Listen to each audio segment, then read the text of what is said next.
How's it going, people? Welcome. Welcome to the stream. Today is Backlog Tuesday, and even though I'm starting later than usual, we are going to be playing Life is Strange Before the Storm. This, as the title says, is a prequel to the main Life is Strange game. It takes place a good 3 years before the main events of the story. We are going to get to see Chloe's backstory. We are going to see how she crossed paths with Rachel Amber, how they developed their friendship, and how, well, they developed such a big connection that transcended them.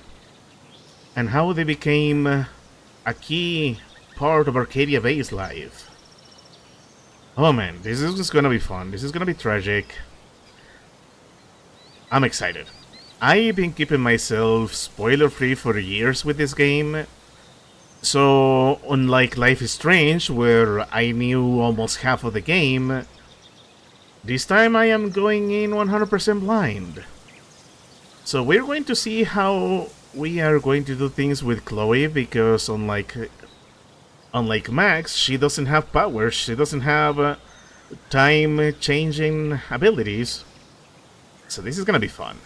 Let's get started. I can't wait. And there's a bonus episode. I could probably try it after episode 3. So, let's do this.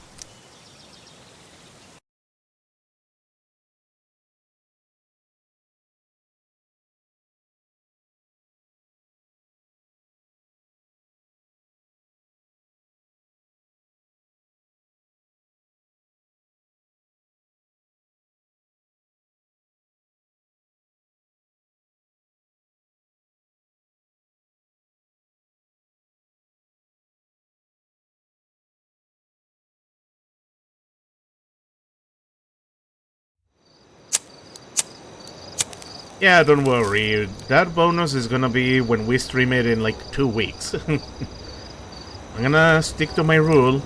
Only one full episode per stream.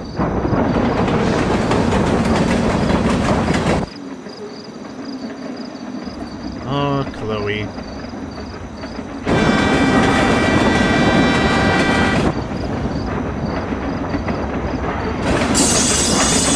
Even 3 years prior.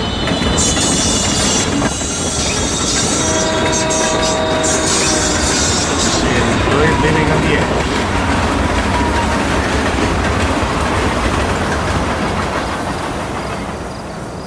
Hey, Chloe. I would say I'm surprised to see you with your natural hair, but we saw it in the other place. Firewalk is playing a show at the old mill. Fuck yes. Mom would kill me if she knew I was out here. Alright, Chloe. Let's do this. Like I said, I'm not surprised to see her with this hair. We saw it briefly in the alternate timeline in episode 4. But, anyways, a couple of things I like to do. This is something I actually did at the start of Life is Strange episode 1. Thankfully, Chloe doesn't have that many entries. We're going to read all of it. We're going to read all of the lore. We need to know the full context of why we are here and what's been happening. So, let's get started. This was May 3rd, 2010. Yeah. Yeah, 3 years. Yeah, sounds about right. Dear Max, Dad got me this stationery one day when I complained about waiting to send an email and the internet was down. And tonight I thought, hey, maybe it is time to write Max. The funny thing is, I don't really know what to say, because we haven't talked in 3 months, despite all my calls and texts, and not that I'm upset or anything. Fuck, there's no way I'm sending this, is there? Chloe the Unfriended. Yeah, that's something that is going to hurt a lot right now, isn't it? For better or worse, even though Max does suffer from severe anxiety, she did ghost Chloe. And now we are going to see Chloe's perspective, how heavily dissuaded on her. Man, we're not even 10 minutes in, I'm already feeling sad. Now this is more like it. Here I can write to you all I want without wondering or worrying if you'll ever write me back. Maybe one day when you return home and I apologize for having forgotten all about me and wikis and makeup, I'll show this to you and we can read it and laugh. Or maybe I'll decide that Journal Max is way cooler than Reality Max and you'll just live in here forever as my little imaginary former current best friend, pen pal. Time will tell, Chloe, the journal boss. But your thoughts in me, she still drew Max in the way she used to look. 20 of March. Oh, it was in March. I was wrong. Ready? So mom suggests taking a road trip next summer, and I'm like, cool, I guess. But then she started talking about David being there. Yes, that David. The wannabe drill sergeant who swooped in on my mom and has stuck around like a bad Sid. David, the mustache monster for Planet Dipshit. That freaking David. Anyway, I politely suggested to Mom that perhaps it was too early to assume David will be in the picture by then. Or breathing. Hey, shit happens. As you might imagine, that didn't go over well. That's where the conflicts really started. But really, if this guy is still around 3 months from now, then she's got serious self-esteem issues and I got serial self-immolation. Look it up, nerds. Lance. Oh, Chloe. She can do better, that's all I mean, but she didn't want to hear it like I'm the asshole. Chloe the asshole. If only she had the self-awareness for that. I'm already sad, come on. April 4th, 2010. So you know how I stopped going to class so much? Like you stopped talking to me so much? Funny story. I had trouble coming up with an excuse, so I just didn't. I just didn't show up. And it was fine. Nobody said anything to me. Crazy, right? It's like I'm invincible all of a sudden. Maybe that's the perk of being the dead that girl. No one knows what to do with me, so they are actually relieved when I stay home. Wish I figured this one out sooner. Think of all the wasted school time. P.S. Priest from Blade Runner popped into my head last time I wrote. I'm gonna pretend I didn't read that. At first I didn't think. I was thinking about Decker and the smolder of his. But then Priest just totally stole the show. Probably nothing there, I think. That's what they're best. Chloe the electric shit. Yeah, 3 years earlier, Chloe was already coming to her own awakening. Oh man. Yeah, it's fitting that Max is staying with her 2 years earlier, look.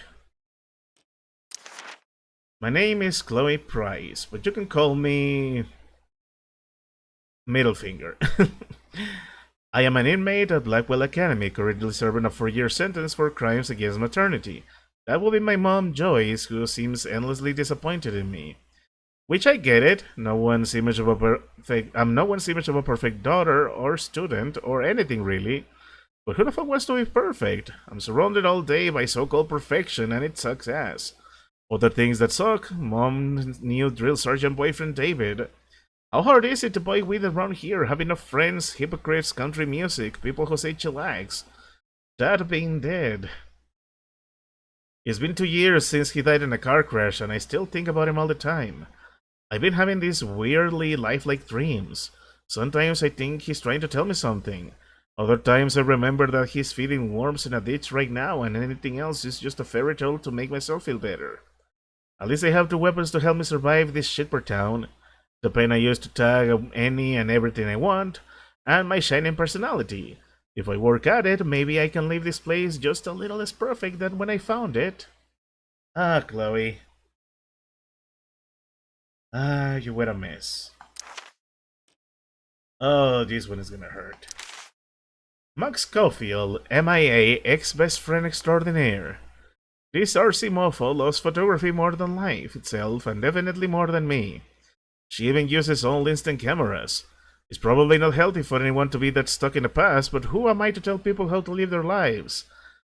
Ah, ironic, considering the poor Chloe never got to move on from William, and instead got abandonment issues, especially with how almost every new person in her life left her, and she never really got a chance to cope. She never got a chance to grieve William properly. When we were kids, we will dress up as pirates and eat ice cream and write and draw these stupid comic books where we have powers and save people and shit. Then my dad died and her dad got some job up north and she moved away to Seattle. It was probably the moment when I needed her the most and she bailed. Thanks, Max, for teaching me that I can't rely on anyone. I mean it. Life lesson learned. Ouch. That one actually hurt. The worst part is that even though we haven't spoken in months, even though she habitually ignored my texts for so much that I just stopped trying, even though I know deep down that she doesn't care about me anymore, and that she probably has all new friends up in freaking Seattle, I still miss her. If she came back tomorrow and said, "Hey Chloe, want to dress up like pirates and be stupid together?" I will take her back in a heartbeat. Loved up. In a heartbeat. Man, she really was hurting bad. This one's gonna hurt more. If I had a nickel bag for every jerkhout guidance counselor or therapist who tried to get me to write shit about Dad over the last couple years, I will never have to buy weed from Frank again. What's the matter? Don't you want to write your dear old dad? I guess they think it helps me cope with my feelings or whatever. As if a few paragraphs about how great that was could help me forget all that his guts are probably still plastered to the underside of a semi-truck. Ow, that's horrible. And what the fuck am I supposed to do to write? What am I supposed to write anyway? That he was the perfect dad who was always fun to be around and never angry? That he treated me like an equal? That he was constantly working to make our lives better? That he could always make me laugh even when I was being a bitch? That he sang in the shower and hated hypocrisy? And that his barbecue grill is still rusting in the backyard because he thought of either throwing it away or ever using it again are both so painful that it's easier for Mom and me to just pretend neither of us notices it. If that's coping, coping can go screw itself. Yeah, she never got to grieve. Like, she got counseling, but it looks like she needed something more. That's depressing. We're not even 20 minutes in. Oh, this is gonna be the juicy one. Despite my mom's best efforts, I don't actually hate her. I know she's been rough since David died. Since Dad died. Money's tight, her job as a waitress at the diner isn't exactly glamorous, and I'm clearly not all about the whole going to school thing. But why does she have to make things so much harder on the both of us? She acts like if I smoke pot or when I skip out to go catch an awesome show, it's somehow a personal attack on her. She should be happy that I'm self-medicating and not going postal on everyone. She never used to be this way when Dad was around. She could actually be cool. But lately, there's a hairy dick monster she let into the house that's fucking everything up. David Madsen. A jobless, brainless, dickless little shit with a hard-on for the military and a promise to whip me into shape. Asshole. I try to express these concerns to my mom, yet every week seems the virus spreads to yet another corner of her life. I'm starting to worry that the David flu is the kind of disease that kills its host. Yeah. I think here we finally got to the core of the problem. Let me drink some water first. Always make sure to stay hydrated.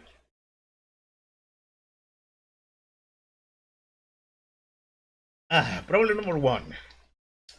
She didn't get to grieve proper. She wasn't really given a chance to move on, especially because the people she needed the most left her. Two, William treated her like an equal. That's something important to remember. Like, William didn't look down on Chloe, didn't condescend her. He really was an amazing dad. And then David barges in. I'm sure I said this a lot during the main story of Life is Strange, that David's heart is in the right place, and I commend him for that. But he goes up around everything in the worst possible way. Which I guess it's inevitable. It's something that comes with the territory for being, you know, for being in the military. He only knows how to be a soldier. He only knows how to be straight, how to be very follower of the rules. So when the two personalities crash, everything goes downhill. Alright, here are the graffitis, of course. Lame Ride, Something Sharp, Lost Unicorn, David Stuff, Prison Wall. Oh, we'll see. This one's gonna be interesting, and something tells me I'm gonna end up doing another collectibles mode run. But until that happens, let's take a look at the... Oh, man. You know the text. March 1st, Max. That's the latest. Yo, Queen of the Crickets. Let me know. Oh yeah, it's 2011, 2010. That was the final one.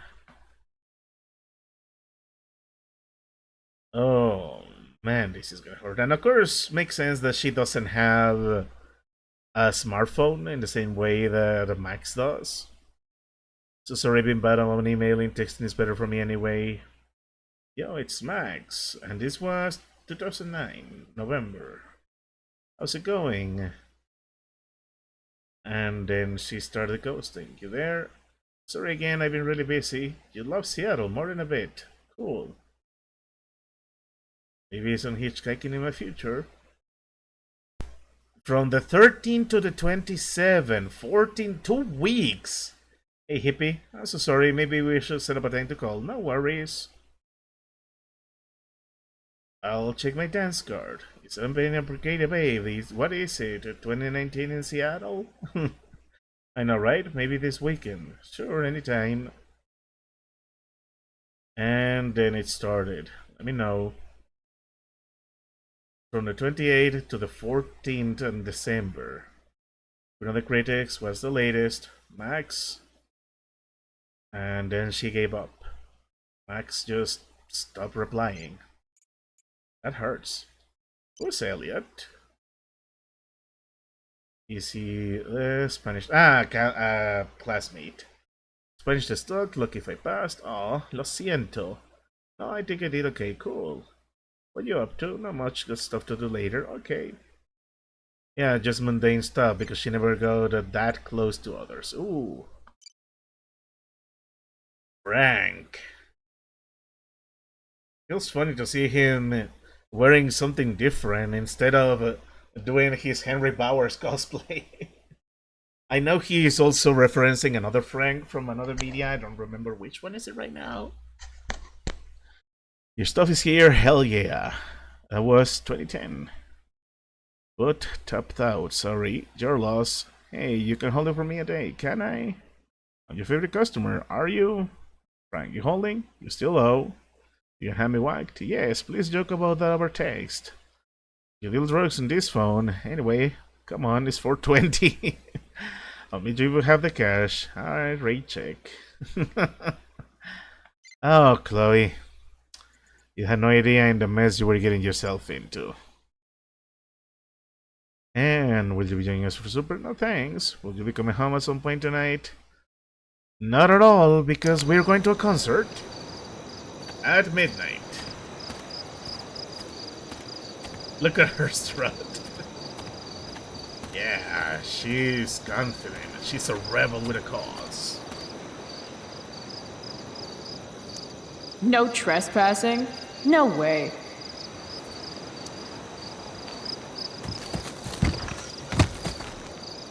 Nice. Oh, Chloe, you like living in it. Holy shit.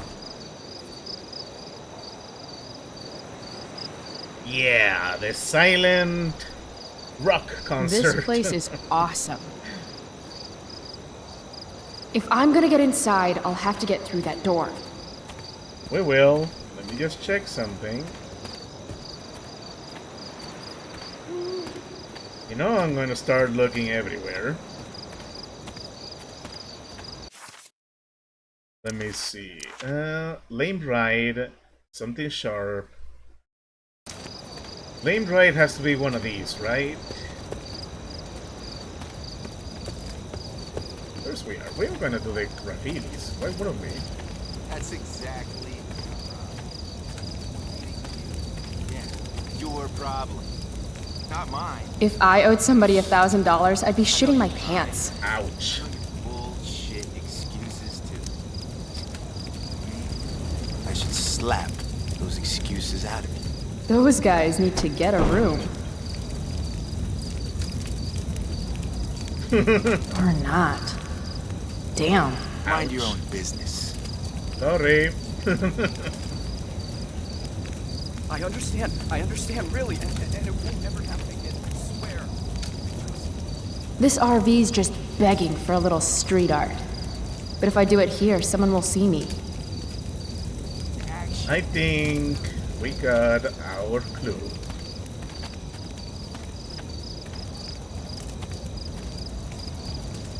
Let's do this. Now what to draw? Not a med lab or free candy. You know what? Let's go with a classic.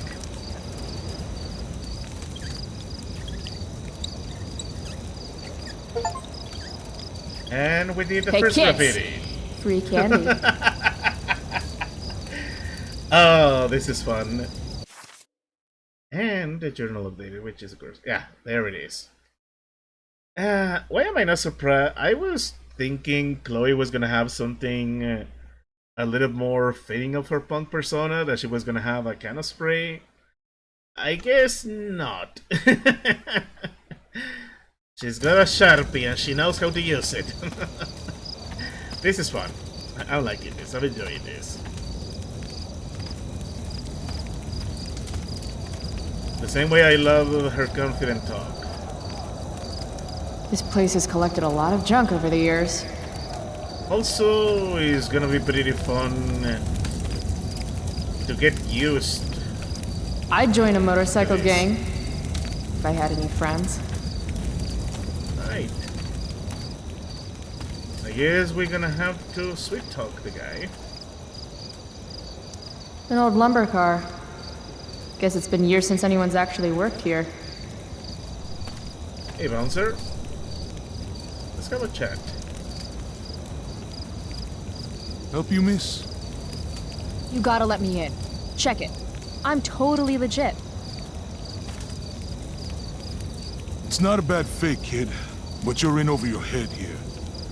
Do yourself a favor and scram.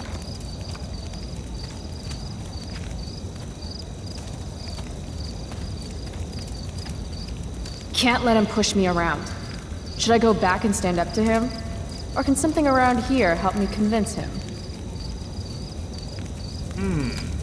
Could use that in her favor. What can I... Oh! Now we actually got a ponder option. Mom would totally flip her shit if she knew I hiked for an hour just to see a show. This place is sketchy as hell. An old abandoned building in the middle of nowhere, miles from home. Home. Right. Now I remember why I'm here. Any place is better than home. Yeah. It's hard to blame her. With freaking David around. Alright. Without pondering. Guess fire safety isn't exactly high on the agenda here.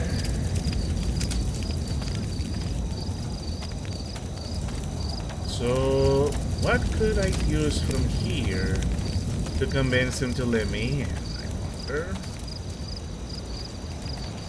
We already checked the bed and stuff, so I don't need it. That's the way we came. There's nothing there for us.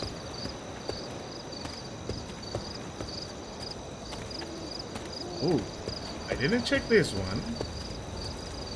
That saw looks ancient.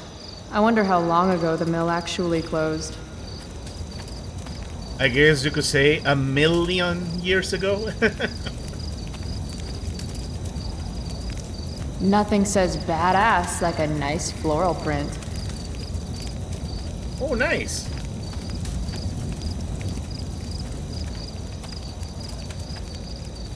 Alright, let's try this.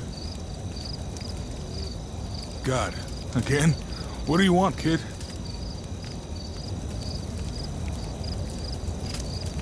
Is that your bike over there? Yup. It's, pretty cool. Gee, thanks. Is that all? This is the old mill, right? I heard Firewalk is playing here tonight. They're awesome. Nope. Are you kidding? You should probably just go. I guess we're gonna have to... We have to do this. A Backlog challenge, okay.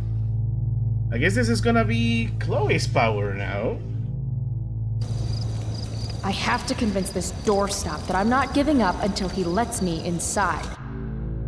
In Backlog, you use arguments and insults to get someone to do what you want. Don't you remember what it's like to be a teenager?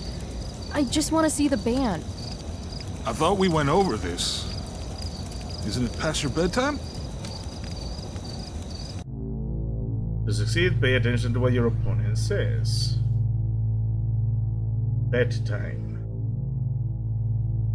Hey, Dizzy Lacey, welcome to the stream. Good to have you here. You came in just at the right time. I just got started with Life is Strange Before the Storm. To succeed, pay attention to what your opponent says. Bedtime. Then pick a combat that reflects their words right back at them. How about... Aw, isn't it past yours? Real cute. But I still don't know you. Cute. Again, listen to your opponent's words.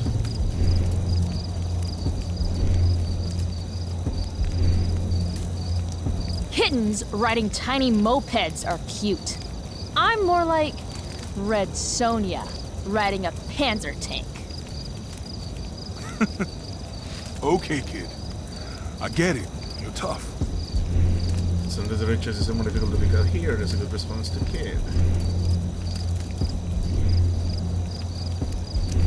Maybe I am a kid, because this place looks like a damn playground to me. A girl like you? I can't protect you in there.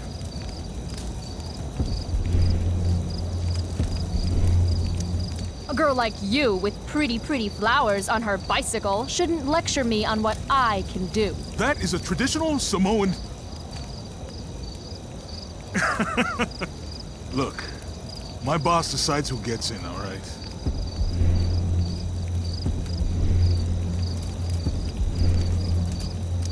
Bosses suck. Screw the man and fuck the rules, dude. You're not accepting no for I an messed answer, it up. are you? Nope. And you really think you can take me? Yep. What if I had a knife? No problem. What made me Okay. choose this game? Don't care. 1 second. What if I had... You could have a flamethrower, an army of robot ninjas, and a motherfucking dragon on a leash in there, and I'd still kick your ass. Oh, I actually I'll give did! Good. I got You're scared for a moment. Go on in. Oh man, Chloe knows how to talk trash. Oh, I'm glad I actually got it. I got scared for a moment. What made me choose this game? I'm gonna tell you in a moment. Just as soon as we get to open Chloe's diary. Just one tiny little moment. Nice. This is intense. Oh yeah, silent party. Come. Cute dog.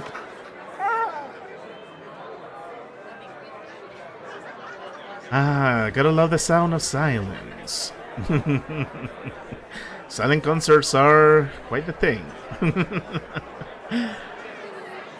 Yeah, if you're wondering, I had to mute the music because I didn't Just want... follow the lights and the sound. Sorry about that. I didn't want to have the copyright bots catch this.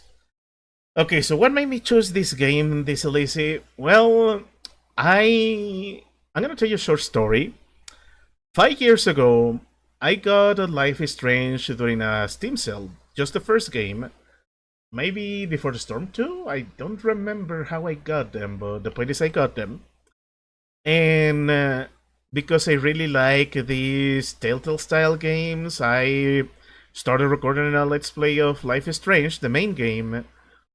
But sometime halfway into episode 3, I ended up getting sidetracked, and then I never even finished it. I didn't even publish those videos. They're still sitting in the gameplay channel, which, by the way, is linked in the description of my Twitch channel. I put all my bots in there. But anyways, when I decided to start streaming on Twitch at last, I was thinking that maybe one of the things I could do, and I have been doing for the past few months, is playing games that I never finished or that I had unfinished business with, and Life is Strange was one of those games, so I decided to stream it, especially because I've been coming from a little rekindling to anything related to Twin Peaks, and since this game is basically a love letter to Twin Peaks, I gave it a go and proceeded to have the time of my life. And since Before the Storm is directly connected to the events of the main game, I thought, let's complete the set and do Chloe's story while we're at it. And here we are, and indeed, Chloe is a badass. She's awesome. She's awesome, she's a very complex character. I know she's divisive among the fans. Some people like her, and they understand greatly where she's coming from. Others think she's a terrible character, or that she's a toxic friend. I believe she's a very good she's a great friend, but because of how messed up her circumstances are, she ends up being very flawed. I never seen anyone play Before the Storm before the OG game. Yeah, I should have probably gone with this one. I actually did complete the main Life is Strange. You excited to see my thoughts? Oh, then you came to the right stream, because I'm not just going to play through the game. I'm going to check everything. I'm going to try to get the graffiti. I'm going to read all the diary entries, and I'm basically going to analyze Chloe and the people around her. And it's gonna be fun. We're gonna spend quite a time here. So, buckle up, because we just got started, and I'm already excited. Can't wait to get in there and thrash. Also, unlike the main Life is Strange, get to the... Oh, I see what you're doing there! So, in Life is Strange, Max writes her objectives and puts it on sticky notes in her diary. Chloe doesn't have sticky notes, so she just writes her objectives in the palm of her hand. That's a fun detail. I love it. I love how even the interface is reflecting Chloe's personality. That's amazing. What was I gonna say? Anyways, let's do this. Let's have some fun.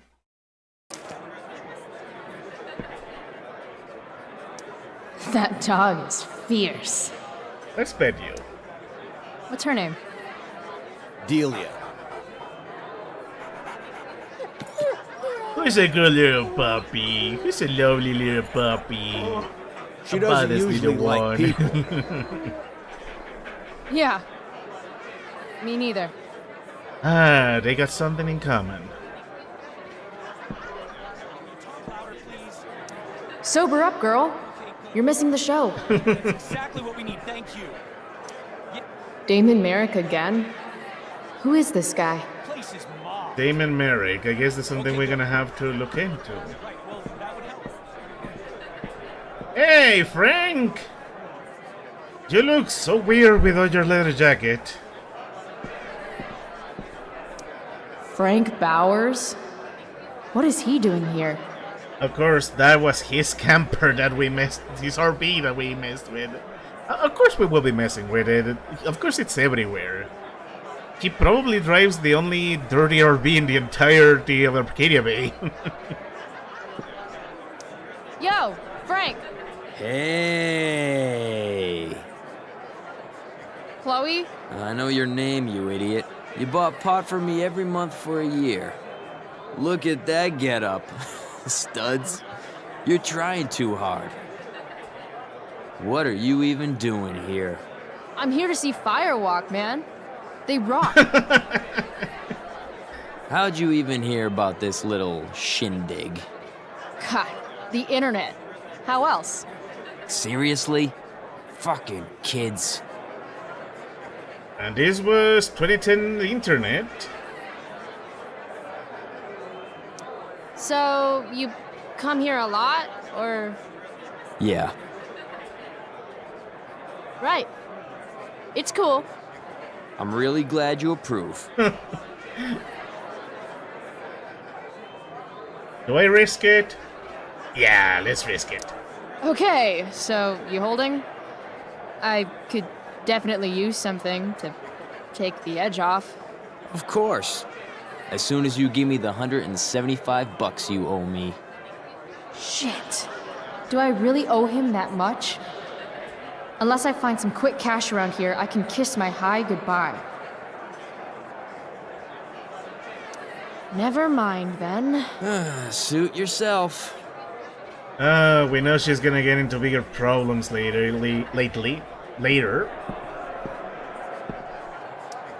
No thanks. I try to avoid hepatitis when I can. Indeed. Classy. Oh, I'm so gonna love her inner monologue. How can you just chill when Firewalk is tearing it up in the next room? I know, right? They usually make decisions based on what you will do or the character. I tend to do half and a half. I try to do something that maybe could suit the character, and sometimes I pick something that I will do if I was in their place. So I try not to go into too many extremes. I know Chloe here, she's 16. She's at her absolute worst. That is sadly only gonna get her in worse trouble, so I'm more or less gonna try to keep things balanced. Her life is a mess, so we're gonna see how things go, but I'm gonna make sure that it stays consistent with how Chloe is. For a bit of fun, to mess around a bit. So, let's read Frank's lore while we're at it. For a drug dealer, Frank Bowers is actually pretty chill. He likes to act like he's a tough guy, and I have no doubt that he's done a few messed up things over the years. But to me, he is like a scruffy dog. The tougher he likes to come off, the cuter he seems. And she has no idea how right she is. I've been buying weed from Frank for close to a year, almost never have enough money to pay him, and he always tells me it's the last fucking time, Chloe. I'm not your friend. Then he always gives it to me anyway. Like I said, the guy's adorable. Of course, if I ever did anything to actually get on Frank's bad side, he might not seem so cuddly anymore. I hear Frank rolls with some dudes who are into way darker shit than keeping high schoolers medicated. It's hard to imagine Frank getting mixed up in anything really bad, but I guess you never know. Oh man. Just wait until Nathan Prescott gets involved with him. For now, I'll just keep hoping that Frank is even worse at remembering who owes him money than he is at being intimidating. Oh, Chloe, little did you know that 3 years later you owe him over 1,000 grand. Over 1 grand, yes, I should say. Sketch Central. Of course, it's not a rock concert without the anarchist symbol. Graffiti everywhere. I think they missed a spot. Time for her Sharpie to attack. Oh, you know what? Let's be edgy. Let's do an evil eye.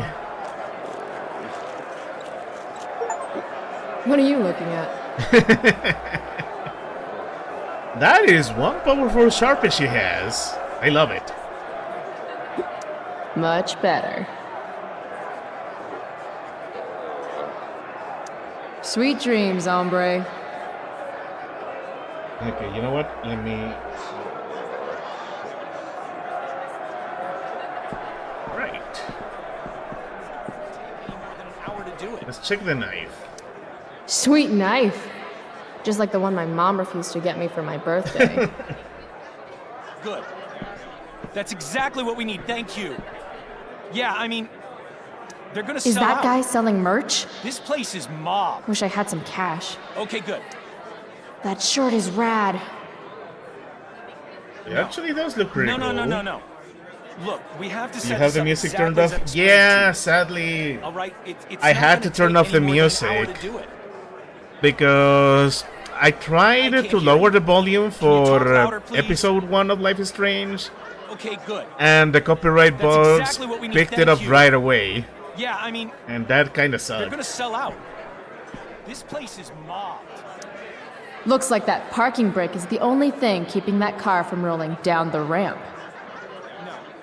No, no, no, no, no. I have the logo tattooed on my We arm. have to set this up exactly Oh. as I've explained it to you. That's a pretty awesome All tattoo. right, it's not gonna take any more than an hour to do it. Alright, let's see if we can get ourselves a can't hear free you. t-shirt. Can you talk louder, please? Hey, are you selling any... $20. What? $20 for a t-shirt. That's really expensive. That's super Dick. price, especially in 2025. No, no, no, no. Look, we have to set this up exactly as I've explained it to you. All right, it's not gonna take any more than an hour to do Come on, it. Chloe. You're already getting your can't way hear you. awakening. We should be Can you doing talk louder, crimes, please? right? Hey, I told you $20. You looking to get beat? Oh, come on. That guy's a dick. If I want a shirt, I'm going to need to get creative. Alright. No, no, no, no. Look, we have to set this up exactly as I've explained it to you. All right, it's not gonna take any more than an hour. There we go. Let's do some crimes. I can't hear you. Can you? Sorry, Let dude. me listen to a song now. You're ready for me, but Maybe pretty you shouldn't vicious. overcharge. It's a Firewalk song. I'm gonna do that. I did. Shit! No, no, no, no, no, no, no! Come on!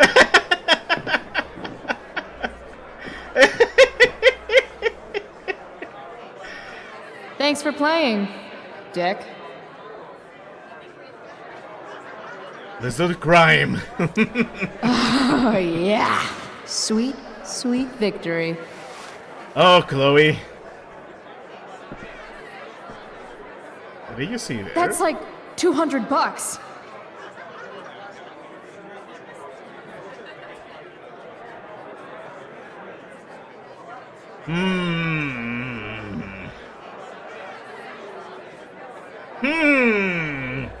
Listen to this. Oh yeah, I was telling you that I did started listening to some of the music from the first game, and that was amazing. I had a really good listen. I'm definitely gonna listen to the music after this stream. It's gonna be fun. Ah man, we already did a bunch of crime. Let's crime it up some more.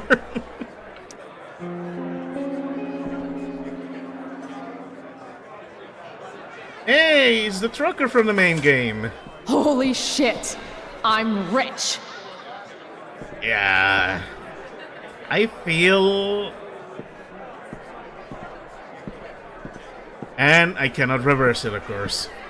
Now more than ever, I'm gonna be mindful for my choices. I love this. Personally, I wouldn't have grabbed the money, but Chloe is going to have some nasty money troubles later down the line, so she's obviously gonna start messing up somewhere, right?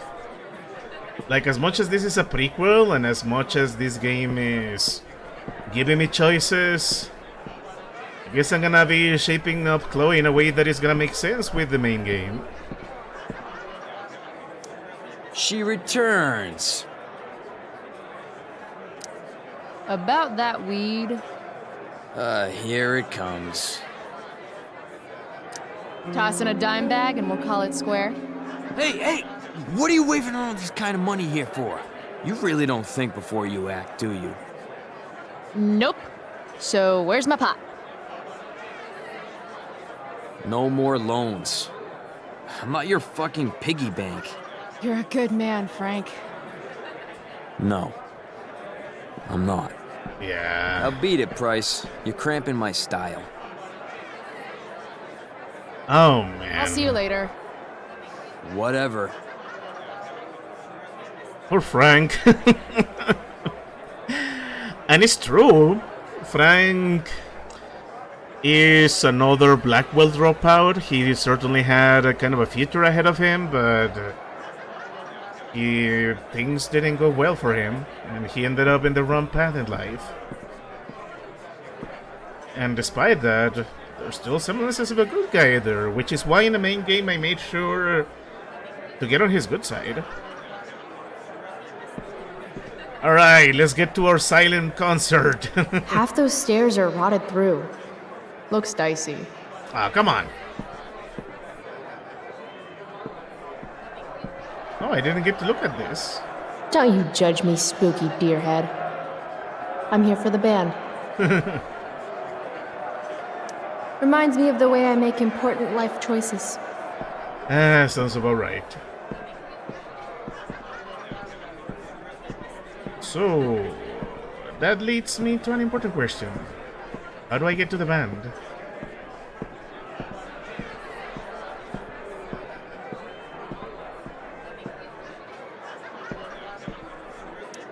Nothing sadder than a neglected bong.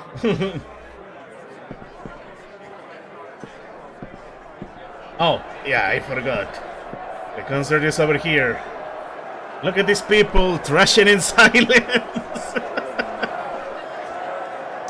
Damn, there are a lot of people here. Here we go.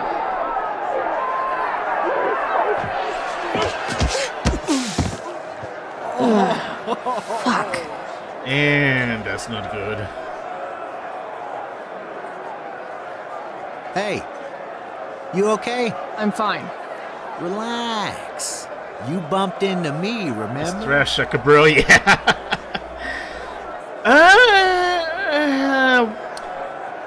She knows how to deal with Frank, but I don't think not even Chloe will be dumb enough to antagonize sketchy dudes. Yep. My bad, dude. You don't know who I am, do you? Nope. Don't care either. Hey, let me know how that works out for you, bitch. All right. Mosh pit is a no-go. Fine. Maybe I can get a better view of the action from up above. Let's do that.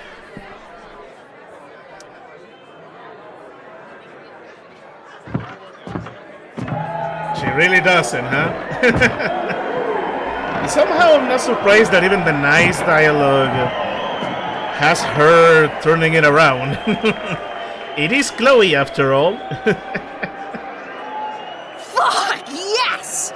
Finally made it! I can't believe it! Yeah, look at them playing in silence with the microphones turned off.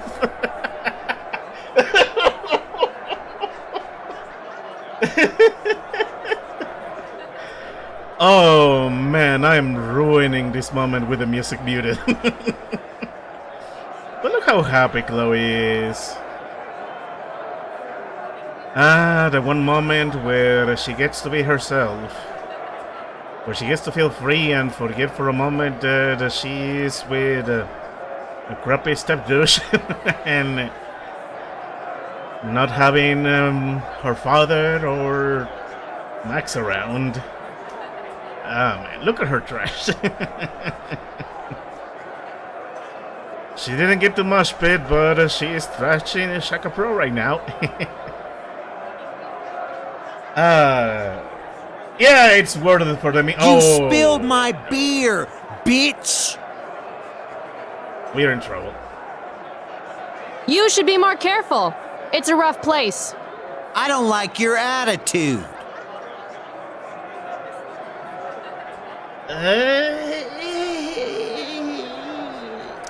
Hey, I'm sorry about the beer, okay? Not good enough.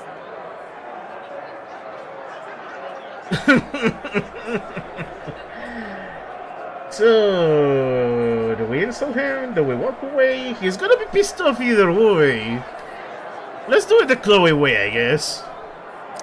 Then how about I show you how unimpressed I am with limp dick assholes who get butthurt over a spilled beer? I think she's calling us out, dude. She's gonna regret every word. Every word. Oh, this is gonna be good. I'm gonna teach this little punk some manners. I'm serious. You want to see me get angry here? Because I'm getting there. And it won't be pretty. It won't. She thinks she can take you? Oh. Hey, dickhead.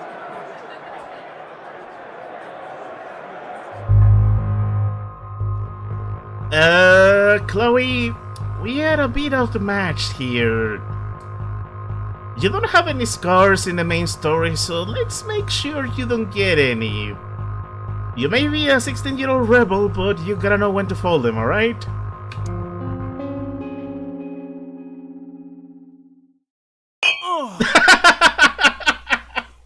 Rachel? Oh! This is Rachel? Come on. Oh! Hurry up. I didn't think we'd see her so early. Yeah, you need to run. No, seriously, you two need to Let run. me go, Frank. Not gonna happen. Calm down. Come on, man. Walk away. Screw this. Bullshit. Frank Get is the fuck out of here. Frank deserves better than the life he's leading. Can I do you small things that will happen had you chosen the other option? Sure, go for it. While we enjoy the silent concert in the mosh pit.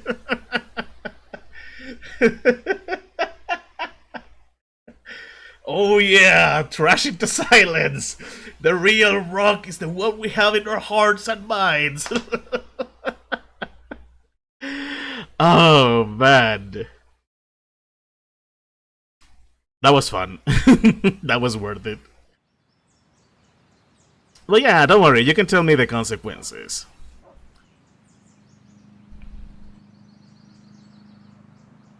This is such a fun start to the game. I am happy. I'm pleased with this. And of course, this was the start of her rebel phase, so the room doesn't seem as trash as it is in the main game. And hey, finally, we're gonna get the title drop. With Attack Ocean, Chloe will have a black eye for the rest of the episode. Yeah, makes sense. Makes sense, but Chloe managed to survive for 3 years before reuniting with Max, so one thing, for as much as she does dumb things, she's also able to do smart things every now and then. I'm gonna keep her flawed, but not too flawed. I'm gonna try to read her vibe, see if I can match it to how it is in the main Life is Strange game. Don't get the worst word for Chloe. Indeed. Oh, Chloe. It still feels funny to see her without her blue hair. Episode 1, Awake. I see what you did there, game. We're not gonna do much pondering here, so I'm gonna let her take a couple hits, and then we'll continue forward. The room feels funny without the American flag in the curtains. That's hit number 2. I'm just gonna wait for another one. Yeah, figures. If it is the introduction of the episode, there is certainly music. If not, Chloe is enjoying some peace and quiet after the quiet concert she went to. Alright, moving on.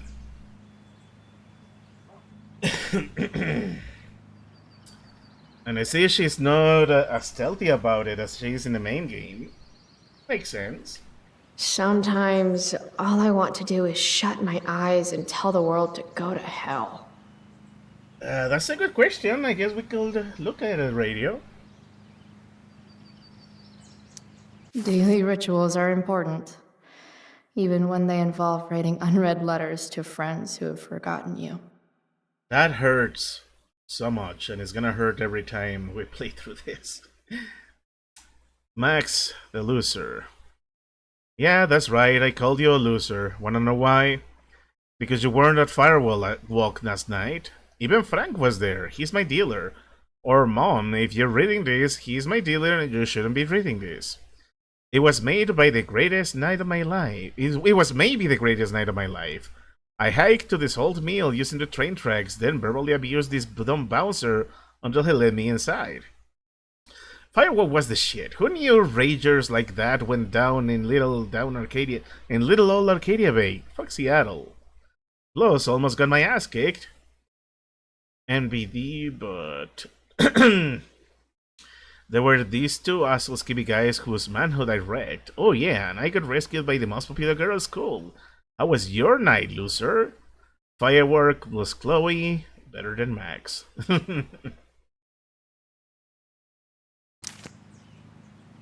Oh, Chloe. Oh, that reminds me, I need to check. I guess I'm gonna look into the Lost Unicorn. I know what I'm gonna do with David's. Prison Wall is either going to be in her room or at Blackwell. Because she hasn't been expelled yet, right? Hey, Max. Hey, Dad. Another day in paradise. Right? How those pictures so cheerful and happy manage to be so depressing, man? Chloe, wakey wakey, eggs and bakey. Oh, bacon. Last night, seeing Firewalk live. The skeevy assholes. That girl. Was that really Rachel Amber? The elusive and legendary Rachel. Smell like cigarettes and beer. Better change clothes. You really need to. That really was Rachel Amber. And she saved my life. How was last night even real? Yeah, I think Rachel is the faceless student over here. This game has to troll him for making people feel depressed seriously. I mentioned earlier that rescuing Kate from the rooftop, that really did me in. It took me a bit to regain my composure. Then chapter 4 happens, episode 4 happens, and it ends up doing me in as well. It was so amazingly heart-wrenching, so much soul-crushing depressive stuff. It's like, it's amazing how much it's amazingly sad how much the universe hates the Price family. Yeah, I recognize Warren right away. Chloe was right away with Warren, huh? So they knew each other already. I'm surprised. Oh, this Justin Williams. Oh, it is the same. It is the same class. Oh, I'm starting to realize. I'm starting to put in something together. Chloe got expelled, and that opened up a room for Max to get in with a scholarship. And of course, there's the other second room opening up when Rachel disappeared. I created a whole episode over. Yeah. Like, it got me good. Episode 4 got me so good. I actually spent, like, what? About 5 minutes, 10 minutes just deciding what I was going to do with the final choice of the chapter of the alternate timeline. It was... Dear God, I really wanted to give everyone a hug. Chloe, Joyce, William, they all deserve better than what they got. Fun fact, at the end of the credits of the episode 4, instead of the typical thank you for crying, it actually says thank you for crying. Wow. Now I regret skipping the credits. What did you choose at the end?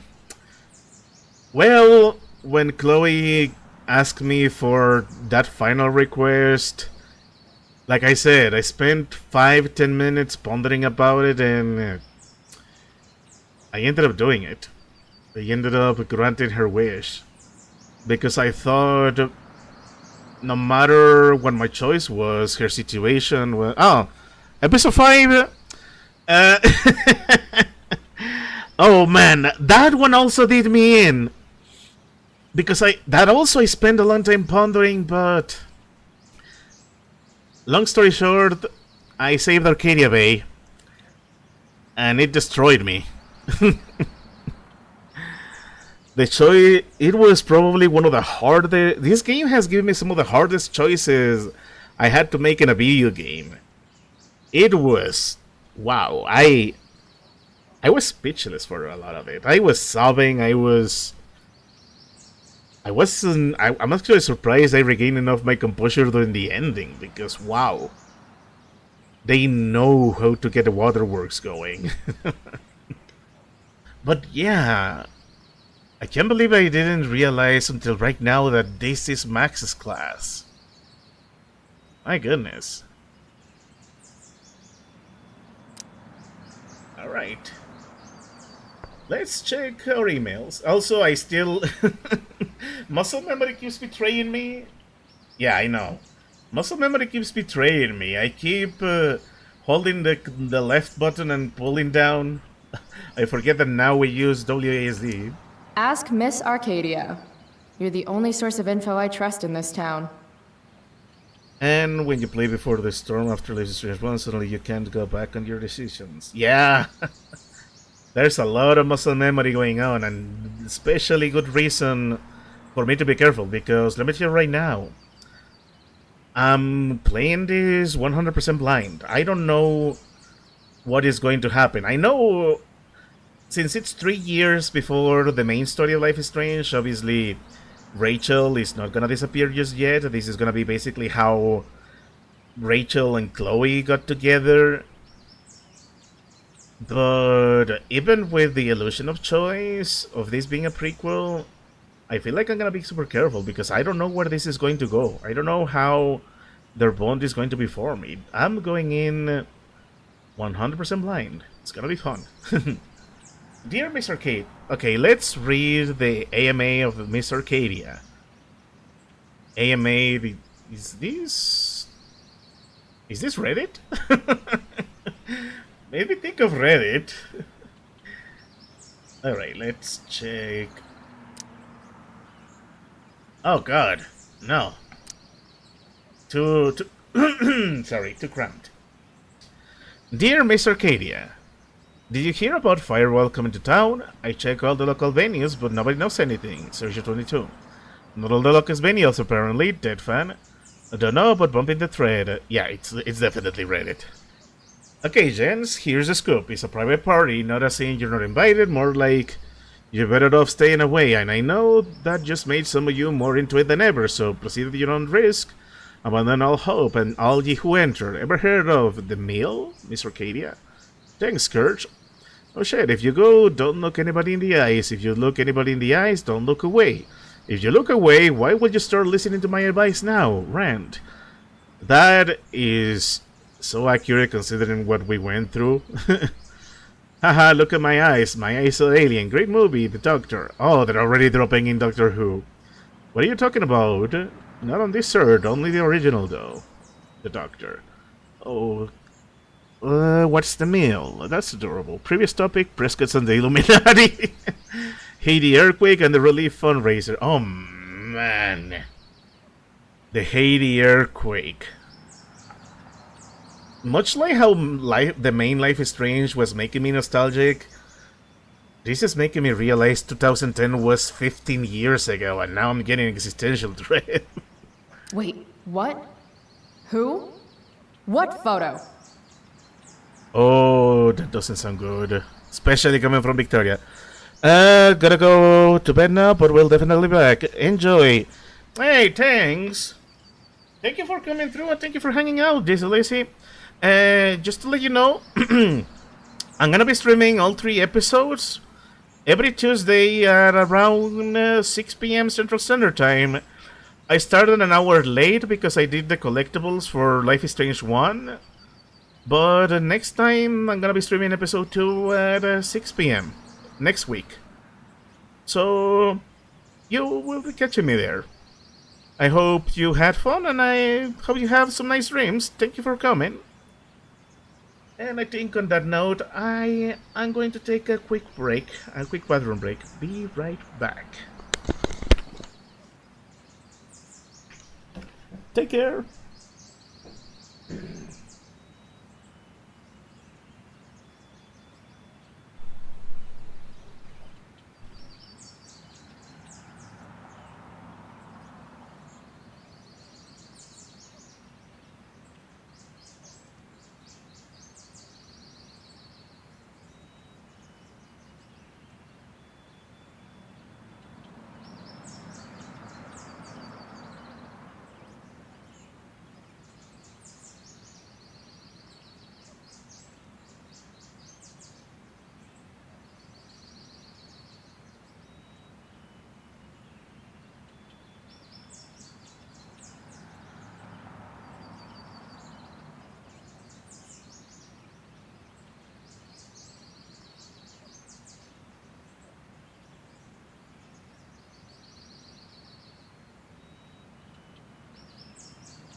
Alright, I am back. So, we are already getting involved with Victoria Chase. That was unexpected. So, let me look at some stuff here. Not to forget. I just wanted to see who pinged me real quick. Okay, everything is back in order. This has been an extremely fun stream so far. I'm happy. Alright, let me put the chat window back in place. Let's get back into the game and let's keep going. We're an hour in. Technically 2 hours because I did 1 hour of collectibles, but we'll see. I'm not gonna stop until we roll credits. That's my goal right now. So, Victoria Chase. That's not a good sign. I have feelings about this. Yeah. Most of them are not good feelings. Firework, jealous, Jill Howard, who's the arm candy? Deborah something, Deborah Bergen, so fun, kissers, glam, get it girl. With Rachel in the picture. Oh, Rach, you're so gorgeous, I hate you. Oh man, you know what's fun? I recognize all of those names thanks to having played the original game. Who's Deborah Morgan with Richard in the picture? Ugh, Rach, you're so gorgeous. That was Juliet. Okay, actually, Firewalk, that was Rachel. Trevor said jealous. Victoria said, you look hot. Who's the arm candy? Victoria found Chloe cute, huh? Taylor was so fun. Kisses. Dana... Glenn, get it girl. Trevor asked who's Deborah Bergen. Armon asked with Rachel in the picture. Juliet, Rach. I hate you, kisses and hugs. Victorian, who is Armand? Trevor said, dude, that's Chloe Price. Victoria, Taylor, wasn't Rachel invited to your sleepover last night? I was wondering where she was. Steph Byrne. Oh no, I didn't mean it like that. So much fun. Alyssa, this is a really intelligent conversation. It is.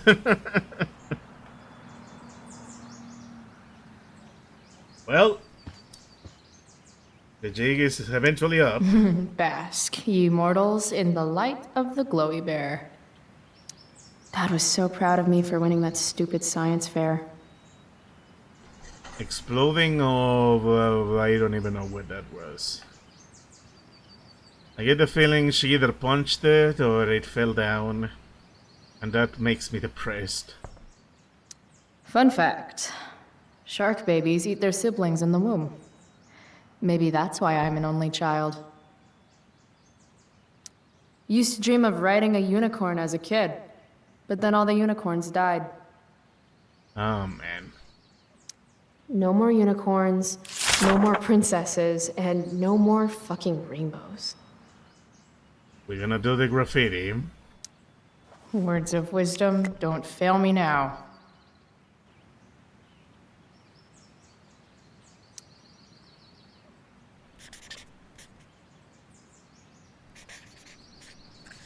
Everything's worth a shot.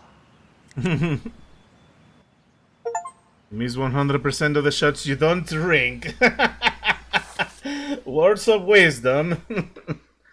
And it feels so funny that this is all Sharpie graffitis instead of proper Polaroids. That's kind of amazing. All right. We need to check for more stuff. I bet long Max Silver traded her hat for beer and booty long ago. I used to love skateboarding. It's the only mode of transportation that doubles as a middle finger to authority. Mom said I was too young to go. She was wrong, and it was awesome. Max made me this mix CD years ago. And because it was Max, not a single song was pirated. The mixtape. As awesome as some of those shows with Elliot were, they were nothing compared to Firewalk last night. I saved all of these. You had to leave a photo of me dancing, haha. Only you could get me to loosen up like that. Happy 2-month anniversary, Elliot. Ooh, she was dating Elliot. But then Rachel came in. Alright. Yeah. We are not gonna leave like that. So...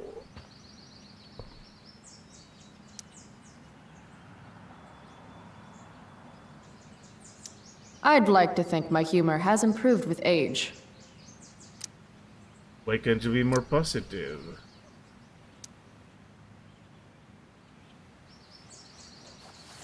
Is this gonna be another Sharpie thing? Yes. But not a proper graffiti. Better living through chemistry. That's pretty funny. Wake and bake is part of a healthy breakfast. Oh man. Alright, Chloe. I messed around your stuff, your 3 years prior stuff. I say we get dressed. Because if the graffiti list is anything to go by... Ooh. We get bonus outfits?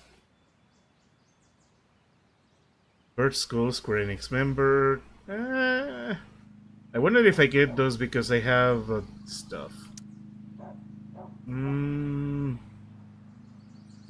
I'd say the Raven. I don't want to risk getting caught. Like, Chloe has been doing a lot to sneak out of the house to go to the concert.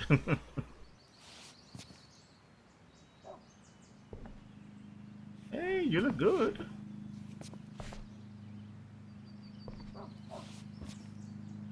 Alright, I'm keeping this.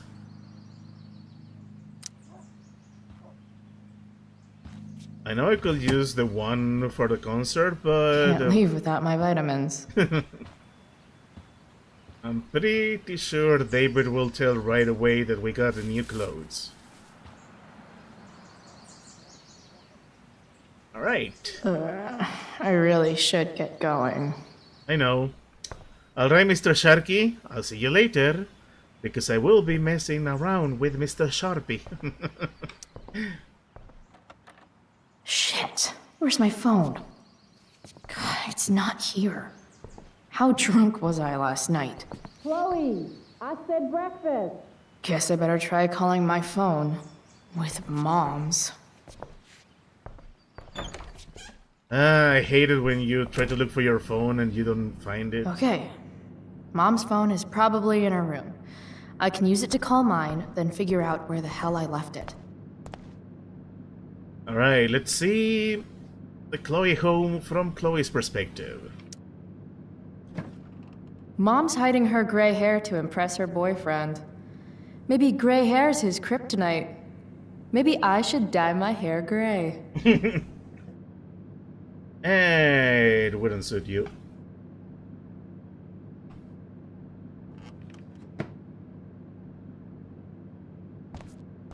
Well, looks like she's not going through depression just yet. The preferred towel of Captain Bluebeard, scourge of Arcadia Bay. Oh, Chloe. Do you understand the pun game? Home sweet home. Whoever said you can't go home again was probably from Arcadia Bay. And he could go home again. He just didn't want to. By the way, I know Chloe's voice actress is not the same. Ashley Birch did Chloe's voice in the Blake Streams one, and this was made during strike. I will say, this voice actress is doing a pretty good job at sounding like her. I like it. Mom's old engagement ring.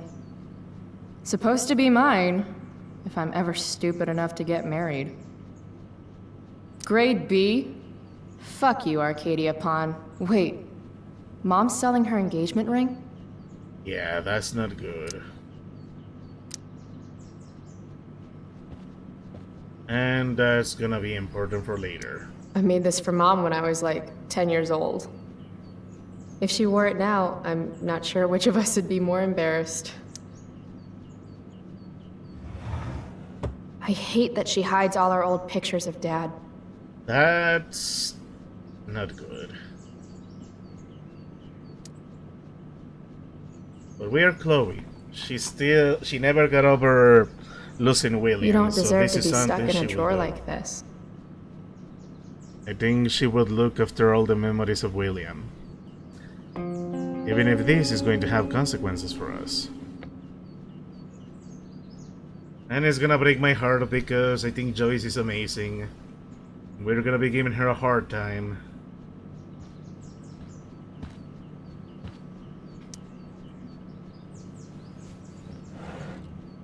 Mom!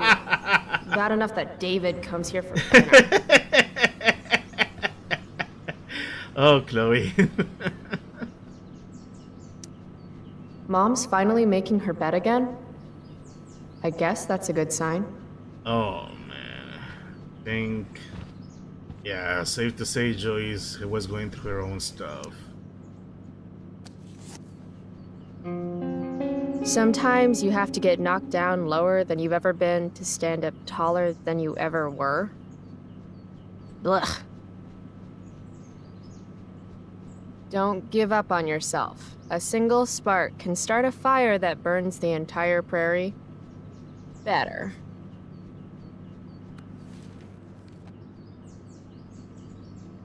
Right.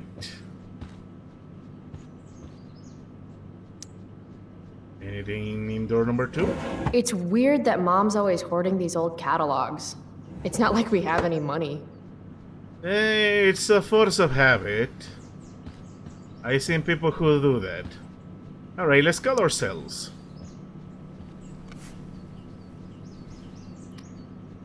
How can Mom look at this every day and not see what a tool she's dating? I think it's like she said back in the first game. She just saw the good in him. But of course, that's not something Chloe is going to understand or appreciate just yet.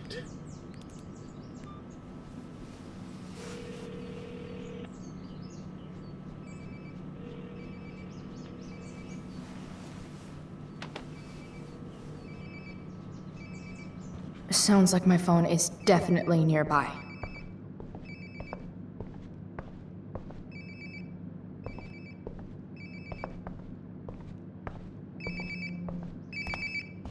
Oh, it was right here. There we go. Wonder how many calls I've missed.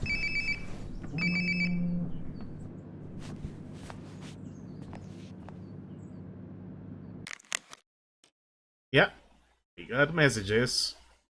And I think I'm gonna have to unplug my controller because it's messing things up for me. Letting me see things.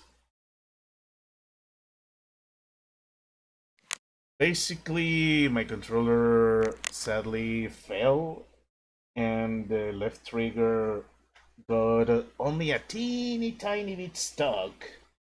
So that means the interface... Oh, come on. That means the interface is always changing to the controller, so I guess I'm gonna have to keep it unplugged when I'm streaming without a controller heavy game. Alright, let's see.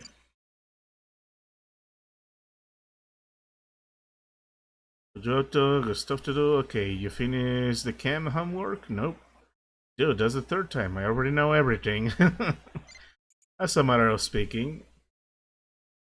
Chloe, will you be home by curfew? There will be consequences. Ain't that the truth, Joyce? Ain't that the truth? Bring my purse down with you, please. Yeah, okay. Alright. I think I saw Mom's purse in her room.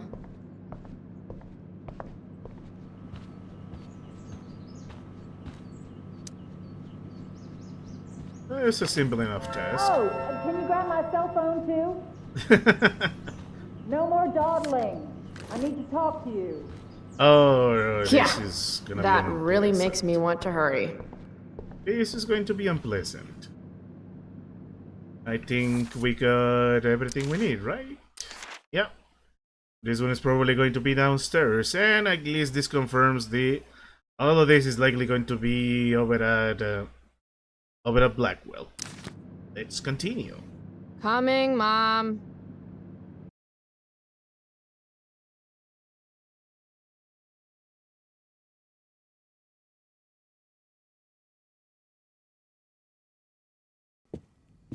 Finally, you can put my purse on the dining table. Might still have time for breakfast if you hurry. Dining table, here I come. Yeah, let's do this. Dad took these photos. Now that David's staying over so much, I wonder how long it'll take Mom to shove them in a drawer somewhere. We cannot go in yet. Which I guess makes sense.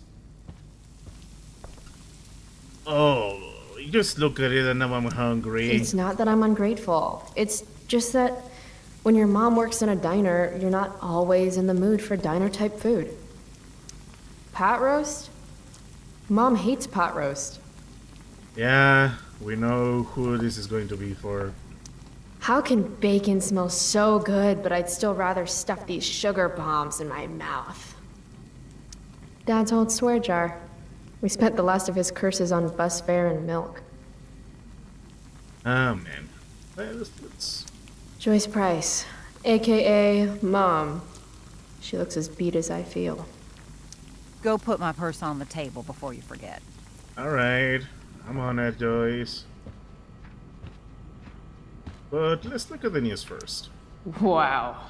Sean Prescott's son Nathan goes to my school. Sounds like the apple didn't fall far from the asshole. Ain't that the truth, Chloe? Shipyard closing. Though real estate developer Sean Prescott promised that employee layoffs will be minimal when he purchased the shipyard, he announced this week that he will be ending operations effective immediately. In a move not surprising to longtime residents of the region, the Prescott Foundation also liquidated the Arcadia-based Stevedores Association Defiant Pension Plan. Michelle Kinsey Robertson, staff attorney for the Foundation, defended the action as outright in recouping and recover losses against steps out. Shem Prescott could not be reached for comment. The Prescott family are monsters, to say the least. Dear Lord. I hate them. It's too bad that Chloe is gonna be the one to bring them down for good, but not in the way that we would like. That makes me so depressed knowing what is coming. State Association. Why do I suddenly want to get some fireworks? A wildfire warning has been issued to all residents of Arcadia Bay. Fines double for illegal fireworks and campfires in unauthorized areas. This is Principal Ray Wells. Let me be emphatic. I have an enormous stick inserted into my butt. Thank you. Also, Chloe, you're poor and in trouble. Yeah. This is not good. I kinda warmed up to the principal towards the end of Life is Strange, but as it is right now, between this and the first 3 episodes, I think he sucks, and I hate him. Let me be emphatic. Let's read this. Let me be emphatic. This is not due to financial woes, says Principal Ray Wells. After a survey of the tuitions of prestige academies of similar caliber, we are simply keeping ourselves competitive. Blackwell parents invest in their children, not their vacation homes.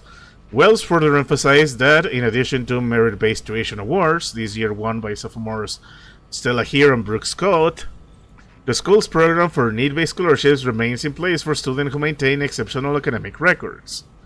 And that's the program that is going to get Max enlisted within 3 years. Probably one of the few good things Principal Wells has done. Feeling trapped? Right there with you. Let's shake it up.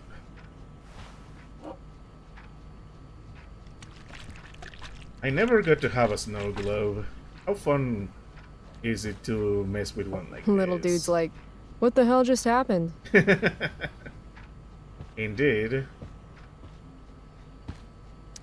Made that for Mom in an art class when I was like 5. She was never a smoker, but it's cool. I was never an artist. Wait, those aren't Mom's keys. Oh. And these would be David's keys. There's probably a better place for them than the ashtray I made Mom. Like his home, maybe? Yeah, this is only going to make Chloe feel It's my job to worse. water these plants, but it was Dad's job to remind me, so nobody's fault, really. Hard to believe I was an 8th grade science athlete. Did I peak in middle school? That will be depressing. Family pic used to hang here. Wow. I can't actually remember which one. Hey, Red Wolf, bienvenido al stream. Llegas justo, estoy a mitad de jugar el primer capítulo de Life is Strange Before the Storm. ¿Habéis estado ocupado? No, no te preocupes, así pasan las cosas. Como dicen, el deber va primero. Aren't you glad you left for Seattle, Max? And never looked back? I love your puns, and I am so sad that this was one of the last things you saw of Max. Captain Chloe Bluebeard, Scourge of Arcadia, and her first mate, Long Max Silver. They really wanted to take over the world. Any letter from Blackwell is never good. Mom doesn't want me to know, but it's pretty clear her boy toy, David, hasn't worked in like a year. So this was before he got the job as a security guard. ¿Un spin-off o secuela? Es una precuela, de hecho. Before the Storm, literalmente antes de la tormenta, es 3 años antes de la historia principal, así que prácticamente estamos viendo los orígenes de Chloe y cómo ella conoció a la legendaria Rachel Amber. quien nos pasamos casi todo el juego principal de Life is Strange buscándola. Okay, let's go ahead and put the dinner table. Let's put the purse. Chloe, I don't have all day. Would you get over here already? I should see what Mom wants before she strokes out. And this is going to suck.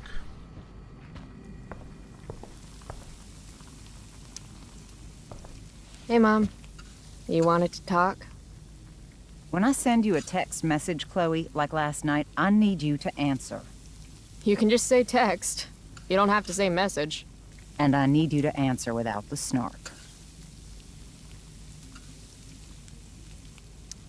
Sorry. I hear you. I'll do better about replying. Thank you. Is that what you wanted to talk about? What is it with you and David? Always cutting to the chase. Why can't we just have some pleasant conversation before school?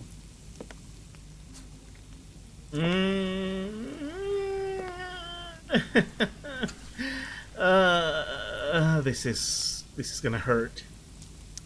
I thought you hated pot roast. You can have a no thank you helping. No, you hate pot roast. I don't care. I don't hate it. And David likes it. And don't say you don't care. So that's what we're doing now? Whatever your boyfriend likes? Yeah, this is not a happy home life. Ah, right. School. My favorite. You used to love to learn. Yeah. I used to think drugs were lame too. I wish you wouldn't joke like that. I hate this because Joyce is such a good mom. She has a good heart and they're in a rough situation and it's only gonna get rougher because this is a prequel. You do realize I hate your boyfriend with every fiber of my being, right? Chloe! You don't hate him. He calls me girly. He's a dickhole.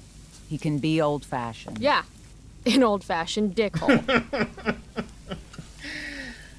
Oh, and now for the most unpleasant one. This one's gonna hurt because it's her old engagement ring, the one William got her. Are you selling your engagement ring? Chloe, jewelry gets appraised for all sorts of reasons. Like for insurance. Nice dodge. How about this? You don't go in my bedroom when I'm not there. How about you don't ask me to get your damn purse then? Let's not fight. I made you breakfast. Nah, I'll just grab something later. Oh, you'll enjoy this. The other day I made 4 eggs, 2 for David, 2 for me.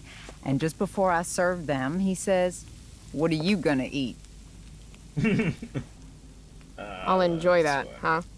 Tired, huh? That'll teach you to break curfew. What? I know what time you came home last night. And don't think you can get out of school just because you missed the bus again. Why would you assume that— Who do you think your principal calls when you skip?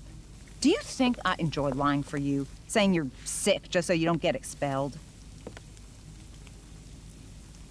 And I do know what pot smells like, you know. Between your grades and your disregard for my rules, I see you slipping. I'm worried. But Mom, the whole point of lowering expectations is so you won't be disappointed in me. Ever again. You're happy doing what you're doing? Fine. Keep at it. Just let me know so I can stop fighting with Blackwell to keep you on scholarship. Money's tight enough as it is.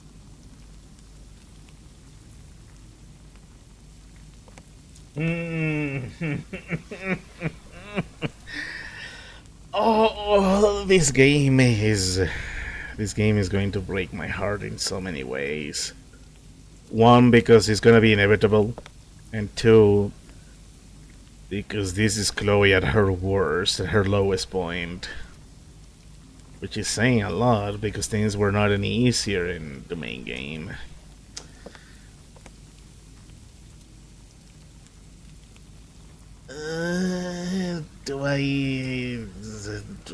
Maybe I should wail on David a bit more.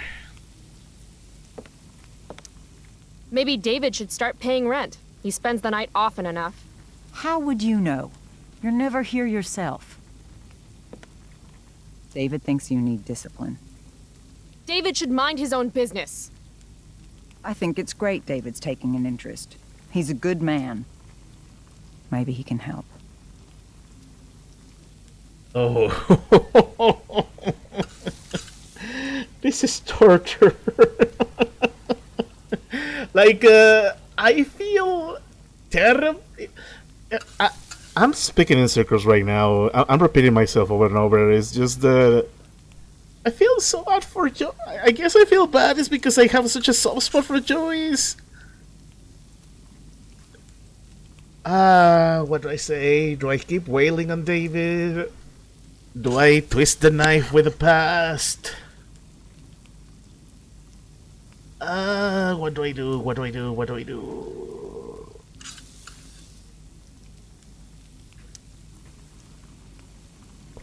Your boyfriend's an asshole. He's been good for me. Maybe he rubs you the wrong way because you've been rude. He's still breathing.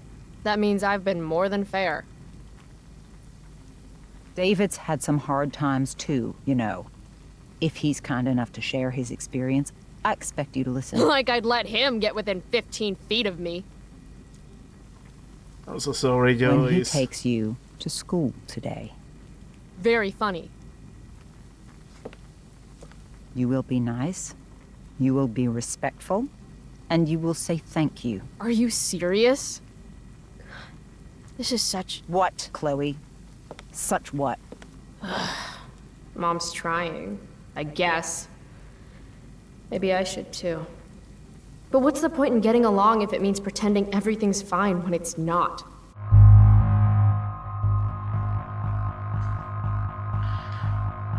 In the main game, Chloe, she fought a lot with Joyce, but even when it came down, when push came to shove, she always had love for Joyce. She had love for her mother. Oh, this game. I think we need to be understanding for a bit. Things are going to fall apart, but I want to think that Chloe at least tried somewhat in her own Chloe-ish way. Mom, I know you're dealing with a lot. Thank you. I understand you don't need me as much anymore. But I need you. I do still need you. You're my mom. I'm proud of you for being so self-sufficient. But the whole world's not out to get you. Tell that to the world. You're impossible. But I love you. I love you too. Mm-hmm. Okay, David's waiting. You'll need to bring him his keys from the ashtray. Try not to kill each other. Got it. Unless he tries to give me advice. Or looks at me funny. Chloe. Or looks at me at all. Chloe. Mom. Have a good day. You too. She needs... Bringing David his keys is about the most humiliating thing Mom could ask me to do. Yeah, but you're 16. You still have to obey. A button? Oh, I didn't notice this. We're already supporting one. Thanks. From when Max and I spilled Mom's wine. I think the only reason Mom hasn't recarpeted is so she can stay mad at me. Or it's because we can't afford nice things. Or all the previous ones.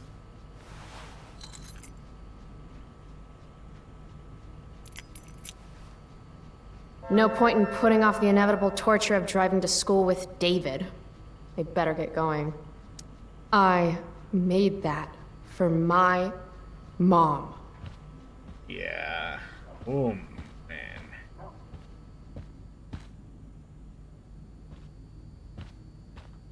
Dad always talked about upgrading to a flat screen. Too bad that never happened. I would have gotten this bad boy in my room. Mom doesn't want me to know, but it's pretty clear her boy toy, David... Yeah, we know.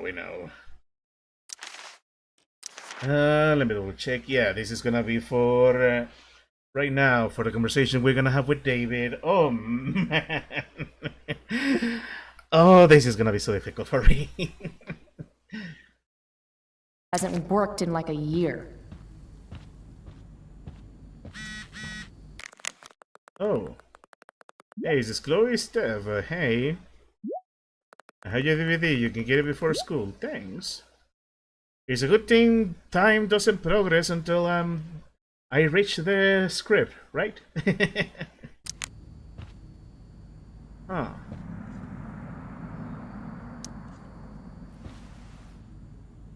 I actually have to let this jack-off drive me to school. This is my life now. Kill me. Yeah. Chloe is basically stuck in a nightmare. One that she cannot wake up from.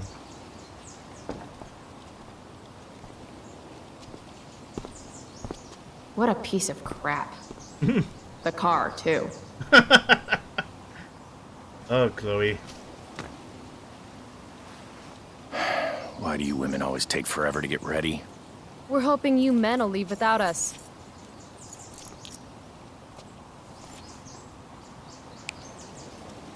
No, Mom. I swear he beat himself to death with a tire iron. Repeatedly. I got things to say about that. Electric insulator's probably cracked. You know what a spark plug does? Yes. It ignites Did you the not part- hear me? I said I know what it does. Then go grab my socket wrench set from the garage, and we can get moving. What is this? Quality time? Ugh. Better just get the socket wrench and get this over with. Tiniest penis in all of Arcadia Bay. Oh, man, but seriously. Oh, I'm gonna read the next diary entry. No, but seriously. Again, David is not a villain. He's not a monster. His heart is in the right place, as I'm gonna say it over and over to death. But his flaws are heavy. Yeah, we kinda need to accept that he is a bit sexist. Very a bit, not all the way, but he is very sexist. I think even if I was in Chloe's, even if I didn't have Chloe's temper, if I was in her place, even I will have issues with how David talks, especially with all the talk of discipline. I get it, military man, he's a veteran, but it's like, jeez, you see him first thing in the morning and he says Dad? My goodness. Max, and yeah, all of them are addressed to Max because this is her basically writing unsent letters. Alright, here we go. Next diary entry. Do you know how, Max, you know how things with Mom seem like they couldn't get any worse? Ha! The sad truth is, I suddenly have to choose between being nice or being honest with her because I can't be both. But how can I keep being nice and pretending like she didn't make a horrible choice with Mustache? And why am I the only one concerned about this hostile takeover of our house? Today is a toolbox and pot roast, tomorrow it's... I should stop there for sanity's sake. Honest Bill and iceberg. And yeah, I know Mom is stressed about money issues, but it still doesn't justify her horrible taste in men. Also, Mom knows I've been skipping, which sucks, but in a way makes me feel better about it. Does it make me a bad person? That I don't feel bad about fucking off, just relieved that I don't have to waste the energy to lie about it anymore? On second thought, don't answer that. Chloe, they're not good, very bad person, yeah. That's another thing I wanted to comment on. No matter how good you think you are, parents, especially your mother, can read you. Joyce is a smart woman. Of course she's gonna tell right away what Chloe has been up to. So, yeah, Chloe, you are sadly kind of unmatched here. I don't think your talkback superpowers are gonna be too useful when she's literally your mother. You got it from her. Alright, we got a graffiti to make.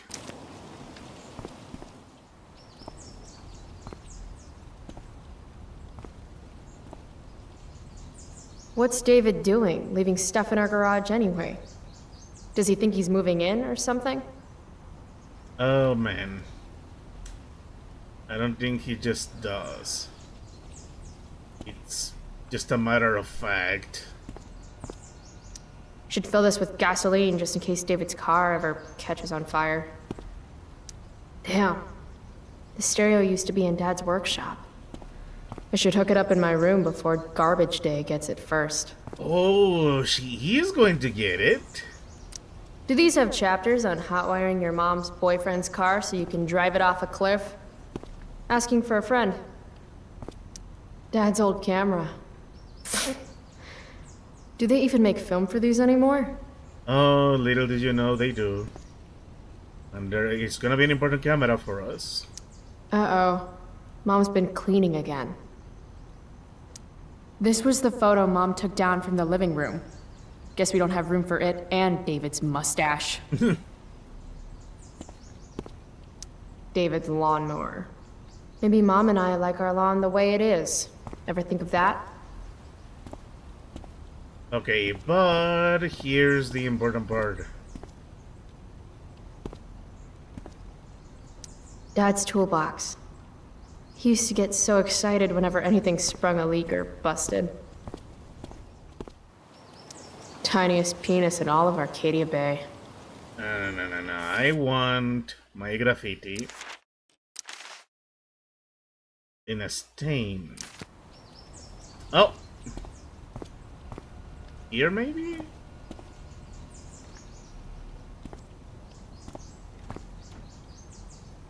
By toolbox, did David mean this? Or did he mean himself?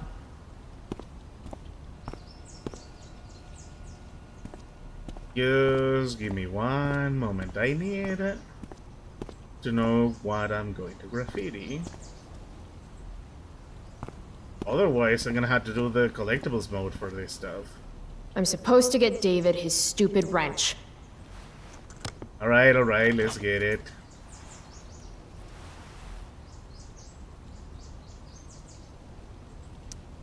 "50-50 chance I smash him in the face with this. 60-40. Maybe 90-10. Alright, but we're gonna graffiti this. If it's in my garage, it gets my special treatment. What message does David really need to hear? Intruder, box of dicks. Let's go. Let's be classy. Let's go with intruder. Got it. Louis Sharpie attacks again. And that was graffiti number 4. Nicely nice. Alright. Let's deal with David now. Ooh, this is going to hurt a lot. And I'm realizing David changed voice actors too. So? You find the socket wrench set yet? You can do that one simple thing, can't you? I got it. A little more hustle wouldn't have killed you.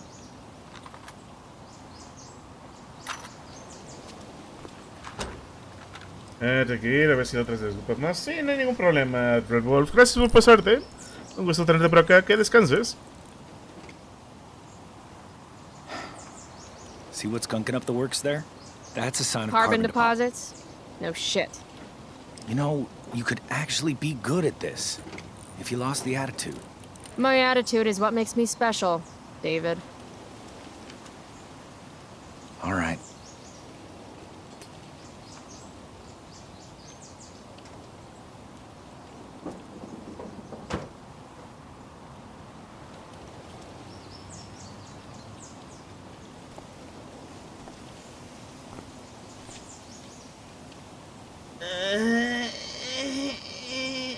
This is hurting. Fine. Whatever.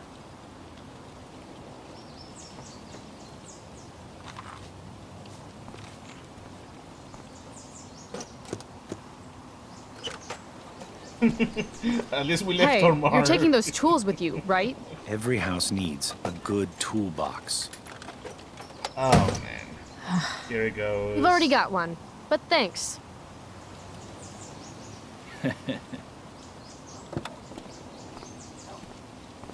Also, it's gonna take me a bit to get used to David's new voice.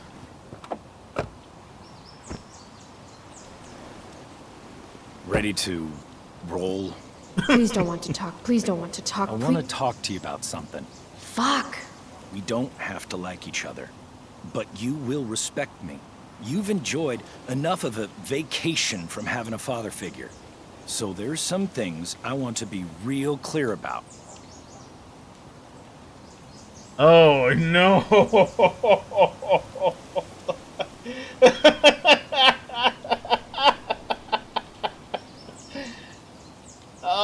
Do I want to endure this? Do I do the boss fight?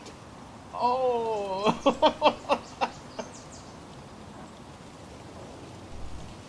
Okay. Okay. Oh, I can reload checkpoints. Good. Maybe I can change things a little bit. Okay. Seriously, I need to ponder. I need to say.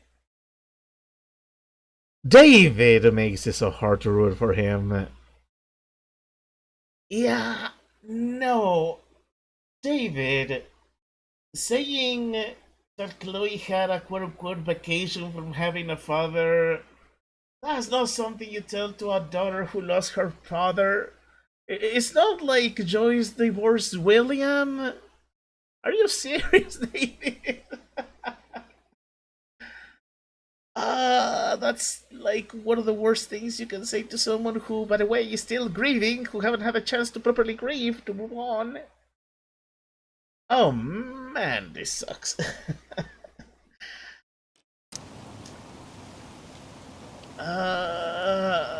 Do we endure this? I mean, I hate this. I did tell Joyce that I will try to be nice to him.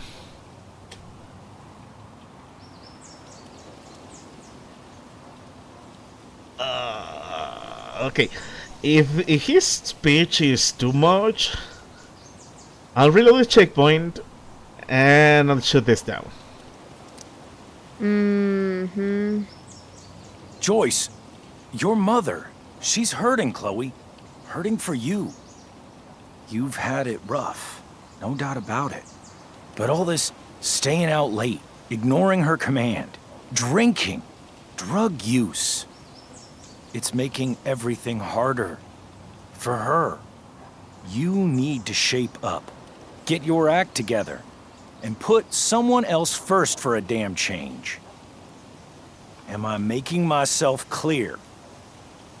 Is it crazy if part of what David's saying makes sense to me? Like I said, he is not a terrible person. It's just he's approaching things in the worst possible way. Got it. Thanks. We should really get going. Glad we understand each other. For now, David, don't push your luck with me. I'm only doing this for Joyce, and it's obviously not going to last.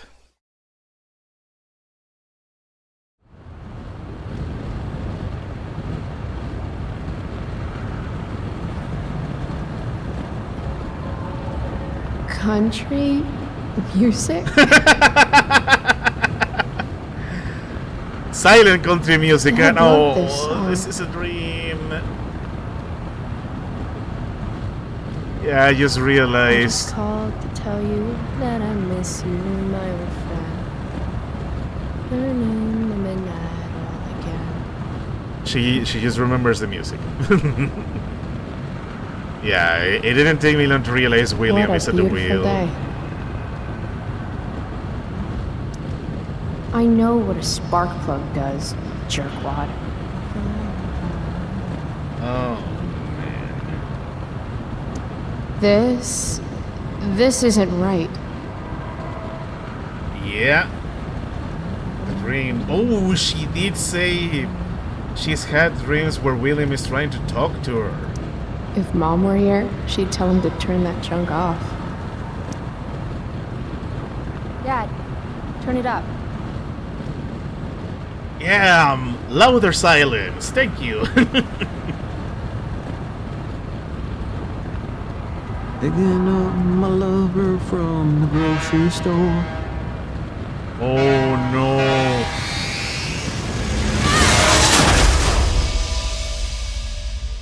Is the day he died. He was listening to music and then he got run over.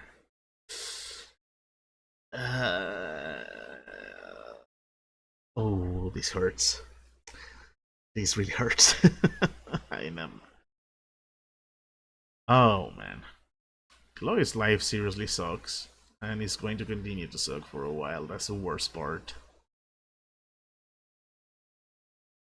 And yeah, I'm coming to remember how spotty the Unity engine is. At times. Hey, The hell? out of the car, Chloe. You're gonna be late. Yeah, that was weird. Shit. Thanks. Don't use that sarcastic tone with me, young lady. I can see you rolling your eyes. Hello? I was actually saying I see everything. No, you don't, David. I'll warn everything. You really think you do, but you don't, David. That's the sad part. Hello, Black Hell. Oh, man. It feels funny to be attending Blackwell as Chloe. I said I wanted to keep things the way Chloe will do. I'm sure she will try to snap at David, but I didn't have the heart to. I didn't have the heart to disappoint Joyce. Oh, I'll probably talk back to him later on. These are hard choices. Like, seriously hard. Hey, Chloe. Oh, hey, Elliot. I heard you had a hell of a night. I mean, people are talking about it. People can eat a dick. Even social media haters can't ruin how awesome last night was. So, how about the Tempest? Blackwell Theater at its most pretentious. Yeah, totally. I know it's gonna be lame, but I was thinking, do you want to go together tomorrow?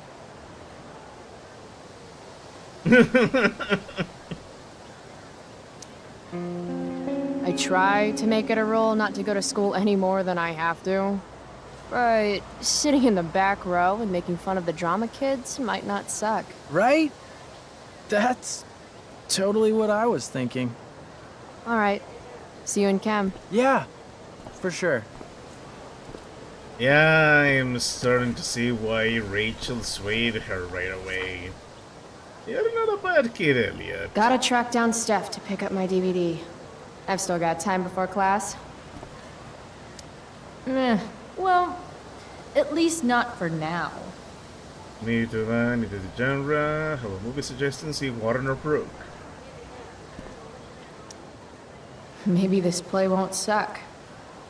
Maybe. Anti-drug buster. Oh, wait a minute. How could I possibly make it through a day in this place without a little chemical assistance? Alright, let's take a good look around. Hey, I'm at the picnic tables with Mikey. Thanks, on my way. Yeah, that's going to advance the stuff. Oh! A previous security guard? Skip Matthews, Blackwell's finest. He's not so bad for a mall cop. Hey, Skip. Stopped any gang wars lately? Not today. I did ask Justin Williams' mom to move her Mercedes out of handicap parking. Badass. Yeah, you know how I roll. So, I went to the mill last night. Caught Firewalk live. You went to the mill? Wait, You saw Firewalk? It was cool. Whoa, pretty wicked. I didn't know you were into music like that. What? Like good music? Preach it, sister. I'm in a band, actually. No shit. Really? We're called Pisshead. It's not a big deal or anything. I mean, I'm trying to get our demo out there, but it's hard. Pisshead, huh? Would you maybe want to hear it? Our demo, I mean. Yeah, why not? Yeah, okay. Great.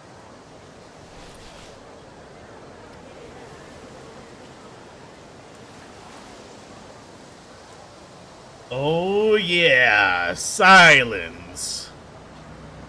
You got some pretty hardcore silence playing in there. Ah man, anybody who's watching this live or watching it on YouTube, I apologize. I mute the music to protect myself from the copyright bots. But it still makes this entertaining.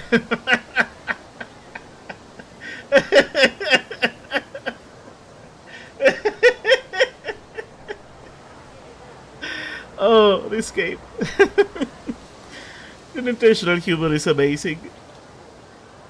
So, what did you think? That was really good, man. If Pisshead came on the radio, I'd turn that shit up. Oh, right on. Awesome, Chloe, thanks. So, if the band is called Pisshead, will that make the fans the Pissers? Hey, gang! Hey, Arcadia Bay! We are Pisshead, and we are here to take the piss! Oh, I love this. I seriously do. Do I have any new diary entries? Of course I do. Let's read some lore. Max.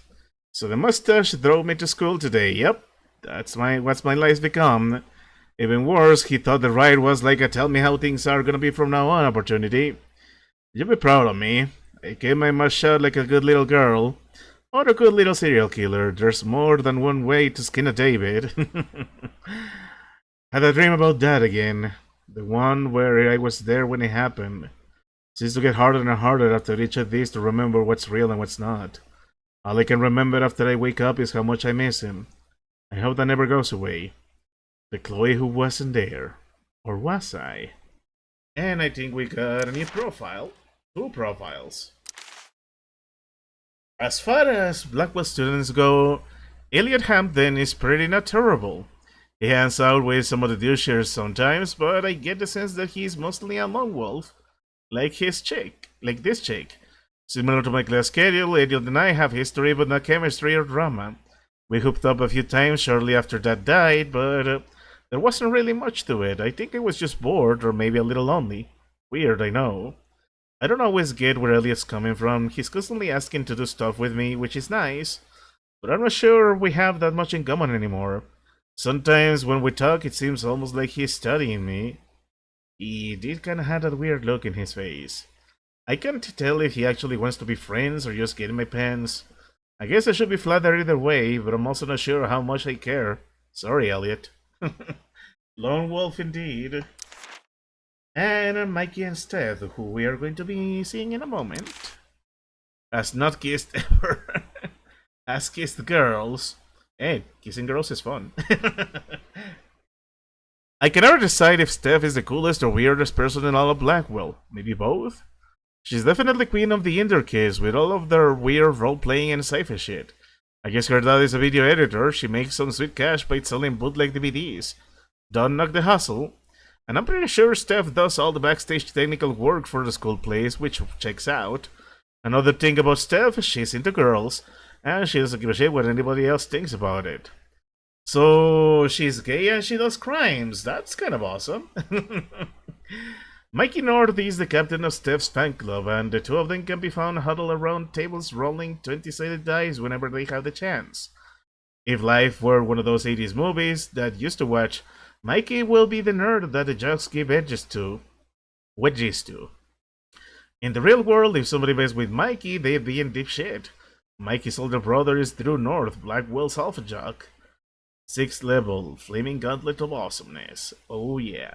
The truth is, Mikey is one of the few genuinely nice people in this place, although every once in a while he says something that reveals a darker outlook on life. No idea where he gets it from. Maybe Star Trek? I will have to look into which season of Star Trek was airing, or which season was he watching, considering it's 2010. Anyways, hey Miss Grant. Look at you, not worried about Blackwell getting surveillance. But that's gonna change in a few years. Need my Miss Grant, the least lame teacher at Blackwell. Wish she could get over the whole push me to succeed thing, though. Morning, Miss Grant. What do you think of this hypothesis? That you'll be in your seat by the time chemistry class begins today.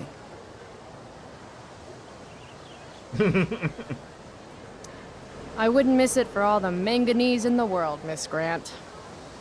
Your sincerity's overwhelming. With all the change that's happening at Blackwell of late, I suppose I can appreciate your consistent wit, Chloe. What kind of change do you mean? Well, the Prescotts have made an extremely generous donation to the school, which is good, but instead of going to support more science and mathematics, it's all being dedicated to the arts. You don't think more money should be spent in the arts? It's not that exactly.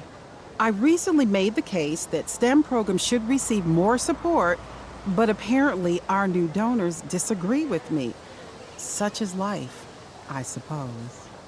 Miss Grant actually seems sad.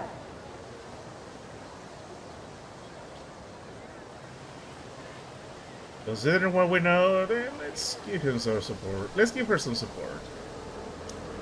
Maybe in another 6 months, a new donor will come along with money for, I don't know, more lasers. More lasers? Do we have any lasers? Sadly, no. That is sad. Miss Grant is awesome. I wish we had more dialogue with her. We didn't get to too much of her in the main game. I prefer to wake and bake. But hey, to each their own. But fire's so pretty. No, Chloe. Class is back the other way. Even Chloe knows. Ah, man. What the fuck is that supposed to mean? Winning while doping isn't winning at all. It's a quick way to the end of failure. Yeah, if they end up... Oh, we're gonna be here in a couple of years. With Max.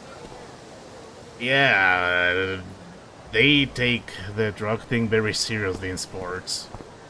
Hey, there you go. Something's definitely missing from that totally blank wall. Chloe's Sharpie to the rescue.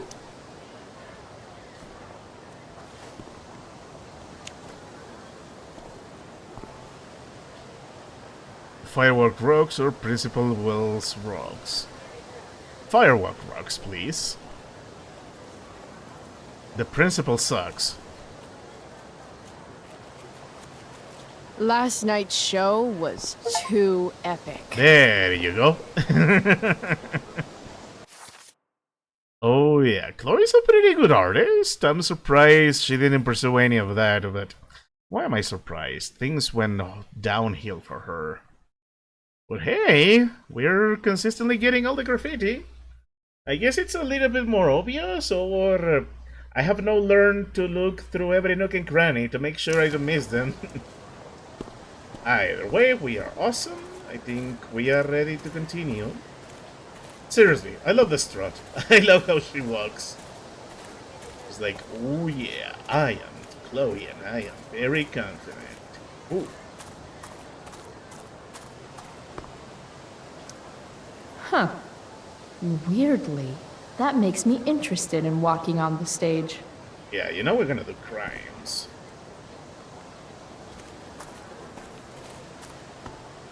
We are anti-establishment.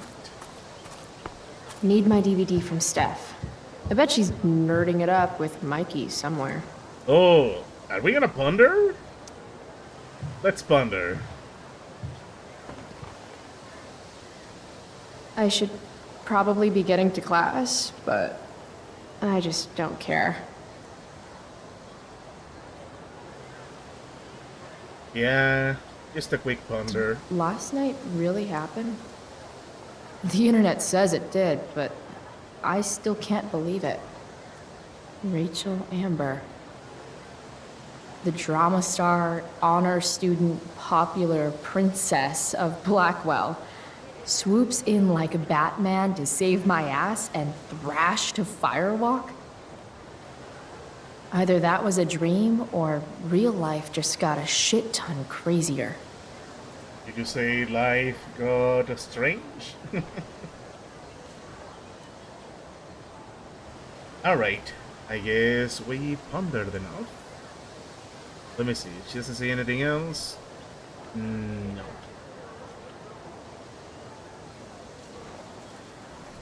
Oh, no, that's a problem. Principal Wells. Hey. Stay cool, Chloe.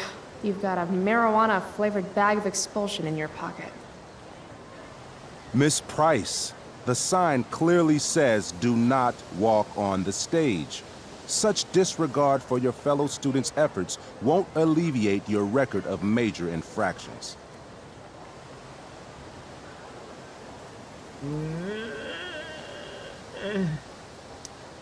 How many minor infractions and a major one?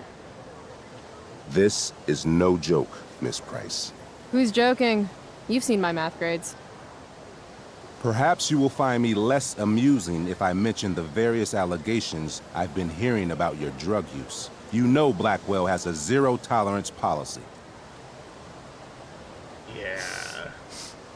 And yet if my olfactory sense does not fail me, I'd say you've recently been exposed to marijuana smoke. Shit. Do I have to initiate a search of your person in order to establish the veracity of these allegations, Miss Price? That's what I thought. I'll look forward to seeing you in my office after school today. How does that sound? Oh, you know what? Oh boy! I was willing to tolerate David because that was a favor to Joyce. Not this. If we're going to get expelled, we're gonna do it in style. Oh boy, here we go. Wells really has it out for me. I have to convince him it's in his best interest to back off. Actually, sir, I'm gonna go with no. Ah, so you're going to mouth off to me now, yes? And here I thought your well of witticisms had finally run dry. Oh, I get it. Because your name is Wells, right? You go around all day just hoping for an opportunity to make well references? This must be a big moment for you. Jokes? In my experience, that's how the guilty cover up their infractions.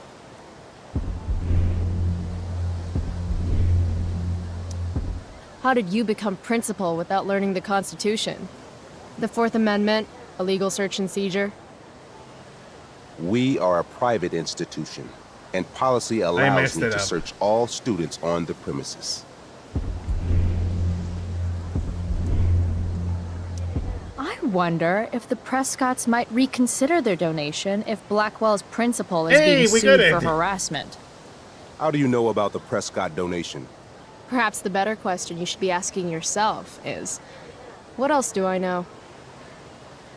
I'm sure we, do not need to make so public an issue of your behavior today. But make no mistake, Miss Price, this is not over. Ooh, goody. I love cliffhangers. Funny, just a couple years ago, something like that would have scared the crap out of me. These days, I'm at, like, the collegiate level of not giving any fucks. Double-edged sword, but hey! Oh, that felt so good! I really wanted to tell that guy to piss off. Freaking principal. And I mean, why wouldn't you be surprised that the Prescott's donation is public? It's the freaking Prescotts. They're buying this town out. They're gonna make Blackwell. They're gonna make the entire place go downhill. You really think that is being subtle at all? The future needs excellence. The future's an asshole. Indeed. By the way, I was gonna mention the dreams Chloe is having, that she feels William is talking to her beyond the grave. I believe that might be a thing. Just remember that Arcadia Bay, considering that we are in a Twin Peaks inspired setting, Arcadia Bay tends to lean a lot towards. It tends to feed on the energies of other people, especially on creatives. The entire town has a supernatural feel to it, which is very little wonder that it will pick up on William's soul from beyond the grave and trying to tell something to Chloe, especially considering that we know the storm is going to come in 3 years. So yeah, just something to keep in mind. The supernatural element is here, and it is very possible. Anyways. Oh my goodness. One moment, please. Steph and Mikey normally post up somewhere quiet in the courtyard. I know, we're gonna get it. So, Victoria. We really butted heads with you, huh? Victoria Chase. I'd rather vomit razor blades than talk to her. Yeah, I won't deal with her. Samantha Myers, school wallflower. She could give you a run for your money, Max. Hey, Chloe. Hey, Samantha. What are you reading? Who's Afraid of Virginia Woolf? Ooh. I read that last year in Mrs. Hoyta's English class. I didn't think you did homework. Normally I don't, but the play was actually good. What did you like about it? Well, let me refresh my memory a bit.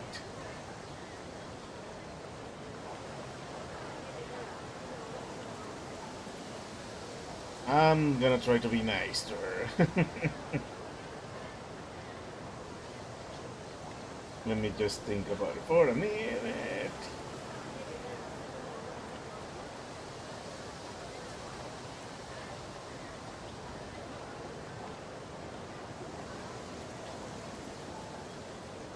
Because at the very least I want to make sure that Chloe has...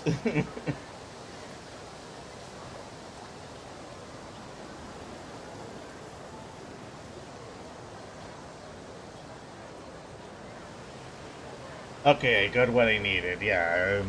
I am kind of familiar with Virginia Woolf, but... The story is about how relationships only work if people are willing to lie to each other. I'm not sure if you're joking. Sorry, I'm a little slow sometimes. I'm a little bitchy sometimes, so it's cool. People always say that. But I think you're actually... Sorry, Chloe. No one says anything like that.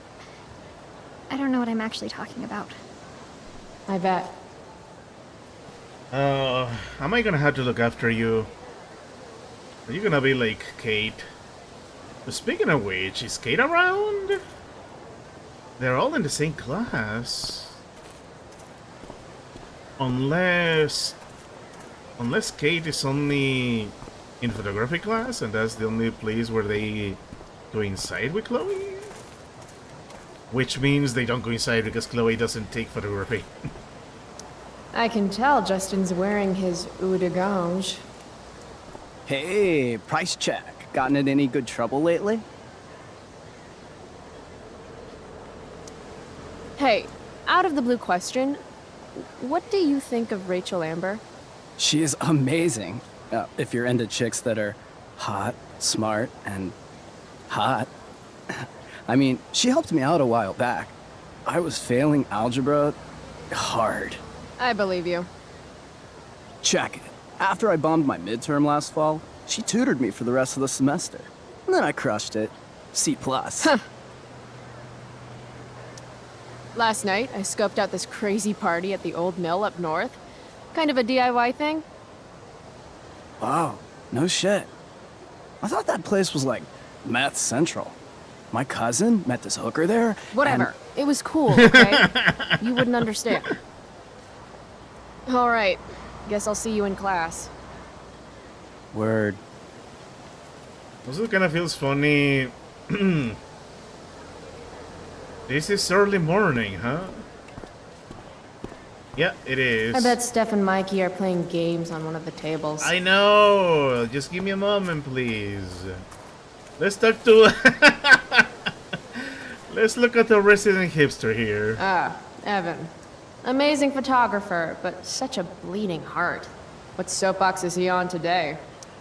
Chloe, I'd like to talk to you about wildfire awareness and prevention. Good morning to you too, Evan. According to the Department of Forestry, over 90% of this season's fires were caused by humans. That's a record high and completely preventable.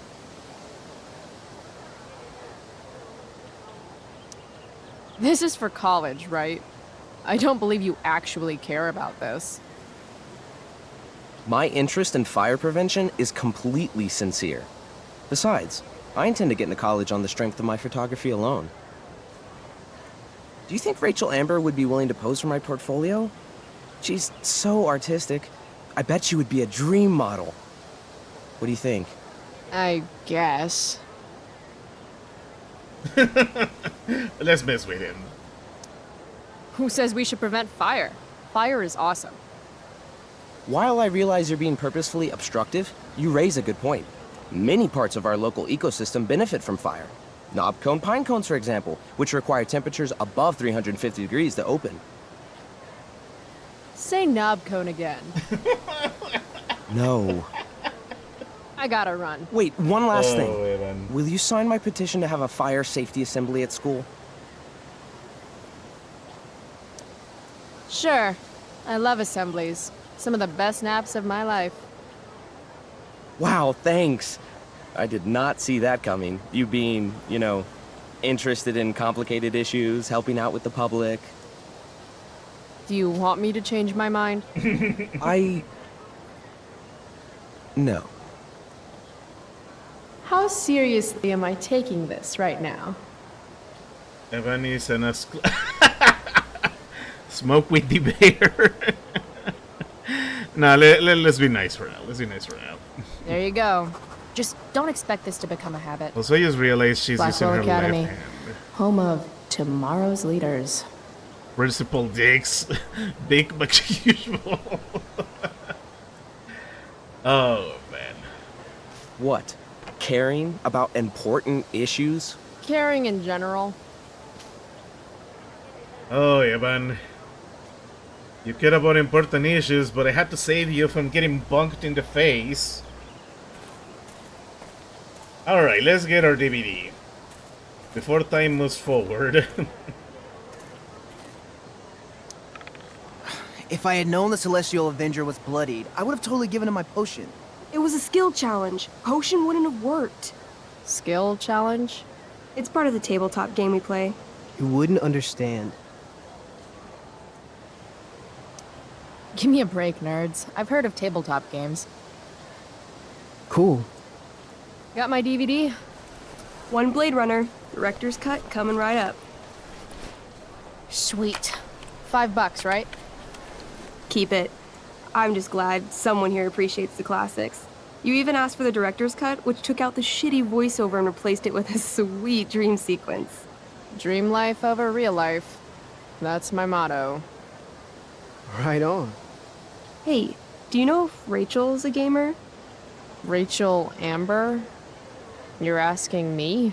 Didn't you two go out last night, or was it just like a friend thing?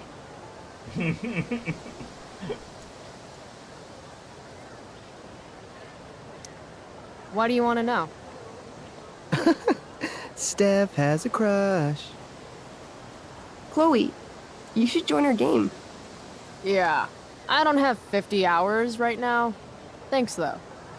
We're at the end of the campaign, so it'll only take, like, 20 minutes. What else have you got to do before class?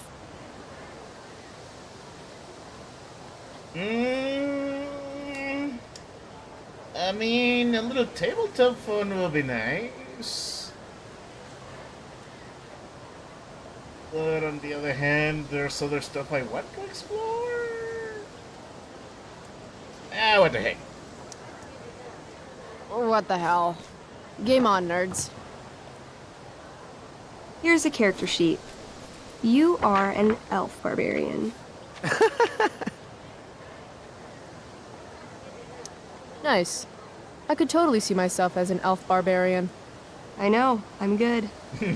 Alright, let's get started. You are both famous heroes in the Kingdom of Avernon, a once peaceful land, now laid to waste by the bloodthirsty raiders of the Blackwell. Alone, you have fought your way through the raider camps, seeking their warlord leader, Durgaron, the Unscarred. As you enter the final camp, bloodied and weary, you see your fellow hero approaching from the opposite direction. I raise my staff to you in greeting. I am Elamon, Wizard of the Third Circle, foremost advisor to King Tiberius, and sworn defender of Avernon. Introduce your character. Yeah, okay. I'm an Elf Barbarian named, Calamastia sounds awesome. Calamastia. Super into it. Not bad. The two heroes. Hold on. Elamon narrows his eyes at the elf in front of him and says, I am here to defeat Durgaron, the Unscarred. In the name of King Tiberius, what makes you think you are worthy to fight alongside me?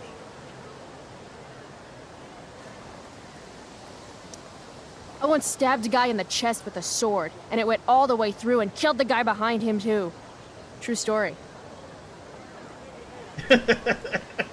You stand at a three-way crossing. To your left, the raiders' training ground. To your right, their prison camp. Straight ahead, an enormous, ostentatious tent that could only belong to Durgaron, the Unscarred. Which way do you go? Straight ahead, right? We're supposed to kill the dude. Elamon frowns. The raiders could have some good loot at the training ground, and surely it is our duty to free all those prisoners. Your choice, newbie. Where do you wish to go? Order stand, training ground, prison camp. I mean, Chloe is in her rebel phase, so maybe we go to the prison camp and release the prisoners, right? Guess it's time to free some peeps. Let's go to the prison camp. You behold a field of standing iron cages, each imprisoning a human villager, calling out for you to free them. Only a small, elderly dragonkin is keeping watch. He notices you, and in terror, runs into one of the few empty cages and locks himself in. Ah, poor little guy. What's a dragonkin? Dragonkin are like little dragon people. They're assholes. I bet he has all the keys. Oh, okay. Hey, shitface! Get out of there! The dragonkin hops up and down, shaking his ring of keys at you. He shouts in a strange language. Whatever he's saying probably isn't flattering. Got any useful spells in that robe of yours? Nothing that wouldn't blow up the cage and everything in it.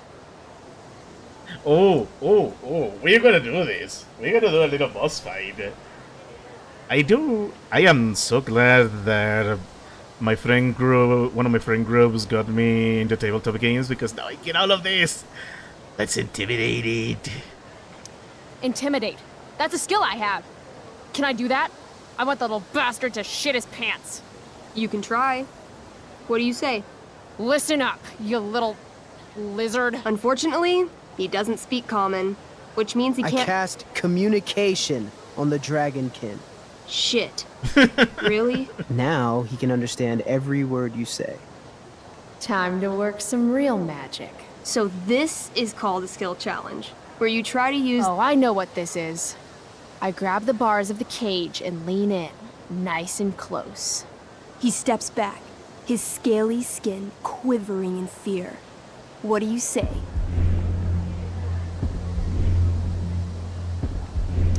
Everybody knows that dragons are pussies. That's why they hide in caves and only come out to breathe fire on sheep and eat cows and shit. That was a mistake. No! The dragonkin growls, snapping at you and showing his teeth and claws. Tall One is a fool. Dragons are gods, he says. Damn.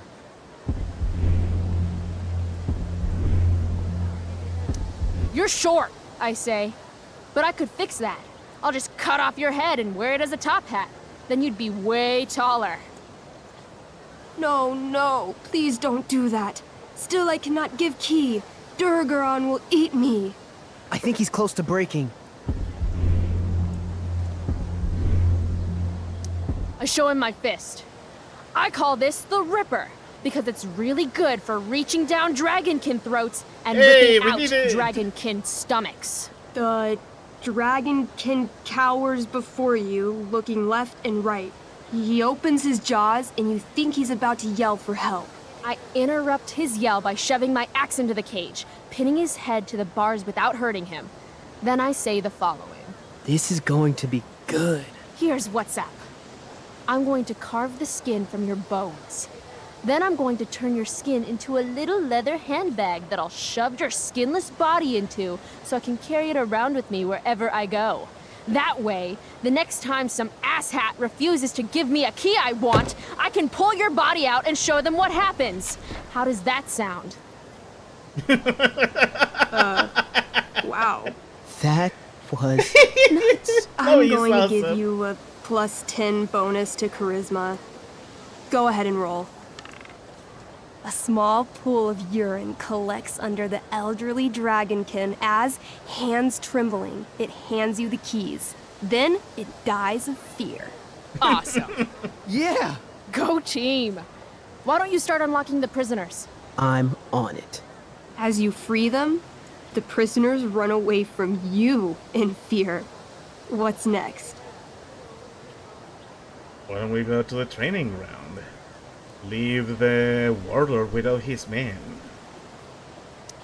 Loot sounds good. Let's go to the training ground. Sweet. Upon arriving at the training ground, you are spotted by a heavy-set orc who immediately shouts and points. There are a dozen raiders on the training field, all of whom raise their weapons and charge. Okay. So what do we do? I cast Urgel's Acid Blast. Overkill? Bam! You conjure up a wave of acid that washes over the charging orcs. Every raider suddenly starts screaming and writhing in pain. There's a sweet and sour kind of smell as the flesh melts off their bones like warm candle wax. Holy shit. You see why I haven't really needed a partner? The heavy-set orc sergeant still remains. He runs at you swinging a massive warhammer. All yours.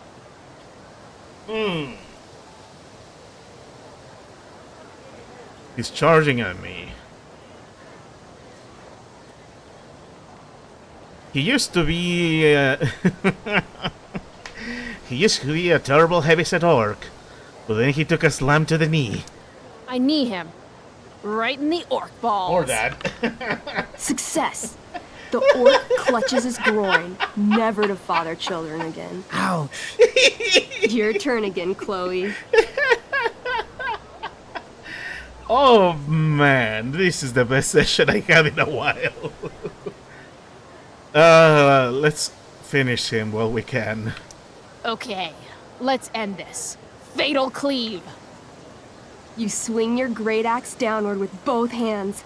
The orc blinks, then splits open like a hot dog bun. Fuck yeah! I'm awesome at this game. It's going well. What about the loot? Well, as the training ground is now a roiling pit of acid, it's unlikely any loot survived. Dang.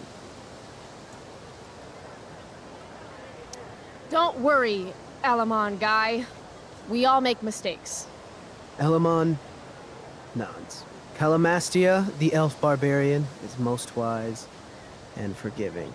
What's next? Obviously, the warlord. It's tent time. You enter the tent to find Durgaron, warlord of the raiders of the Blackwell, sitting comfortably at his throne. He's a huge red-eyed minotaur, swathed in a fine black cloak, gripping a two-handed sword that's easily 6 feet long. His laughter bellows, "Wah ha ha ha ha ha ha. Your lands and people are already mine. Your deeds here mean nothing. Your kingdom was weak. You are weak." What an asshole. I got this. I cast Zael's cataclysmic cone of fire. The fire fizzles out on contact. Durgaron laughs again, holding up his right arm to show off his bracer of fire immunity. Shit! All of my battle spells are fire-based. Except for, you know, Acid Blast, which someone used unnecessarily to show off for Chloe. Calamastia? What'll it be?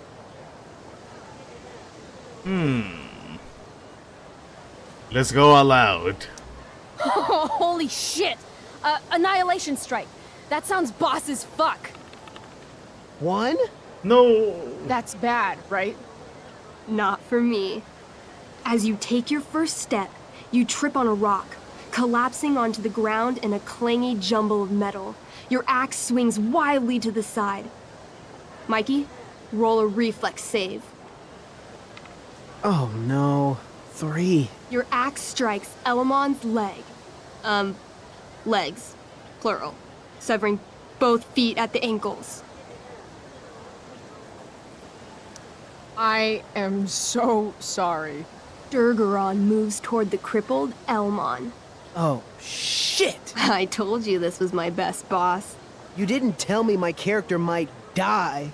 Durgaron approaches, stomping his bloody hooves. Stomp, stomp, stomp. This is all my fault. Sort of. What should I do?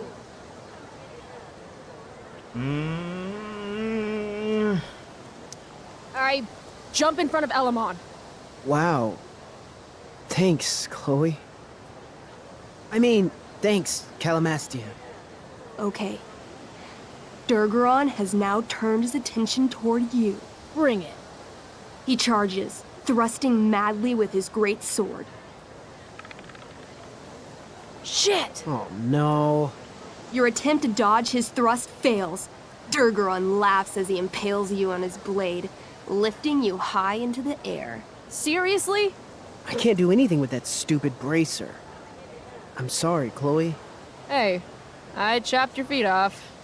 We're even. You feel your strength draining away as Durgaron lifts you higher into the air. It hurts like hell. What do?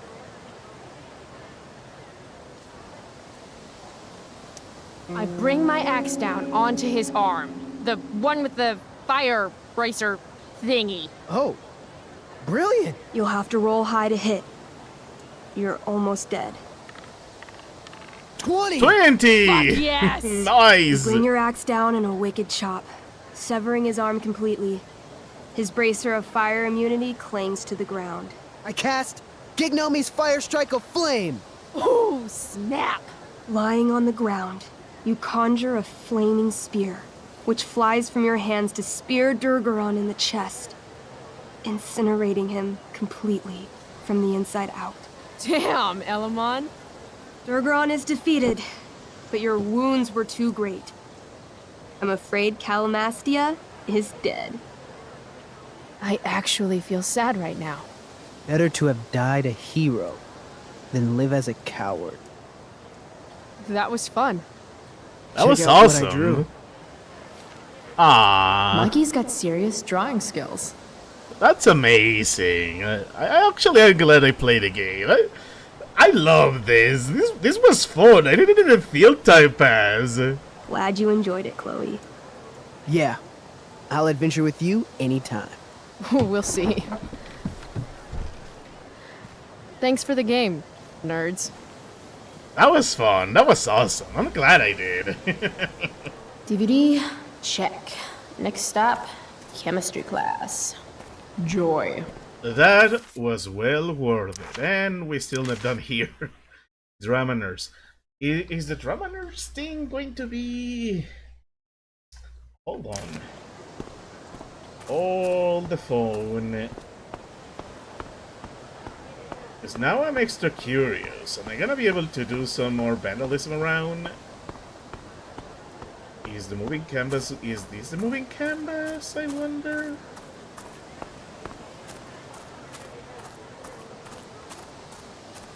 Ah, no, it's not a moving canvas. Okay, never mind.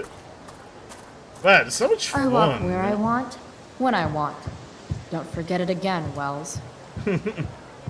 Ah, never mind. Nothing to see here. Alright, I guess we needed. Let's just go ahead and... If I'm late get to the class, chemistry that's just one more excuse for Mom to sick David on me. Exactly. Evan's work is actually pretty good. I'd never tell him that, of course. This makes being high sound like a bad thing.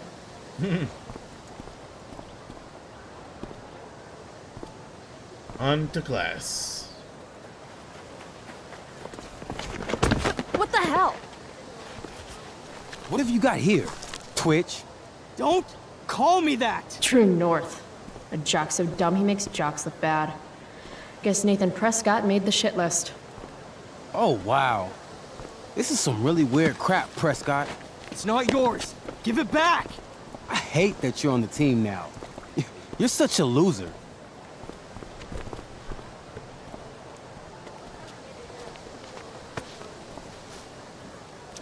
Guys, no need to fight. You can both be losers. The mute speaks? Whoa, whoa! You earn a spot on the squad, Twitch. You don't have your dad try to buy off the coach. At least my family pays tuition. How much financial aid does your deadbeat dad need again? Wow. Snap. Dick move, Nathan. My dad lost his job at the shipyard when your dad closed it down. And you want to talk shit to me? Leave Nathan alone! You know something, Prescott? I'm gonna do you a favor. You can't be a part of the team and be into this stupid crap at the same time. Oh no. You're a piece of shit. I am going to kill you. You guys, stop! Chloe, do something! Don't just stand there watching! Oh man. Of course this game is going to do this to me. See, on one hand, we know what Nathan is going through, and right now, he hasn't decomposed into the psychopath that he is. I think Jefferson's influence hasn't really... Jefferson hasn't had his claws into him yet. On the other hand, the bully has kind of a point. His family has been screwed over, and now he has the son of the man that ruined his father come and join into the team. We're gonna have a direct relationship with Nathan later on in the future, so maybe it's time I use my Chloe superpowers. As much as I don't want to. The only way to stop a bully is to be aggressive. I've got to put Drew down. Back off, idiot. What the hell did you just say to me?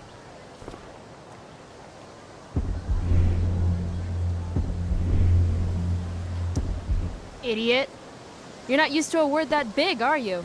Don't be scared. You're seriously defending Nathan Prescott?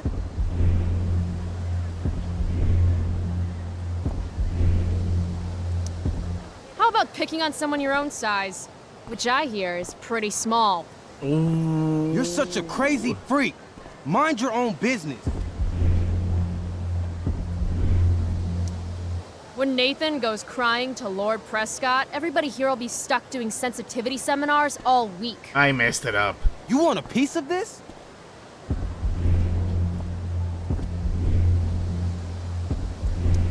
You mean your budding bromance with Nathan?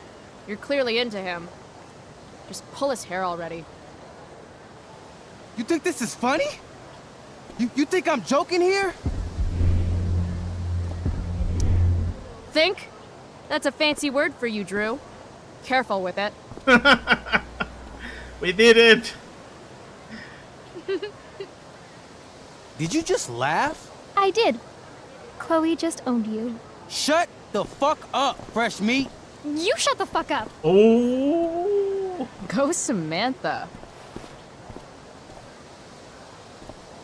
Guess you got lucky this time, Prescott.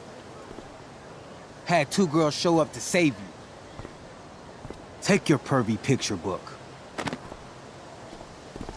Are you okay? You think I need help? From you? Yeah. You're welcome. Are you alright? Thanks for sticking up for him. People think just because of his family. Everything okay here? No problem, Skip. But now I'm getting concerned. She's not around. Either she gets to still be around, but she doesn't go inside with anybody at class. Or, yeah, considering that Jefferson is in this school, I am wary of it. And yeah, I did it for the sake of doing it, Nathan. Don't get too crazy ideas about it. Let we talk, me too. I know you're doing your best. Love you. Ah, I wanna hug Joyce. Also, I just realized we got more profiles to see. And we are approaching 3 hours. I wonder if I will roll credits. I doubt it. We are only halfway into the graffiti. So, let's read some more lore. Drew North is Mikey's older brother, and the two of them couldn't be more different. Drew is a legit jock, like the type that spends hours a day in the gym and has nicknames for his biceps. I've never been to a Bigfoot's game, but I hear he's actually really good, and throwing stuff into other stuff or whatever, and of course, she drew a jockstrap. Ball goes into that, into butt. Mikey told me that Drew is planning to go to college on an athletic scholarship, which is good, because their family is even poorer than mine. Their dad was one of the fishermen who lost his job because of the Prescott Corporation. As you might imagine, this put Nathan on Drew's shit list. Not a good list to be on. The war between a meathead and a shithead, does anybody win? Anyway, I don't think Drew is really a bad guy, but I guess I wouldn't know. It's like we exist in two completely different planes of existence that happen to be in the same school. Happy to keep it that way. Indeed. And now we're gonna talk about our resident psycho. Nathan Prescott is the golden child of the Prescotts, Arcadia Bay's oldest, wealthiest, and most powerful family, as they love reminding everyone. Nathan's dad does something nautical related. I think it has to do with murdering baby seals and turning them into death rays for the military, but I can't remember the details. Whatever the case, there's a lot of people in this town who hate the Prescotts, including all the fishermen he put out of work. And you do not want to mess with fishermen. They smell. Nathan is odd. He is extremely privileged, yet dark and brooding. Even though he's a dick, I can't help feel bad for him sometimes. He's really just a weird little dude trying to figure out his shit, but he has to pretend to be all this stuff he's clearly not, like an athlete or a cool kid. As you can tell, it fucks him up inside.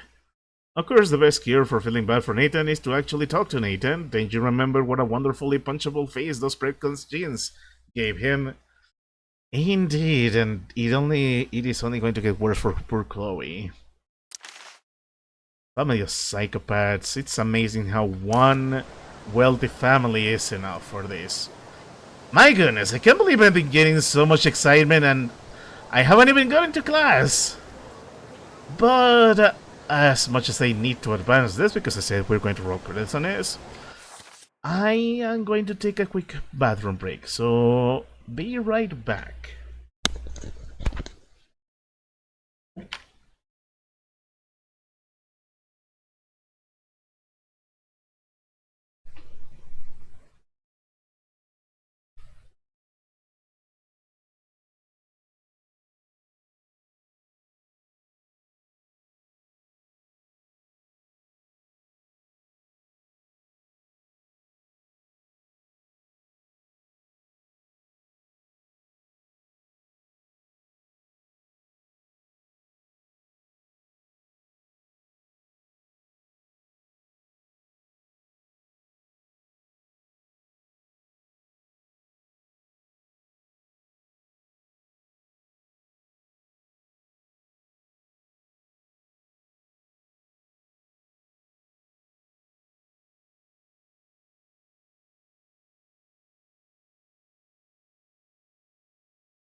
Okay, I am back.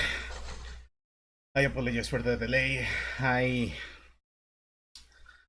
took advantage to my bathroom break to also go get some dinner, get something to eat, because I was getting very hungry. But I got something to eat and we can proceed. And of course we are past the 3-hour mark, so let's see how far we can go. How long to beat Graph said that the episode is 3 hours long, so leaving aside the fact that I've been reading a lot of stuff and messing around a lot, we'll see where this takes us.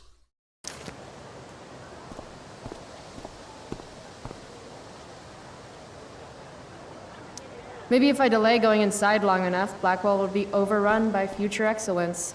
And by future, that pick would actually make a sweet tattoo. They're actually good.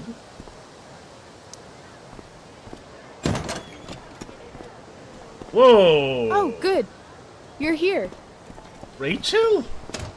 Hi.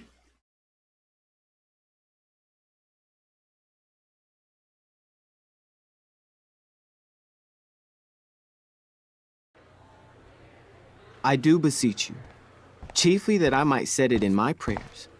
What is your name? Miranda. Oh, my father, I have broke your hest to say so. Good. Admired Miranda, indeed worth what's dearest in the world. Many a lady I have eyed with best regard, and many a time had listened to... Many a time the harmony of their tongues hath I listened to. Hayden, you're killing me. You've had weeks to be off book. Sorry, Mr. Keaton. No, don't apologize to me. Apologize to your scene partner who's been very accommodating, and to your other fellow actors, and most of all, to yourself. Mr. Keaton, sorry to interrupt, but does this look better? I had my mom take it in a bit. Rachel looks awesome. This is getting as surreal as last night. Wow, looking good, Rach. Very cool. Exquisite, Rachel, as always. Mr. Keaton, I'm still having trouble with... My affections are then most humble. I have no ambition to see a goodlier man. I mean, does she really mean that? Especially because I just straight out told her I've been banging all the ladies. Yeah, that is hard. We've talked about that line forever. We need a fresh perspective. Us? Why? The question is, are Miranda's feelings of instant passion for Ferdinand just inexperience in dramatic circumstances, or has she actually just met the love of her life? What do you think? I have a 0. I know the Tempest, but I have zero experience with it.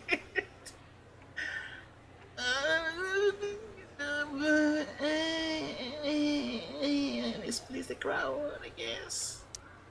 Sometimes, when you meet someone who's going to change your life, you just know it, I guess. Oh. Also, you've got parents coming to see the show, right? At $20 a ticket, it's gotta be true love. Yeah, at Wow. least it was in, A romantic Chloe and way. a cynic. That actually kind of helps me. Thanks. Thanks, Mr. Keaton. Later. See you later, guys. Oh no. I have first period improv with a class full of freshmen now. Oh, so this is Rachel. I'll just be a minute. Okay, so why am I here again? Oh, could you grab my belt for me? I think it's in my bag over there. Okay. Yeah, sure. We are quite literally pulled into Rachel's life. That's surprising. Max, have I ever told you about Nathan Prescott, aka Spoiled Dick Baby? I mean, Peace Baby also helps. Spoiled Dick Baby. Jesus. Anyway, you know that old question about what if you could go back in time and assassinate Hitler? Well, I worry I just stopped that assassination when it got between Nathan and an ass beaten by Drew. Football joke and all-around angry teenager. Maybe I'm getting soft in my old age? Spoke to Elliot too. He was super nice as always. He wanted to hang out as always. And I was non-committal as always. Poor guy, he's super persistent. Super persistent. It must be hard trying to give a shit about me. Speaking of giving a shit, I actually played a game with Steph and Mikey this morning. It wasn't terrible, but I'm not sure I have the energy to consistently care that much about anything. I probably should have concerned about how little of a shit I give these days, but what would mean giving a shit, wouldn't it? Chloe, the catch-22. Oh, Chloe. I kinda like how Chloe's diary entries are a lot shorter compared to Max's. It's like Chloe has an easier time with words, and here it is. The most elusive of entries. How do you describe Rachel Amber? I've been trying to find the right words ever since we met. The crazy thing about Rachel is that I really should hate her guts. I mean, she's a straight-A student, beloved by everyone at school, including students and teachers. She's super into acting, and I hear she even does modeling on the side, which I imagine her district attorney and dad and Stepford housewife mom support her in. It all sounds like a recipe for awfulness. And yet, Rachel somehow is nothing like the privileged golden child type you'd expect. She's not like any type, actually. She's probably the most surprising person I've ever met, and that's not just because when we met, she was helping me take down some skeevy assholes at a rock show. But it's just this feeling she gives off. Like when you're with her, anything is possible. Not right meow. Ah, fuck, it really sounds like I'll have a crush on her, doesn't it? Here's hoping she reveals something really horrible about herself soon, like a stamp collection or a love for cat memes. Hey, cat memes are awesome. Something to make it a little less indescribably awesome. Then, I like that this game is not hesitating to drive home that indeed Rachel is living up to her reputation. Also, you know what we are here for. Drama nerds and the moving canvas. They have to be in this room, right? Okay, let me see. Bunch of posters, there's the props. If I'd known acting meant getting to play with weapons, I totally would have auditioned for the Tempest. I guess the Prescott donation doesn't cover this. Of course it doesn't. Okay, get the belt. Don't say any stupid shit and don't, fall down. Should be doable, right? Should be life is drama. Sweet collar, Pepe. That's pretty funny. Okay, just give me a moment. I need to do some crimes. Hey now. Sharing is caring. Or we can check emails. I have feelings about this. Most of them are not good feelings. Yeah, I guess we could have seen this dialogue if we hadn't seen it at home. Why do theater kids take themselves so seriously? That's a question for the ages. Rachel Amber playing Prospera. A newcomer to Blackwell Academy, Rachel Amber blew the doors of her audition with a heartbreaking reading of Blanche from Tennessee Williams' A Streetcar Named Desire. Other interests include athletics, debate team, boosters, fundraising, local history, and nature. Rachel hopes to one day grace the stages of Broadway at the silver screen of Hollywood. Nathan Prescott played in Caliban. How fitting! Of course, a psycho like Nathan is gonna play Caliban. I only know about the Tempest and Caliban proper because of Silent Hill Origins, probably one of the few good things that game has done. But I know Caliban is kind of a monster. As Nathan. A favorite son of the oldest and most influential family in Arcadia Bay, Nathan hopes this performance of the Tempest will only further the legacy of the Prescott name at Blackwell Academy. Playing Caliban has been a challenge for the sophomore, who enjoys sports, photography, and casual hangouts with his many friends. Yeah. Hey, Dana! Dana Ward, playing Miranda. A sophomore, Dana has performed in 2 other productions at Blackwell Academy since her freshman year. Dana enjoys football, go Bigfoots, social media, and school dances. She hopes to be a member of the Vortex Club when she is a senior, and I think she did become a Vortex Club member. Hayden Jones playing Ferdinand. This show marks the introduction of Hayden Jones to Blackwell Academy's drama club. He auditioned on it there, and as it turns out, actually really digs acting. As sophomore, his other interests include playing sports, herbals, and taking long walks in the woods. Yeah. No wonder you're struggling, man. Juliet is playing Ariel. Julia's primary interests include journalism and social activism, but she is very excited to be debuting in this spring on the role of Ariel, the capricious and powerful spirit Prospera has enchanted and bound to do her magical bidding. Travis Keaton, the director. A veteran of Broadway, Travis Wilbury Keaton serves the prestigious Blackwell Academy as a teacher of the dramatic arts. Mentor of friend, he hopes this humble reinterpretation of Shakespeare's masterpiece can inspire the next generation of the country's leaders to strive for greatness and never to forget his motto, Ars Gratia Artis. Well, that's a good motto. Stage manager, Steph Ginrich. Tech crew, Adam Glenn, Gina Stella Hill, Jason Redford. Some design, Brooke Scott. Program cover, Evan Harris.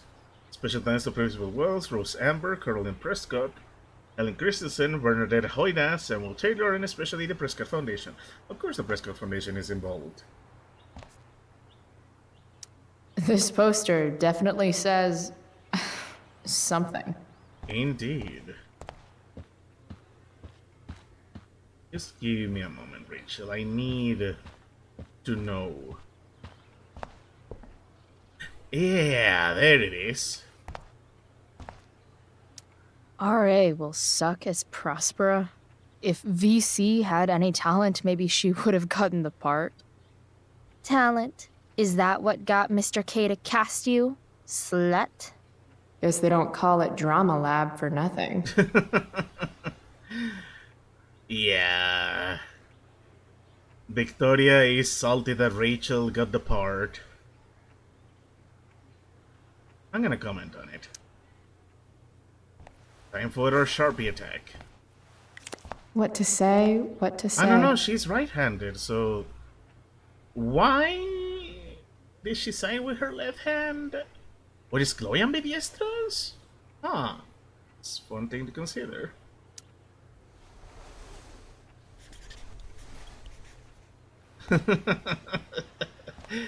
Playing the part of the bitter, passed-over, talentless hack, VC. Oh, that's beautiful. Did that count, though? It did not. Hey, at least we left a comment.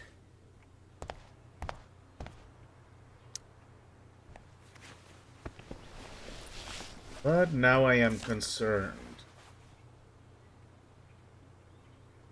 Ah. Rachel looks so happy here. Rachel and her dad. But we need to find a belt, Chloe. We are stalling. There's Rachel's belt. Guess I'll go give this to Rachel now. Yep. I don't think there's anything else to see here. Nothing for us to attack with our Sharpie. And certainly nothing around here. No. Yeah, that's what I thought. Maybe in the room Rachel's in? I'm just making sure I'm checking everything. You never know. I guess it is what it is. Oh, nice. I could have explored this all along. Must be 100 costumes in here. Am I the only student who's not in this show? Sometimes you just gotta turn up the heat. That one is actually funny. Oh, there it is. Rachel Amber, drama star and guardian angel. I still can't believe that was her last night. Yeah, that was actually surprising. Hey, let's Sharpie it up.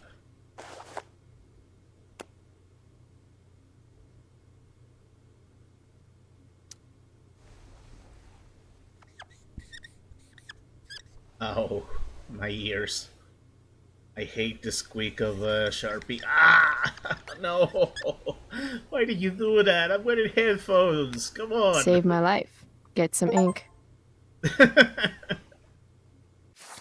Probably the simplest Sharpie graffiti we have done. So, I guess the moving canvas is around somewhere else. We'll see.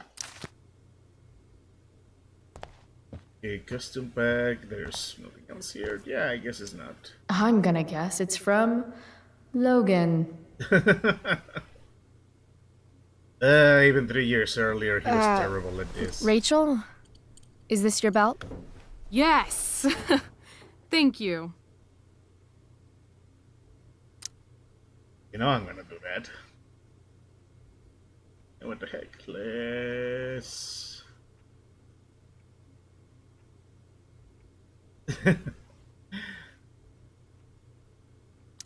I really liked your costume. Thanks. So, did you bring flowers for my dressing room?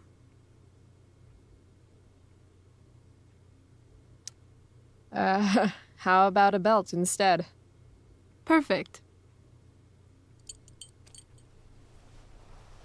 I'll let you finish changing now.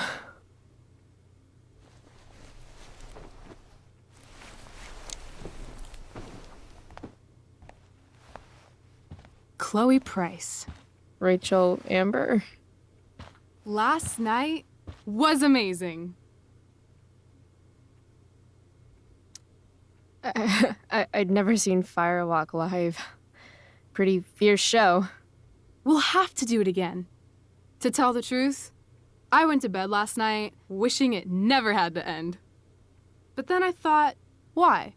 Why does it have to end?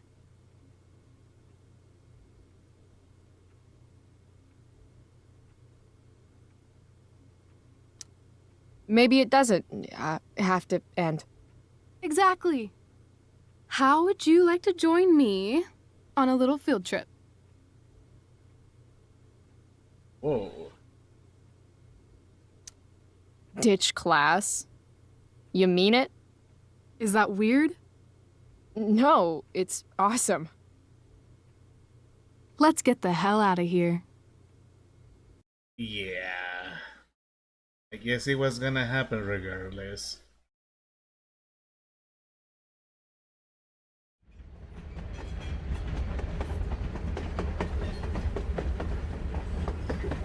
You are interesting, Rachel.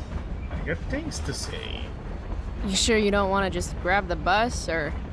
Nope. If we're gonna go rogue, we're doing it right. Well? What the hell am I getting into here?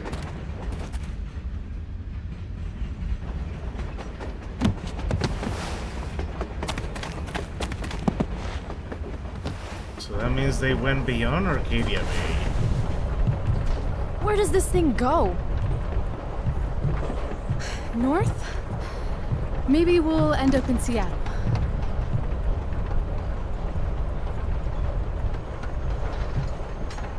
Pull up a chair, Price. The view's amazing. Oh.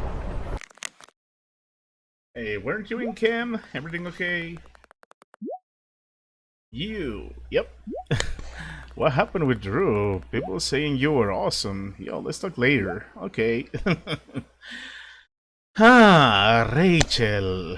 Overwhelming charisma, legendary popularity, legendary status in Blackwell. If not all over KDMA. You had no trouble in pulling Chloe out of class. Also, yeah, that's definitely the outfit. How fitting that Max gets the red play shirt, but Rachel uses the blue one. I wonder if there was some symbolism there. Whatever the case, we got some extra lore. Max, I know what you're thinking. You're thinking, when is she finally going to talk about Rachel Amber? Fine, you noisy bitch. Here it is.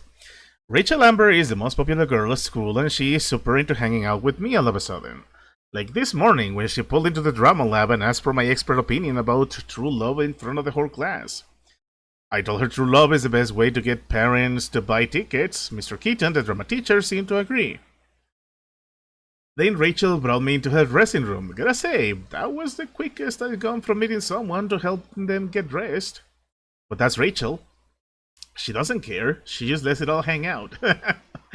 Then Rachel hatched this crazy plan for us to skip school together that involves jumping onto a train. You know, the kids ditched school in the 60s, the 1860s.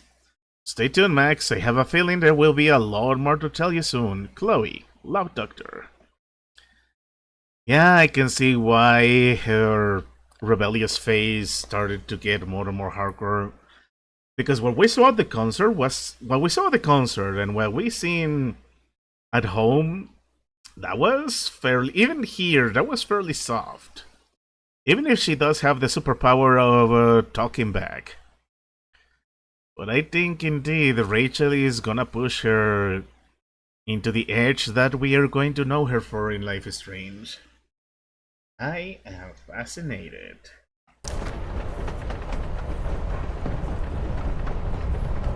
Guess we're not the first ones to hop on this train. I wonder what the symbols mean. Whoa, Nathan's dad is a Terminator? That totally checks out.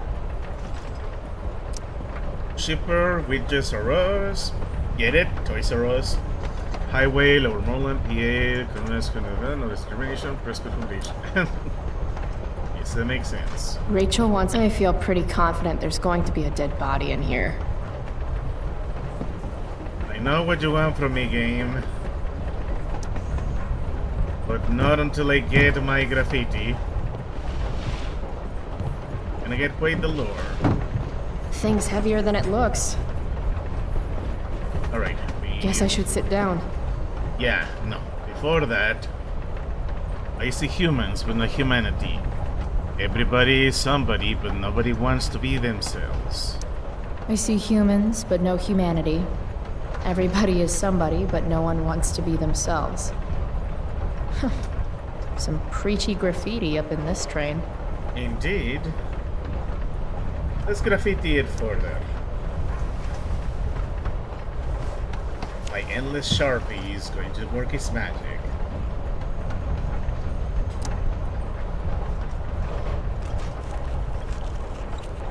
Everybody lies.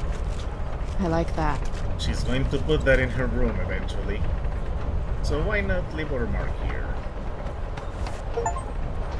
There we go. Mulligan's 2. Picking over 7. And we're getting really good at collecting these. And I'm pretty sure there's not gonna be anything else unless that white guy is going to be in one of the packages. No, seriously. Am I gonna graffiti the box? I guess not. No way that we're gonna put two together. Alright, Rachel. Let's get to know you. It's great to do. Alright, Chloe. You're on a freaking train with Rachel freaking Amber. Play it cool. Is this nervousness? Is that what this feeling is? Wish Max were here so I could ask. Should I make small talk? Is that what people do?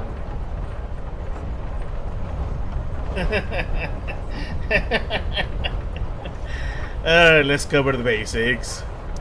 It's nice Rachel we're having. What? I mean, weather. It's nice weather. It sure is. So, it's kind of weird that we're hanging out. You mean because I don't hang out with anyone and I don't have any friends? You have friends. Well, I used to. Friend. Singular. Her name was Max, but she left for greener, more northern pastures. That sucks.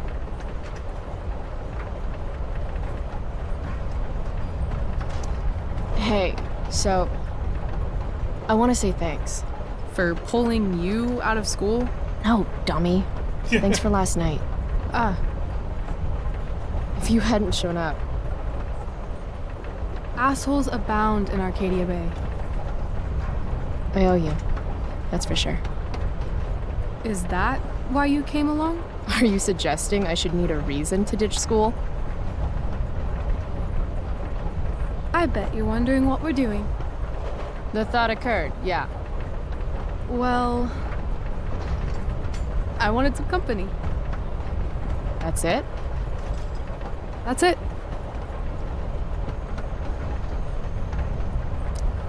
Good to fucking go. Anything beats another second in Blackwell. You really hate it there, don't you? You don't? Right. What reason would Rachel Amber have for hating Blackwell Academy? Your high school royalty. You don't know me. Yet.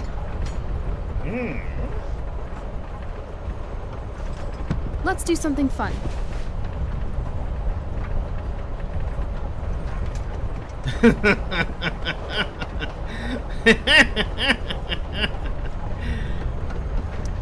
V-card's been punched, Rachel. I'm sorry. Wow. Too far? Well, I don't know. Okay, something fun. I'm all ears. 2 truths and a lie. What? I think we should play 2 truths and a lie. It's a game where each person offers up 3 facts about themselves, 2 of which are the truth, and 1 of which is a lie. Right. And then the other person has to guess which is which. Sounds fun. You're on.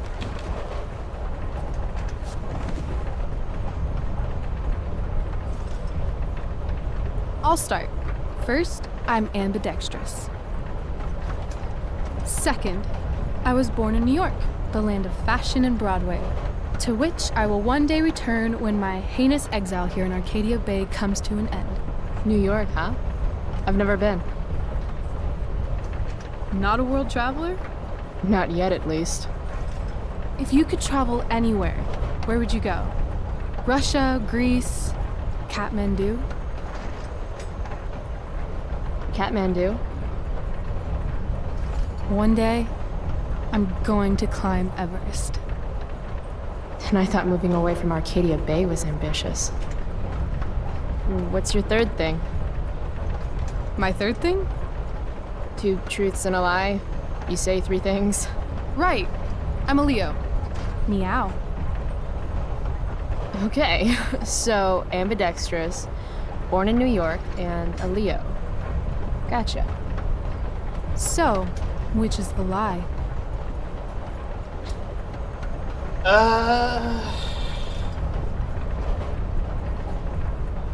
Knowing her, I'm leaning towards New York. She was born there, but had to move to Blackwell. But she's already got dreams, big dreams to become a star.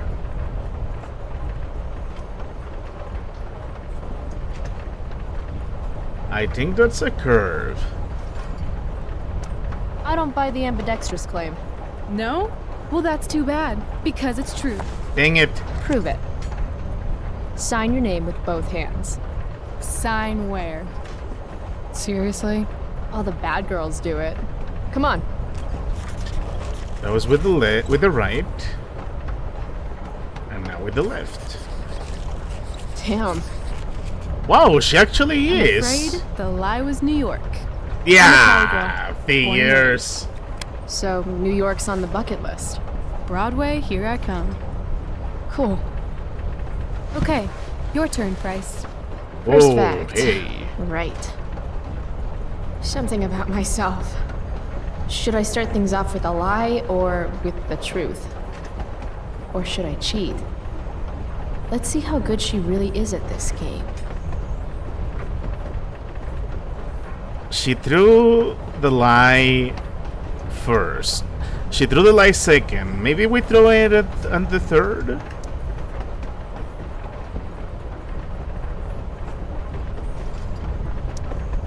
I used to want to be a pirate when I grow up. I kinda still do. Arr. Let's throw another truth.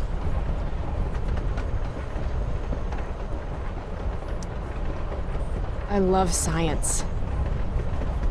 Seriously, I think Neil deGrasse Tyson is the shit. That one was obvious. No. Oh wait, no. That was not. No. Yeah. Sorry, my bad. Now we tell the lie.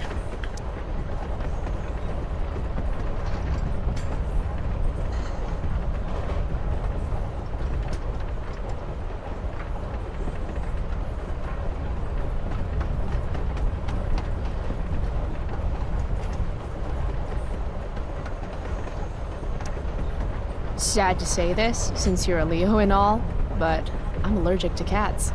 Are you now? Swear.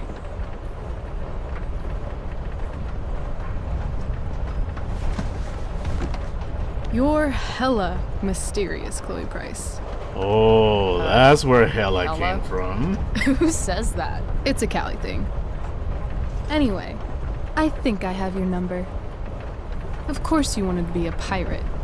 Sail the open seas. Buckle swash. Plunder secret treasure. Did I mention my love of booty? Don't we all love booty?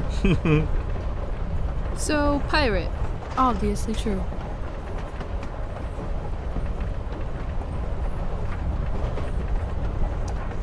Like you said. Arr.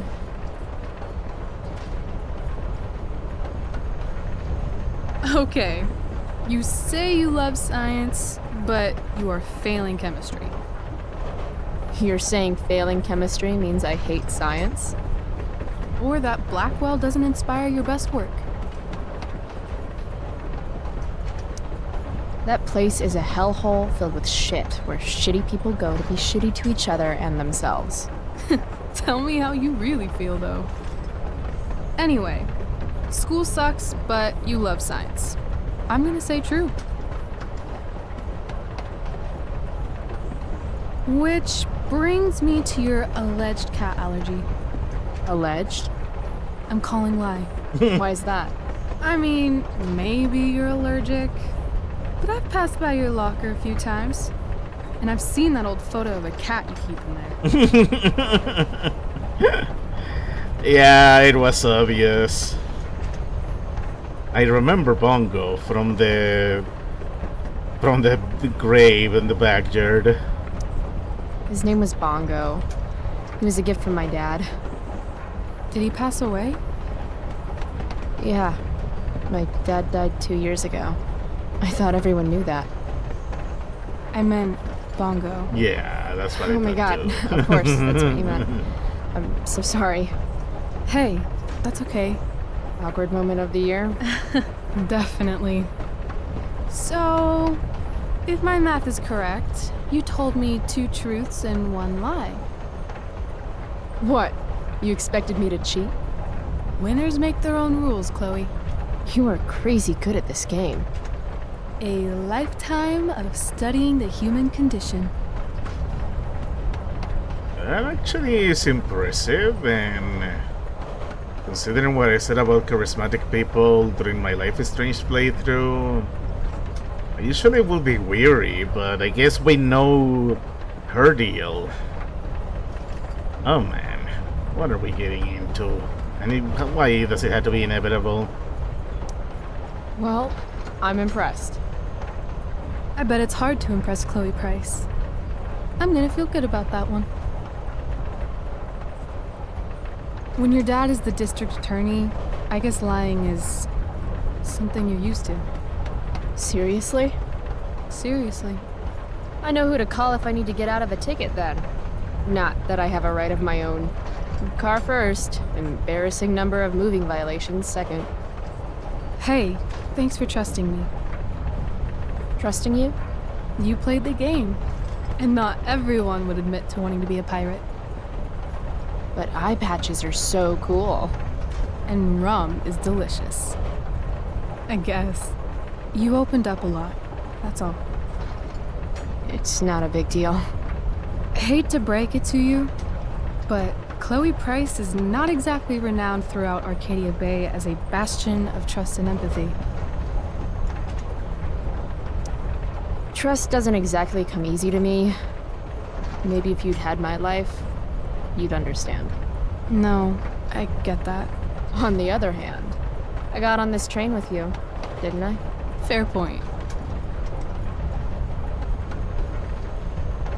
Aww. They're actually having a good moment. Wouldn't mind listening to some music. Oh yeah, let's listen to some silence, baby. Hey, wanna listen? Listen to my 6 silent tunes. I got great hits like train ambience. We got a muffled train. And the sounds of nature. I am definitely gonna look at the soundtracks after this. Oh, what a nice moment. So this is what allowed Rachel to be such a popular person, such a popular student at school, huh? Her father is a district attorney. Reading people in the middle of court cases is pretty much his job, and more importantly, he's district attorney. That means his job is to figure out if somebody is guilty. He has to push for the guilty verdict. So reading people and hitting the right buttons is something that comes to him naturally as part of his job. And of course, that's something Rachel is going to pick up on, which I guess explains how she knows how to move around Arcadia Bay so much. And why she was able to push Chloe to skip school. She already has a reputation for skipping school. Although I find it interesting, my objective was to get to chemistry class, but Rachel was able to just pull me out just like that into the train. Which, by the way, I need to mention this. That place where we boarded the train is the same place where Chloe almost dies during episode 2. So that's something to consider. Very, very fascinating. And we are almost 20 minutes before we get to 4 hours, which will be 5 hours, considering we did the stream earlier. My goodness. This is a lot. This is fascinating. And I can't help but feel happy and sad at the same time. Happy because this is the moment Chloe is realizing she's found maybe a friend, somebody that she's really gonna come to love. I'm also feeling sad because we know where this is going. We know where Nathan is. And we know Jefferson is somewhere out there on the loose. And Rachel is just manipulating everyone around her because she's trying to achieve her dreams. Which is, you know, not the greatest thing, but I can see where she's coming from. But not even Rachel deserved what Jefferson did to her. Anyways, I guess this was my turn to ponder. Let's continue the story, please.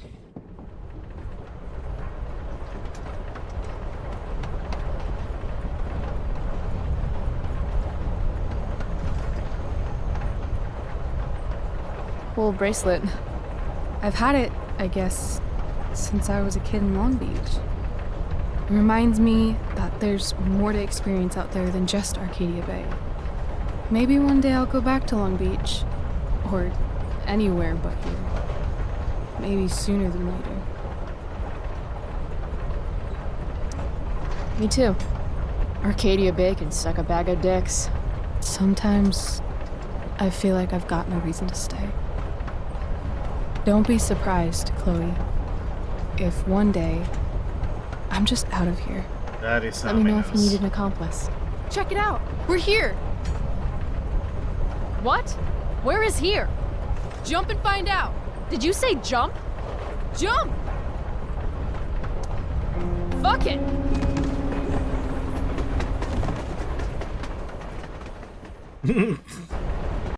Yeah, that's the most Chloe thing she's gonna do. Fascinating. Very fascinating. So this is how it all started, huh? But this is just the first encounter, and this is going to develop further. Interesting choice to make it take place 3 years prior, but I guess 3 years is more than enough time for them to grow beyond close, or for Rachel to further her own goals. But now that leaves me with a question, how do they plan to get back? That train ride couldn't be short. Oh. Or is this something Rachel wanted personally, I wonder? Huh.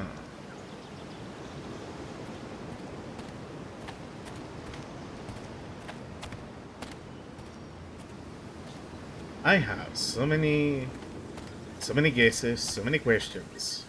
I'm loving this. And I'm almost certain there was gonna be background music in this. But I sadly had to mute it. I apologized earlier, but I apologize now. This could have gone better. But that's one of the downsides of licensed music. Hey, it's actually a pretty nice view. Glad you approve. And as your reward for making it up here, I have a new game for us to play. Another one? I like games. Deal with it. This is one I learned in theater class. It's all about improvisation.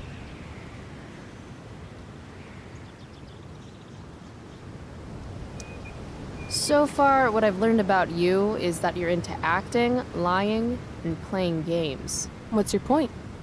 That you're either full of imagination or full of shit. Let me know when you figure out which one. This game involves spying on people from afar. Luckily, we got some high-tech surveillance equipment right here. Let's fire it up.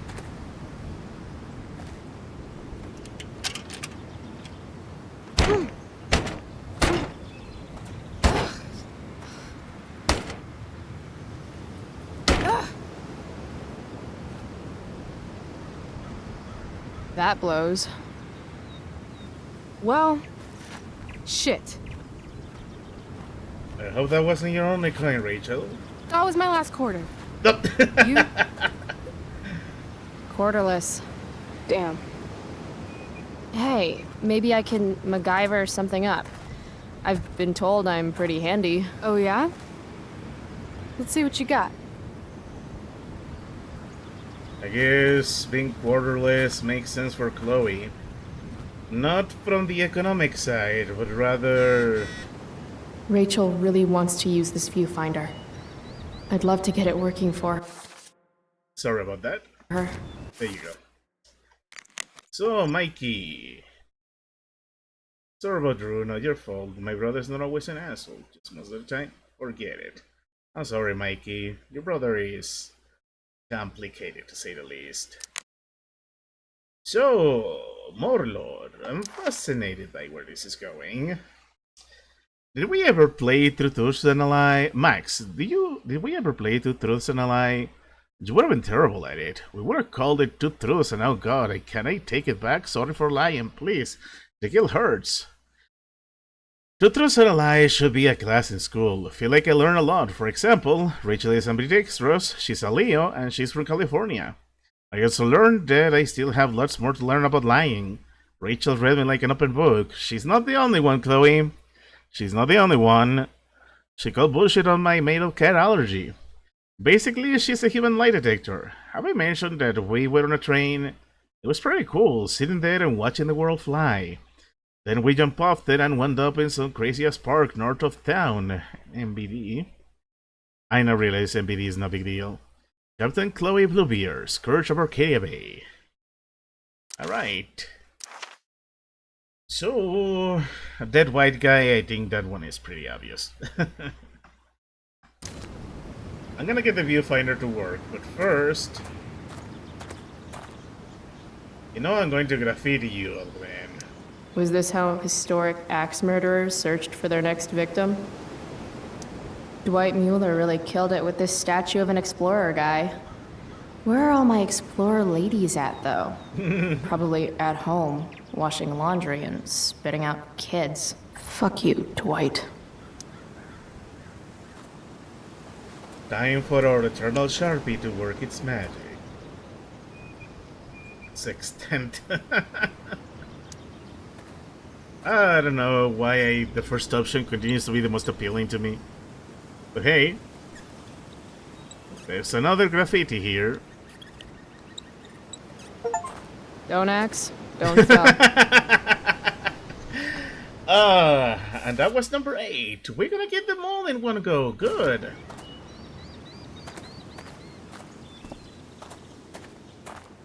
I'm still not over the fact that Chloe uses a Sharpie for graffitis. This Blackwell guy sure liked founding stuff that was already there. Founders keepers, I guess. This spot marks the terminus of Ezekiel Blackwell's expedition westward to found the townships of Culmination and Arcadia Bay. On March 14, 1838, Blackwell and a group of Pentecostal settlers left Independence, Missouri for Oregon. Yeah, you know. It's always in Oregon. On March 3rd, Blackwell's expedition arrived at Overlook Park. Upon seeing the Pacific Ocean from this location, Blackwell determined the expedition concluded and founded the town of Culmination. That group later returned to South, found Arcadia Bay, so named for Blackwell's veneration for the area's natural beauty and desire to live in harmony with its native people. Culmination Peak, renamed Culmination State Park, was designated as a state park in 1997 by order of Governor John Kitzhaber. Northwest Valor statue built in 1992, celebrating Culmination's sequential Dwight Miller designer. Nice. And now I'm giving it my own touch, my very own Chloe touch. Yuck. Cliche much, AW and BW? My goodness. Okay, so how are we gonna get this to work, I wonder? Huh. Looks like I might be able to pry it open with the right tool. There we go. Damn, that's an old tree.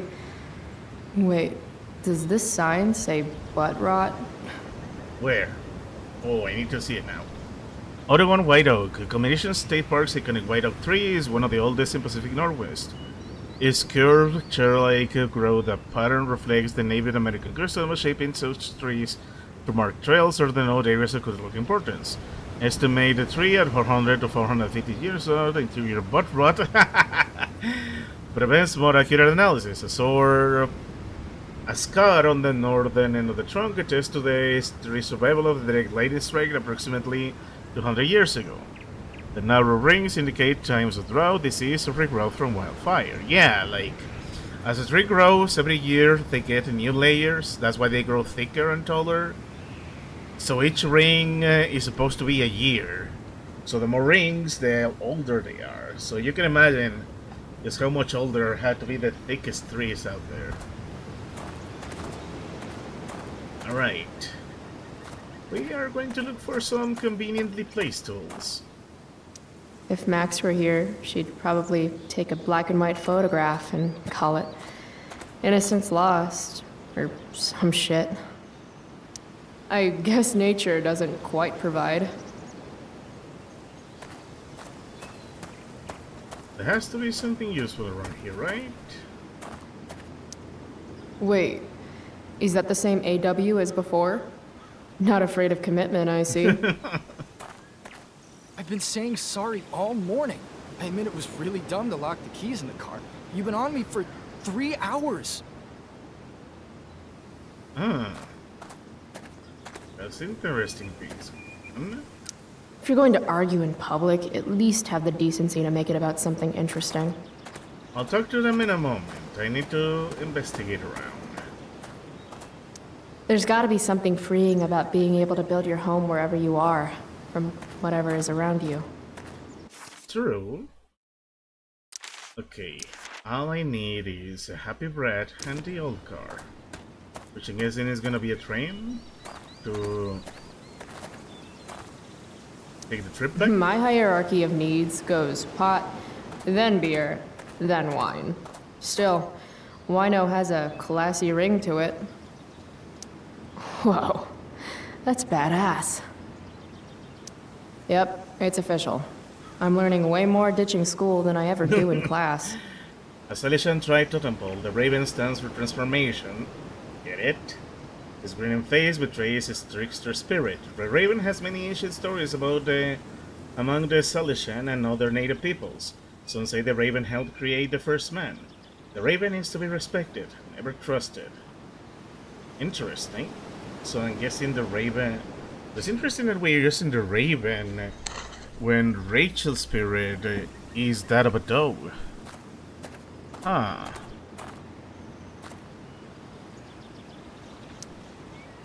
Hey, spare some change?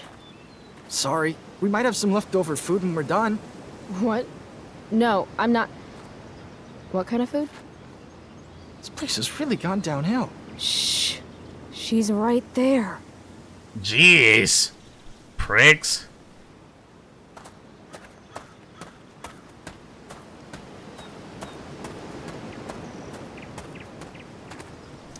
I wonder if I could use this to get the quarter out. Oh, this is loose. I wonder if I could use this to get the quarter out. Yeah, but we're gonna need tools.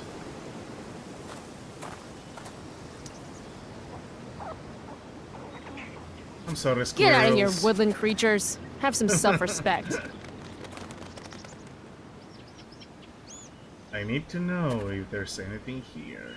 Oh, come on. Bye, you fools. Of course, Chloe saw Lord of the Rings. Oh, so they just infinitely return. Okay, never mind.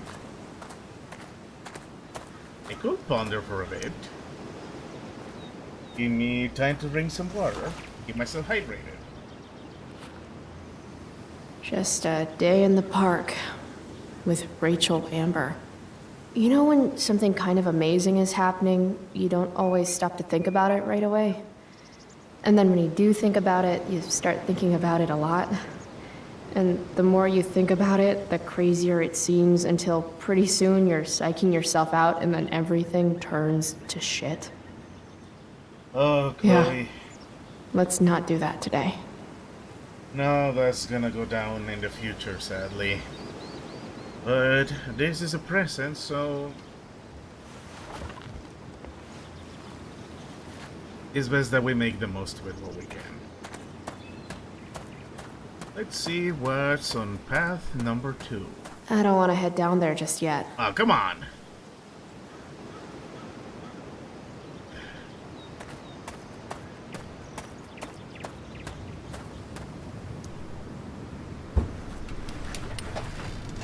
I'm not getting in there with just my fingers. Maybe Rachel has something I can use? Hey, thank you, Chloe.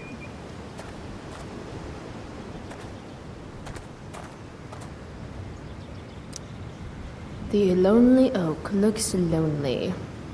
Guess even trees have outcasts. I'm thinking about prying open that viewfinder. Got a knife on you? A knife? Yeah. My mom took mine. No. How about a nail file?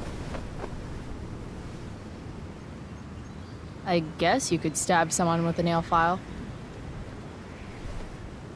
Oh, right. Sure, let's try it. I know. Oh. Chloe Price. I heard some fucked up shit from Nathan about you. Who do you think you are? He doesn't need help. You need you the fuck up. How about the trailer? Rachel Amber obviously played you last night. You will like if she ever talks to you again. Oh shit, why didn't I see that? I'm so hurt. This is just the beginning, bitch. Oh, Victoria. Meanwhile, I'm actually hanging out with Rachel. If Victoria is texting, that can only mean that class is over. There we go.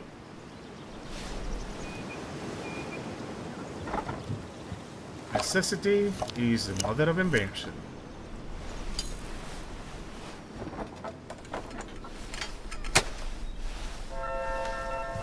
Nice. Stealing a dedication plate takes persistence.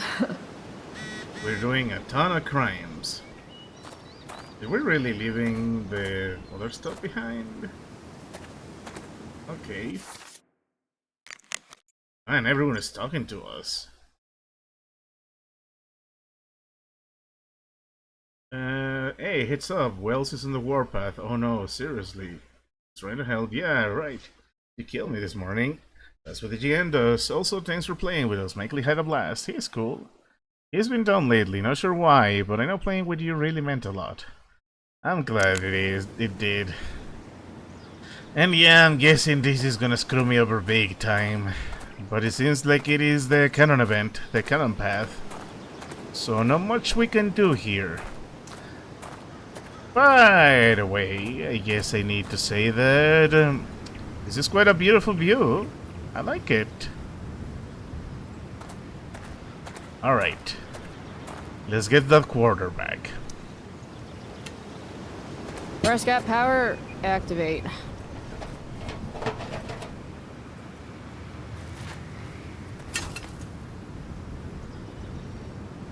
Over a single quarter. I guess the Viewfinder is now even more out of service.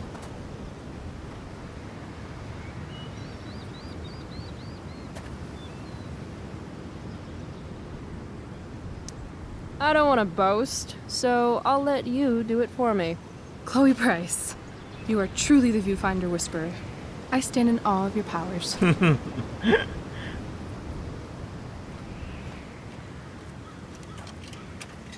So, what do you want us to see, Rachel?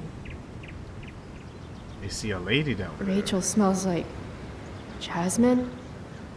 Is she smelling me right now, too? Really should have showered this morning. Alright, here's the game. You find some people for us to spy on, and then you and I will act out what they're saying and thinking. That's it? I do that in my head during, like, every class. See? You're a natural. Let's give it a try. Alright.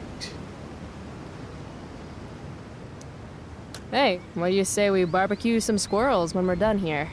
God, you just have the best ideas. Oh man, they're hitting it off so good. But how much of it is genuine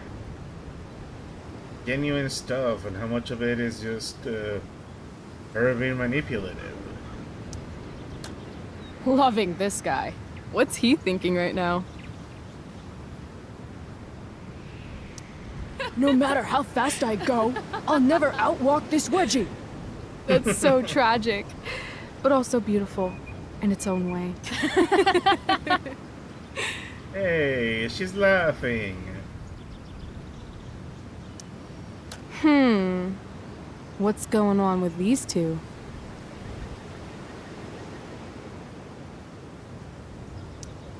If you want lunch, you're going to have to learn how to skin your own food like a man. But I don't know how to skin a bald eagle, Dad. You don't? What the hell are they teaching you in school? Wow, that was dark. Too dark? Perfect dark. That's amazing. Real bad lady. Get in my eye from the very beginning. But really look at the grill. There should be something else around here, right? Sweet beanie. What do you suppose she's thinking? Nature's Wi-Fi sucks. Maybe there's a squirrel family around here with broadband. If only I can guess their password. We love nuts, 69. Dingoes ate our babies, 13. Too soon. That's pretty funny. We're having a good laugh. This is fun. Who's next? Whoa, I see that. Oh, sorry. Didn't mean to hog the viewfinder.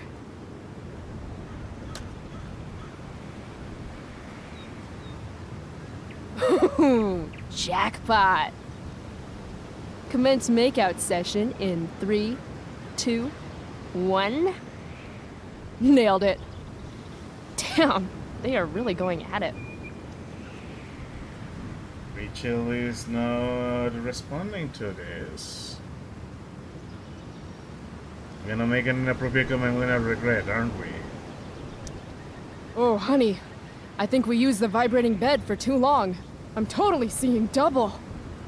Rachel? Yeah. Hey, are you alright? What are we doing? Excuse me? Last I checked, you're supposed to be Chloe Price. Yet we've been ditching now for hours, and we haven't even gotten wasted yet. That's got to be against some school ditching rule.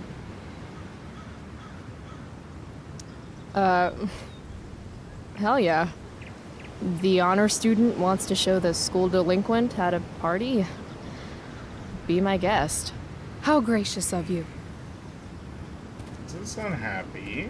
What's up with that? Was sudden. Very sudden. They have a bottle of wine. Let's steal it. Okay. Or we could go try to find a liquor store instead. No. You shouldn't bring alcohol to a public park if you're not willing to share it with everybody, right?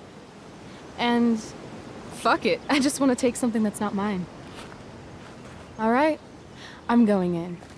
Try to keep up. Oh boy, Rachel. What did you see? What were the... Who were these people? Can we help you? Oh my god! Well, Holy it's time to do more shit. crime. Talk about committing to a performance. Better act fast.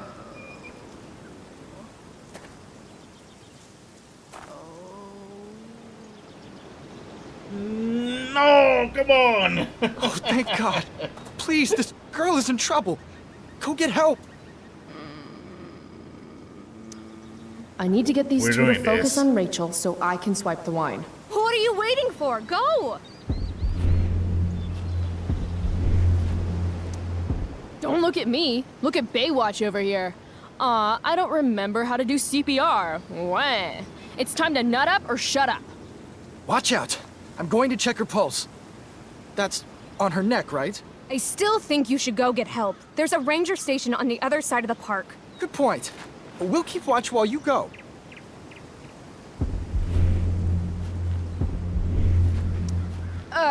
Look at all the time we've wasted already. This woman needs mouth-to-mouth resuscitation. Stat. No. Yep. Definitely needs mouth-to-mouth. Okay. You can do this.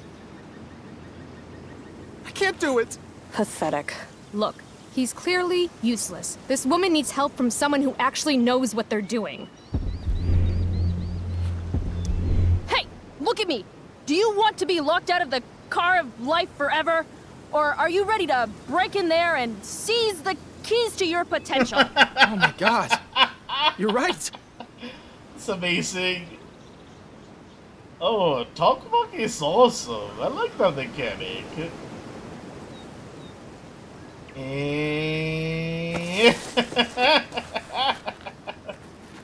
Hey, wow. I'm all better now. You saved my life. From the bottom of my heart. Thank you. Yeah. Good work, everyone. Peace out. Oh my goodness. That was incredible. You're a hero. I guess I am. Oh, that was dumb. I love it. That was amazing. Alright. Ooh, Rach. Going on it. Here. You earned this. Thanks. You already wet a bad influence on us. Might as well go all out, right? I could use a drink after trying to keep up with you. Jesus, she was hard. I am excessively sober right now. Right. What did you see? Okay. Guess we're leaving now. Seriously, who were those people, Rachel? You had a violent mood swing there. Color me intrigued. And that's 5 hours of stream now. I am so ready for it. But we are already this deep in. We are going to roll credits. This game is amazing. I'm loving it.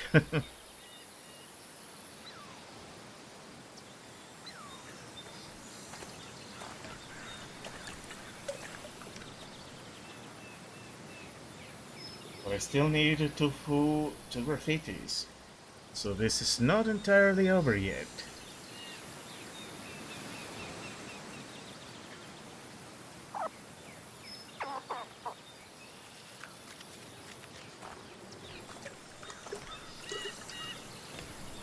Whoa.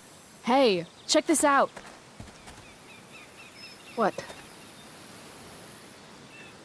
Oh, the junkyard. Oh, our future headquarters. I hope there's no bottles to grab.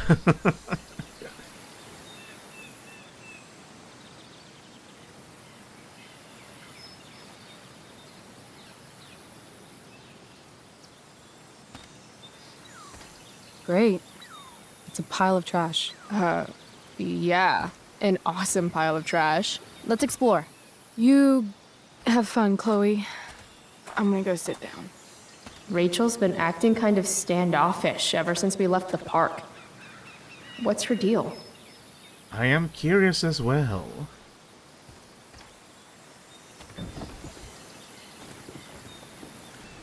Let's give her some space.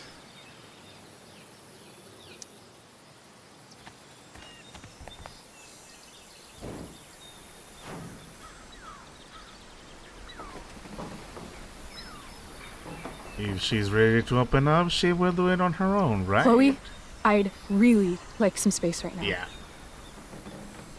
That's what I meant. Okay. Actually, no. I thought we were having a great day together. Why are you acting like this all of a sudden? I'm not acting like anything. I just want to be left alone right now. Yeah, I get it. I know I'm not the easiest person to be around. I don't exactly have tons of experience with the whole friendship thing. Not everything revolves around you, Chloe.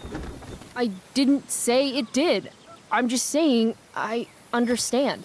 No, you really don't. Fuck!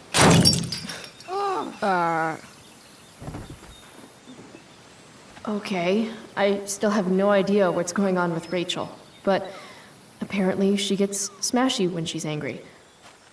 I can work with that.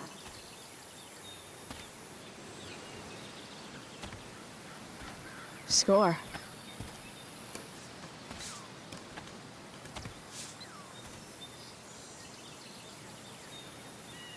And she... oh, there she is.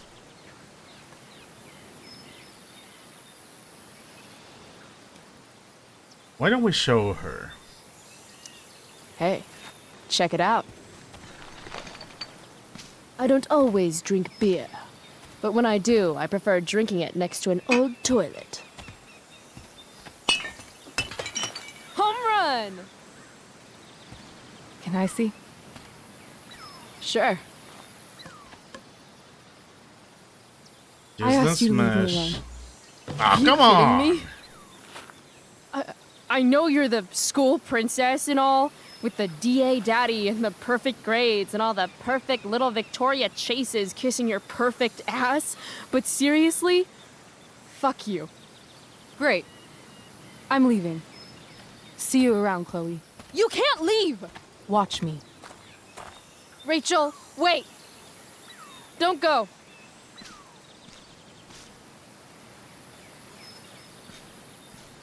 Why not? Because I don't want to ruin this the way I ruin everything else in my life. And what is this exactly?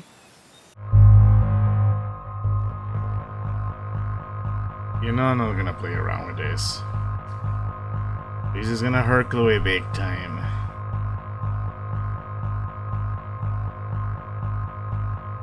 But we're gonna have to push things the way they are meant to go. I mean, fuck. Are you actually going to make me say it? Say what? Exactly. You know, like a friendship. But more. Ah. I know. Weird, right?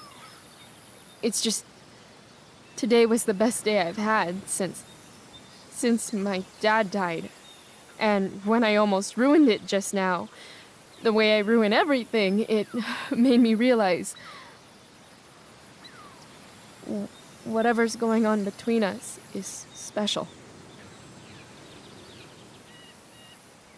Come on, say something. Something? Chloe, you know what? Forget it. This was really stupid.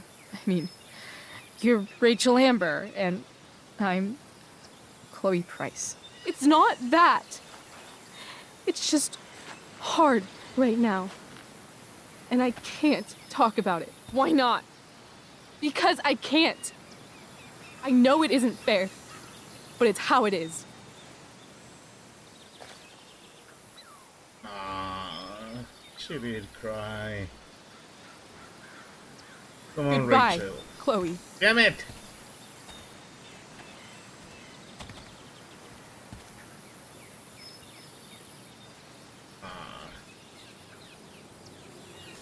But she's gonna think she's ruining everything. Everything around her has been going horrible. Now this.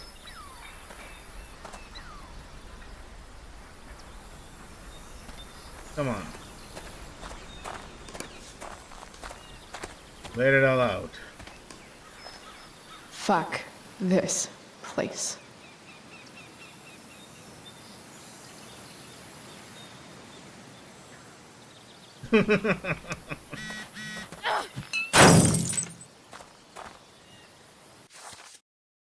And we got the next lore. Of course I'm gonna read it now, because we're gonna do some smashing. And because we only need 2 more. Either that or I lost the penultimate one, which is gonna be pretty funny if it does. Alright, let's read the next entry. With all this Shakespeare shit going on, I thought I'd... Max, with all this Shakespeare shit going on, I thought I'd write you a sonnet. Then I realized that rhyming is hard and nothing really rhymes with Rachel. Which seems fitting, given that I've never actually met anyone like Rachel before. With Rachel, everything is a game of a game. I had to use my breaking and entering skills to get this Viewfinder working just so we could spy on peeps at the park. Rachel was hilarious making up dialogue for them, and I actually held my own mocking some Thai shorts wearing Speedwalker. After we watched some other couples hook face, Rachel decided it was high time we unsobered ourselves. So we hatched a plan to steal wine from these yuppie picnickers. And since it's Rachel, the plan involved elaborate acting and more improv on my part. I killed it once again. It's still never be caught dead on stage, but this type of acting I can get behind. Or harder than wine in tow, we journey forward in search of more fun and games. Chloe, the unsober. And we know how that ended up. Rachel is interestingly strange, and this is not gonna be good. That was a violent mood swing for Rachel. What's going on with her? She gets Chloe out of class, possibly getting her into more trouble than she already is in. Gets us to do a lot of crimes, gets us to do a lot of things. Then all of a sudden she gets really angry and ditches us. I mean, we know she's not a saint, considering that she was with Chloe. She was of course with Frank, and she made the mistake of going with Jefferson. Whatever she was doing is, she's playing a dangerous game. Oh, no. This is a trouble. Your school called, I think you know why. We have a meeting tomorrow with Principal Wells. I need you to do better. Chloe? Chloe? Oh, 6 p.m. I'm worried about you. Please let me know you're okay. Oh, Making your mother worry is a horrible thing. And things are not the best.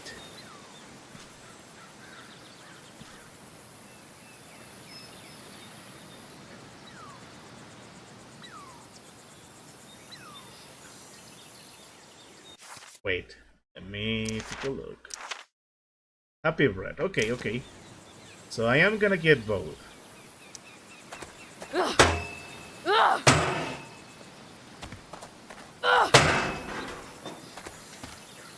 Ah, that's nice. I'm not gonna graffiti yet. We are raging right now.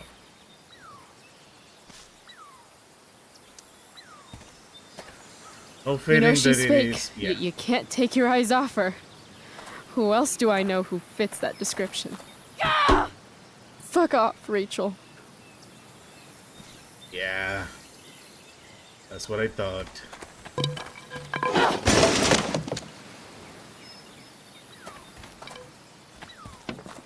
I've never understood your hard-on for cameras, Max. You took a million pictures of us, and not one of them showed that you were gonna leave when I needed you most. Fuck cameras. Yeah. Need to let it all out.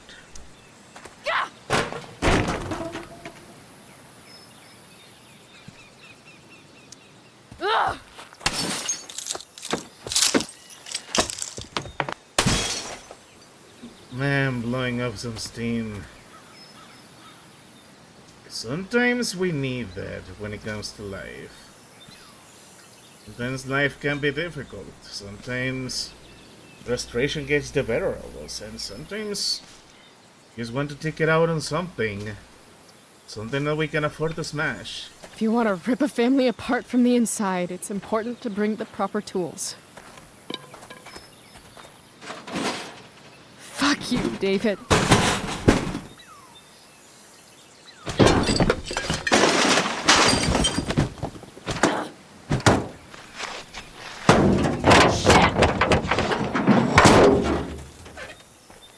Wait a minute.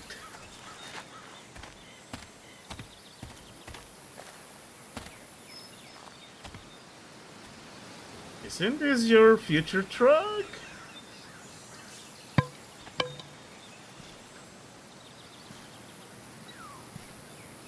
Dad. Yeah. Oh god, yeah. I think this is where dramatic music will be playing. Oh, Chloe.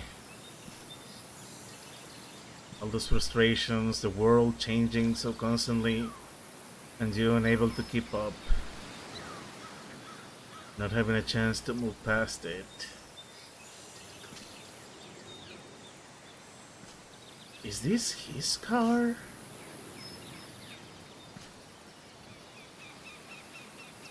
Oh god, I think it is. Either that or it's just a coincidence, and just the worst type of coincidence. No, it is. Or maybe it's a vision. Because why is there blood in there?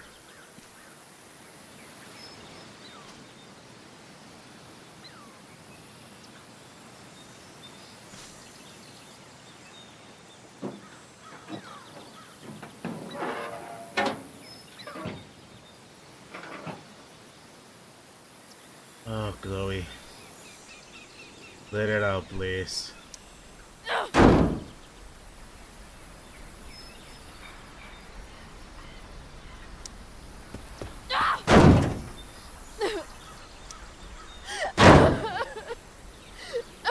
Let it all out, Chloe. You don't even need me to find it.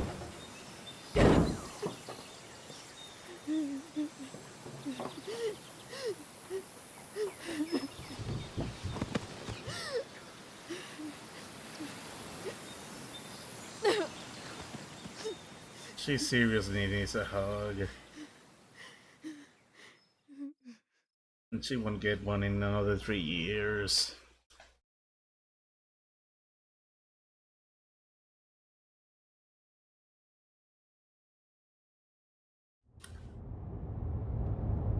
And time for another dream.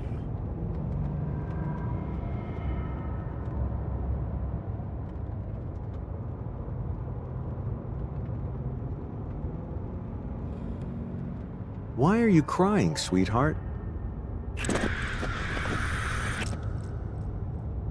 I saw that grow. Because you're not real. I'm not. What is going on? What's past is prologue and shit. Kiddo, look on the bright side, would ya? What bright side? You made a new friend today.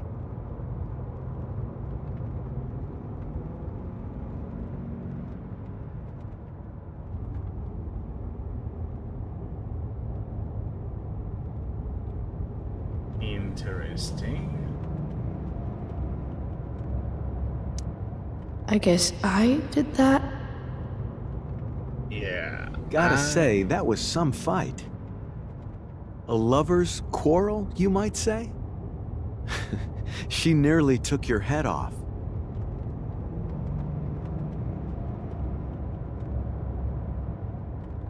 And there we are, passing her again. What do you care? Sorry, sweetheart. I guess I'm getting into your personal business.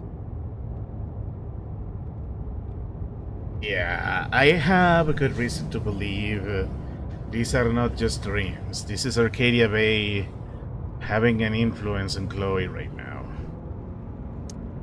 I don't feel drunk. Sometimes people need you, though. And a third time.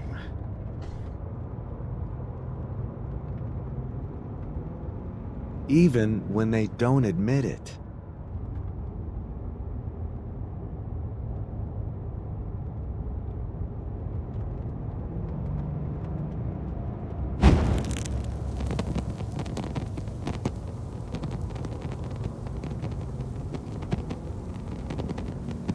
I don't know what to say.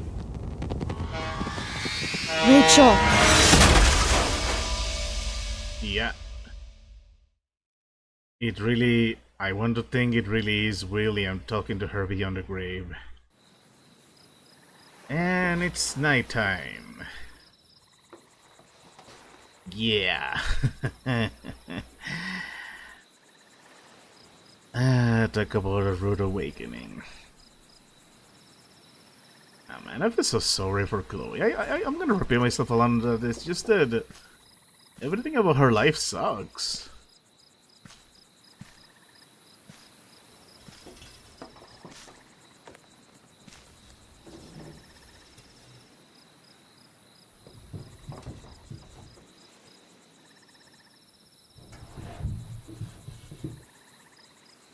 At least you did let your rage out. Not on Joyce, not on Rachel, but on this place.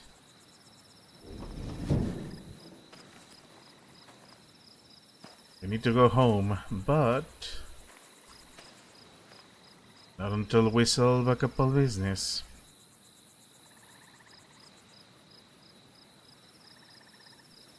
Yeah, I'm starting to think this really is William's car.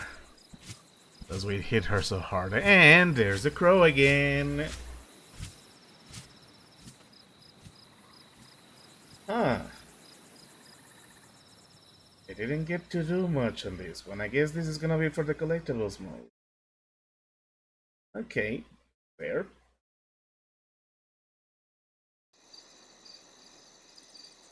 More than fair.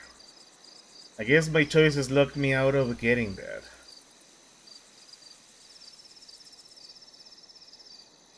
But here's Rachel. So we're not... So that long train ride was not that far from Arcadia Bay? I mean, I know that two towns are... I know that two places are connected, but... You came. That was a lengthy train I'm ride. glad. Hey. I couldn't let the day end with...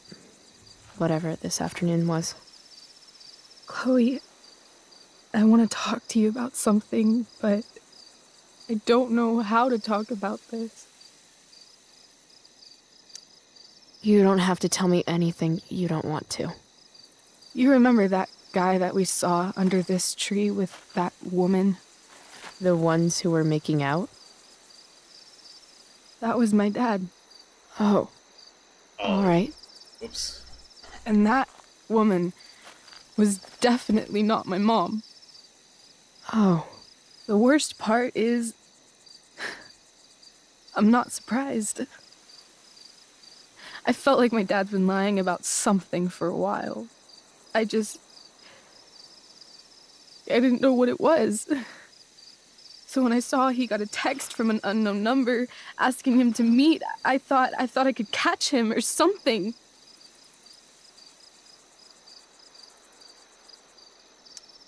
I'm so sorry, Rachel. I don't know what to say. Neither do I. Chloe, I love my dad. I love him. And I never want to see his fucking face again. When my dad died, I was so mad at him. For months, I felt wrong because half the time I thought of him, I wanted to scream. And the other half, I forgot. Forgot that anything had changed. It's silly, but I've carried this photo around with me for years. It's from Mount Hood. My dad took me hiking there when I was 10, and it started raining, and I fell and broke my arm 3 miles from the car. I remember screaming like I was gonna die, but my dad, he carried me down the mountain. I still remember the smell of his coat, and how calm he was, and the sound of his voice, and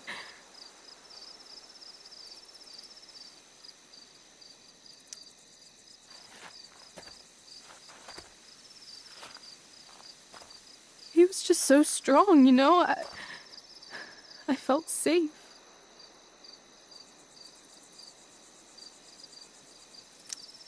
You trusted him. Completely. Here. Chloe, I owe you an apology. Hey, we were both kind of the queen of shitty. No, I mean it. Whatever's going on between us, it's intense and new and awesome, and you had the courage to tell me that you feel it too. And I treated you like shit. Courage? I don't know if I'd call it that. More like blind desperation. And maybe a slight buzz from that wine. I just want you to know I'm lucky that you were with me today. You're a badass, Chloe Price. What? Remember that biker asshole who wouldn't let you into the mill? You talked your way right past him. You saw that? And those skeevy douchebags who followed you upstairs? 2 against 1. But you wouldn't take any shit from them. I'd be dead if you hadn't thrown that bottle. You inspired me. You'd see. What about Drew? When he was picking on Nathan? You got right in his face and called him out. That was pretty sweet, actually. See? You're the real thing, Chloe. I don't know anyone like you. Plus, you came along with me, no questions asked.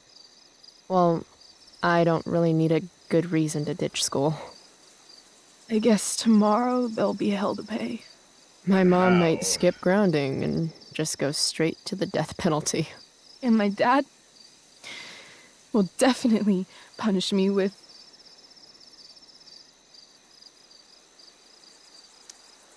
I'm so sorry, Rachel. Fuck him. What I wouldn't give to leave this place and never look back. What's stopping us? Us? Are you serious? There's nothing keeping me here. Not anymore. So, if I came to you tomorrow and told you to pack your bags... I'm serious. Let's do it, Chloe. Let's leave this place forever. Okay. About 16. So of course leaving is appealing.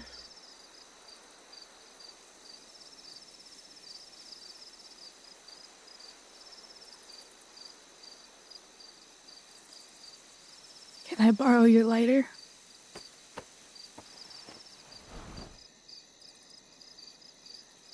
Thank you.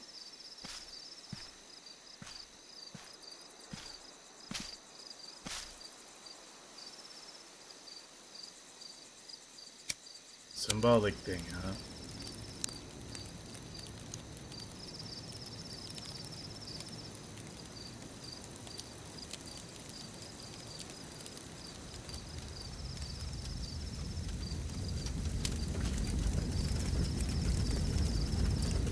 Considering the season of the year and the things I have seen, I don't think this is a good idea. Come on.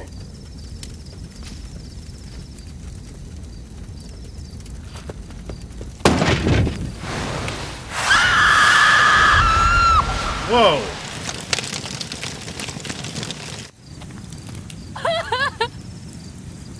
You saw that, right? Also, that's the ancient tree we just probably just ruined permanently. Whoa, whoa, whoa.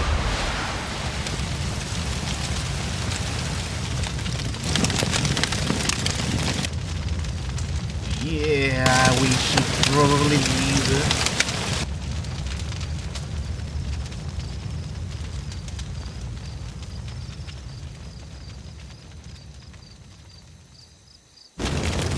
Yeah, this is where music will be playing, I guess. But again, this is where the silence works. Also works. Wow. I was not expecting that, and yeah, there's the obligatory music. We might have just caused a fire, and Rachel has powers. Rachel has the powers this time around. And yeah, there's the wildfire. Family. I feel so bad for Joyce. This is only the beginning of their troubles, and they don't know Chloe is there.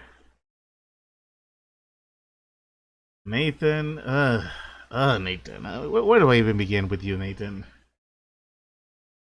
I know things are inevitable with how we're going, but I'm already dreading you, Nathan. Already dreading what is gonna happen with these three. Because they're not in the main game, and of course the principal already ratted us out. Oh, wait a minute, that's Rachel's dad. They already reported her missing. And there's the lady. I like the contrast. Episode 1 ended with a snowstorm in Life is Strange. And before the storm, the first episode is ending with a fire. Fascinating, and that was the end of the episode.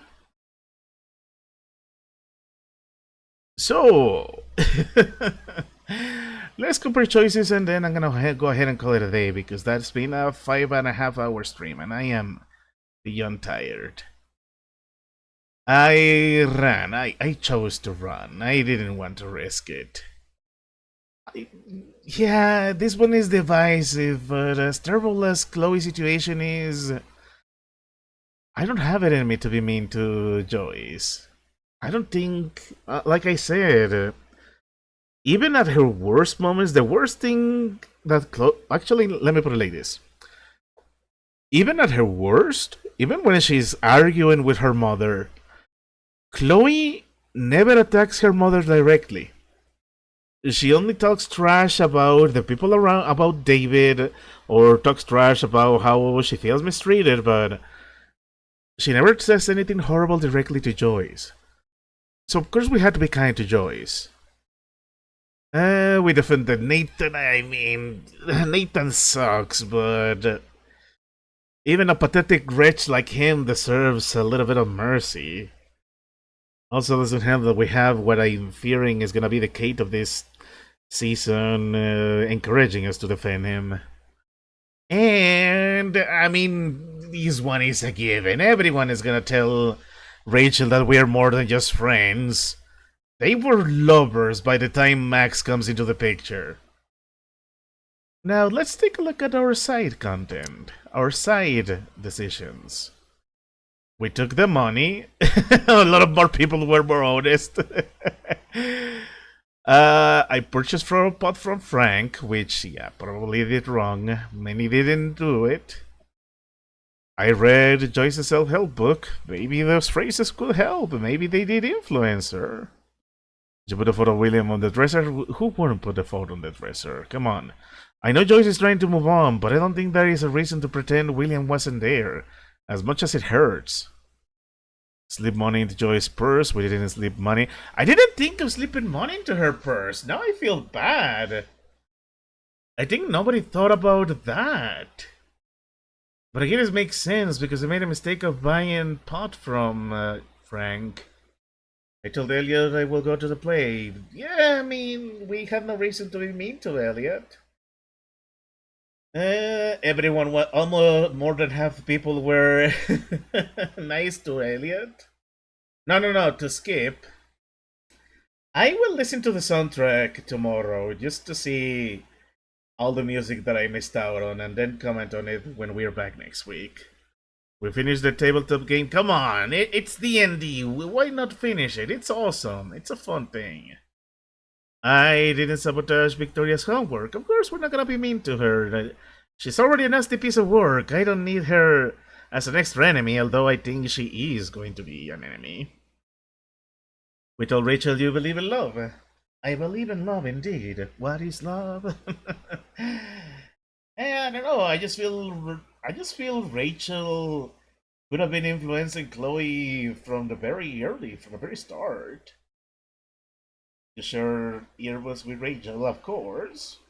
And everyone jumped off the train. Why wouldn't we?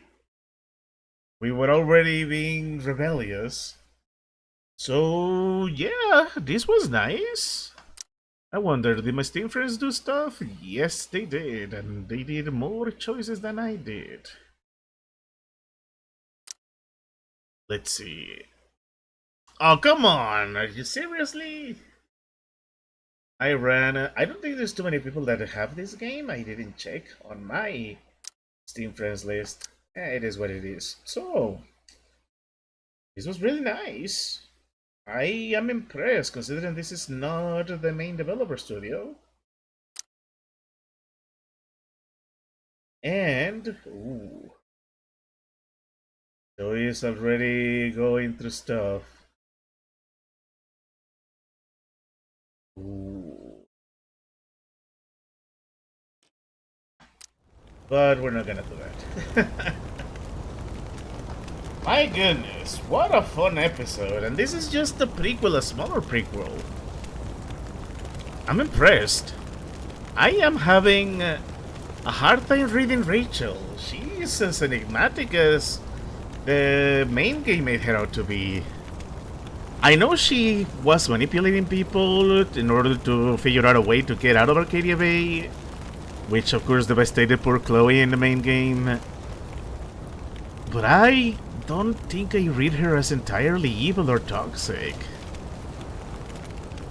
I see a girl that is going through a lot of stuff and is just using her skills in whichever way she can, which is gonna get rough because she's gonna get involved with Frank and that is gonna start getting him in trouble in Blackwell. My goodness, what a ride. But anyway, I think that's it. It's time to call it a day. I am beyond tired. I'm just gonna drop dead in my bed as soon as I quit the stream. I'm having fun. I'm glad I chose to do this whole one episode per stream. I mean, it is time consuming and exhausting, but I'm having fun. Which is why I think I'm gonna give Life is Strange a break after we finish Before the Storm. I wanna play it too. I wanna see what else they did as time went on. But anyway, that's a story for another day. I'm gonna tell you what is gonna be coming in the coming days, and then I'm gonna get to speed it. So, I'm going to be back on Thursday. Hopefully, I missed 2 weeks already. I'm gonna play Undertale. We're gonna do voice acting, we're gonna do a bit of a completionist pacifist run, and we're gonna do a bit of analysis. It's gonna be a fun one. I've been hyping this up for a while, and I think it is time we finally do good on it. This Thursday has to be the day we finally get to it. Then on Sunday, we are going to continue Yakuza 0. We are on Chapter 3. We're already playing as Majima, and I am already surprised the ways his origins are coming about. I didn't know he was gonna start as the owner of a cabaret. But those are the twists and turns of the game, and I'm waiting patiently for Chapter 4, where Hideo is gonna be wearing his legendary white suit. So we got that to look forward to. And of course, I will come back here next week for episode 2 of Life is Strange Before the Storm. We are going to see what twists and turns the growing bond between Rachel and Chloe are going to take. And how very complicated the relationship between Chloe and David are going. Which is sadly not going to improve too much, because we know where this is going. There's a 3-year gap between this and the main game. But anyway, I think that's all I have to say. This is one of the longest streams I have made, but it was worth it. As usual, I want to thank everybody who watched, anybody who came in during the watching on Twitch live. Thank you very much for watching. You guys are awesome. Everybody who followed, anybody who interacted in the chat, I appreciate it. Makes me really happy that I play this. Makes me really happy that things are slowly building up. And of course, thank you to anybody who watches this on YouTube. As for me, I'm exhausted, my legs hurt, my back is killing me. I need some sleep, so all that is left to do is say, I'll be seeing you all in the next one.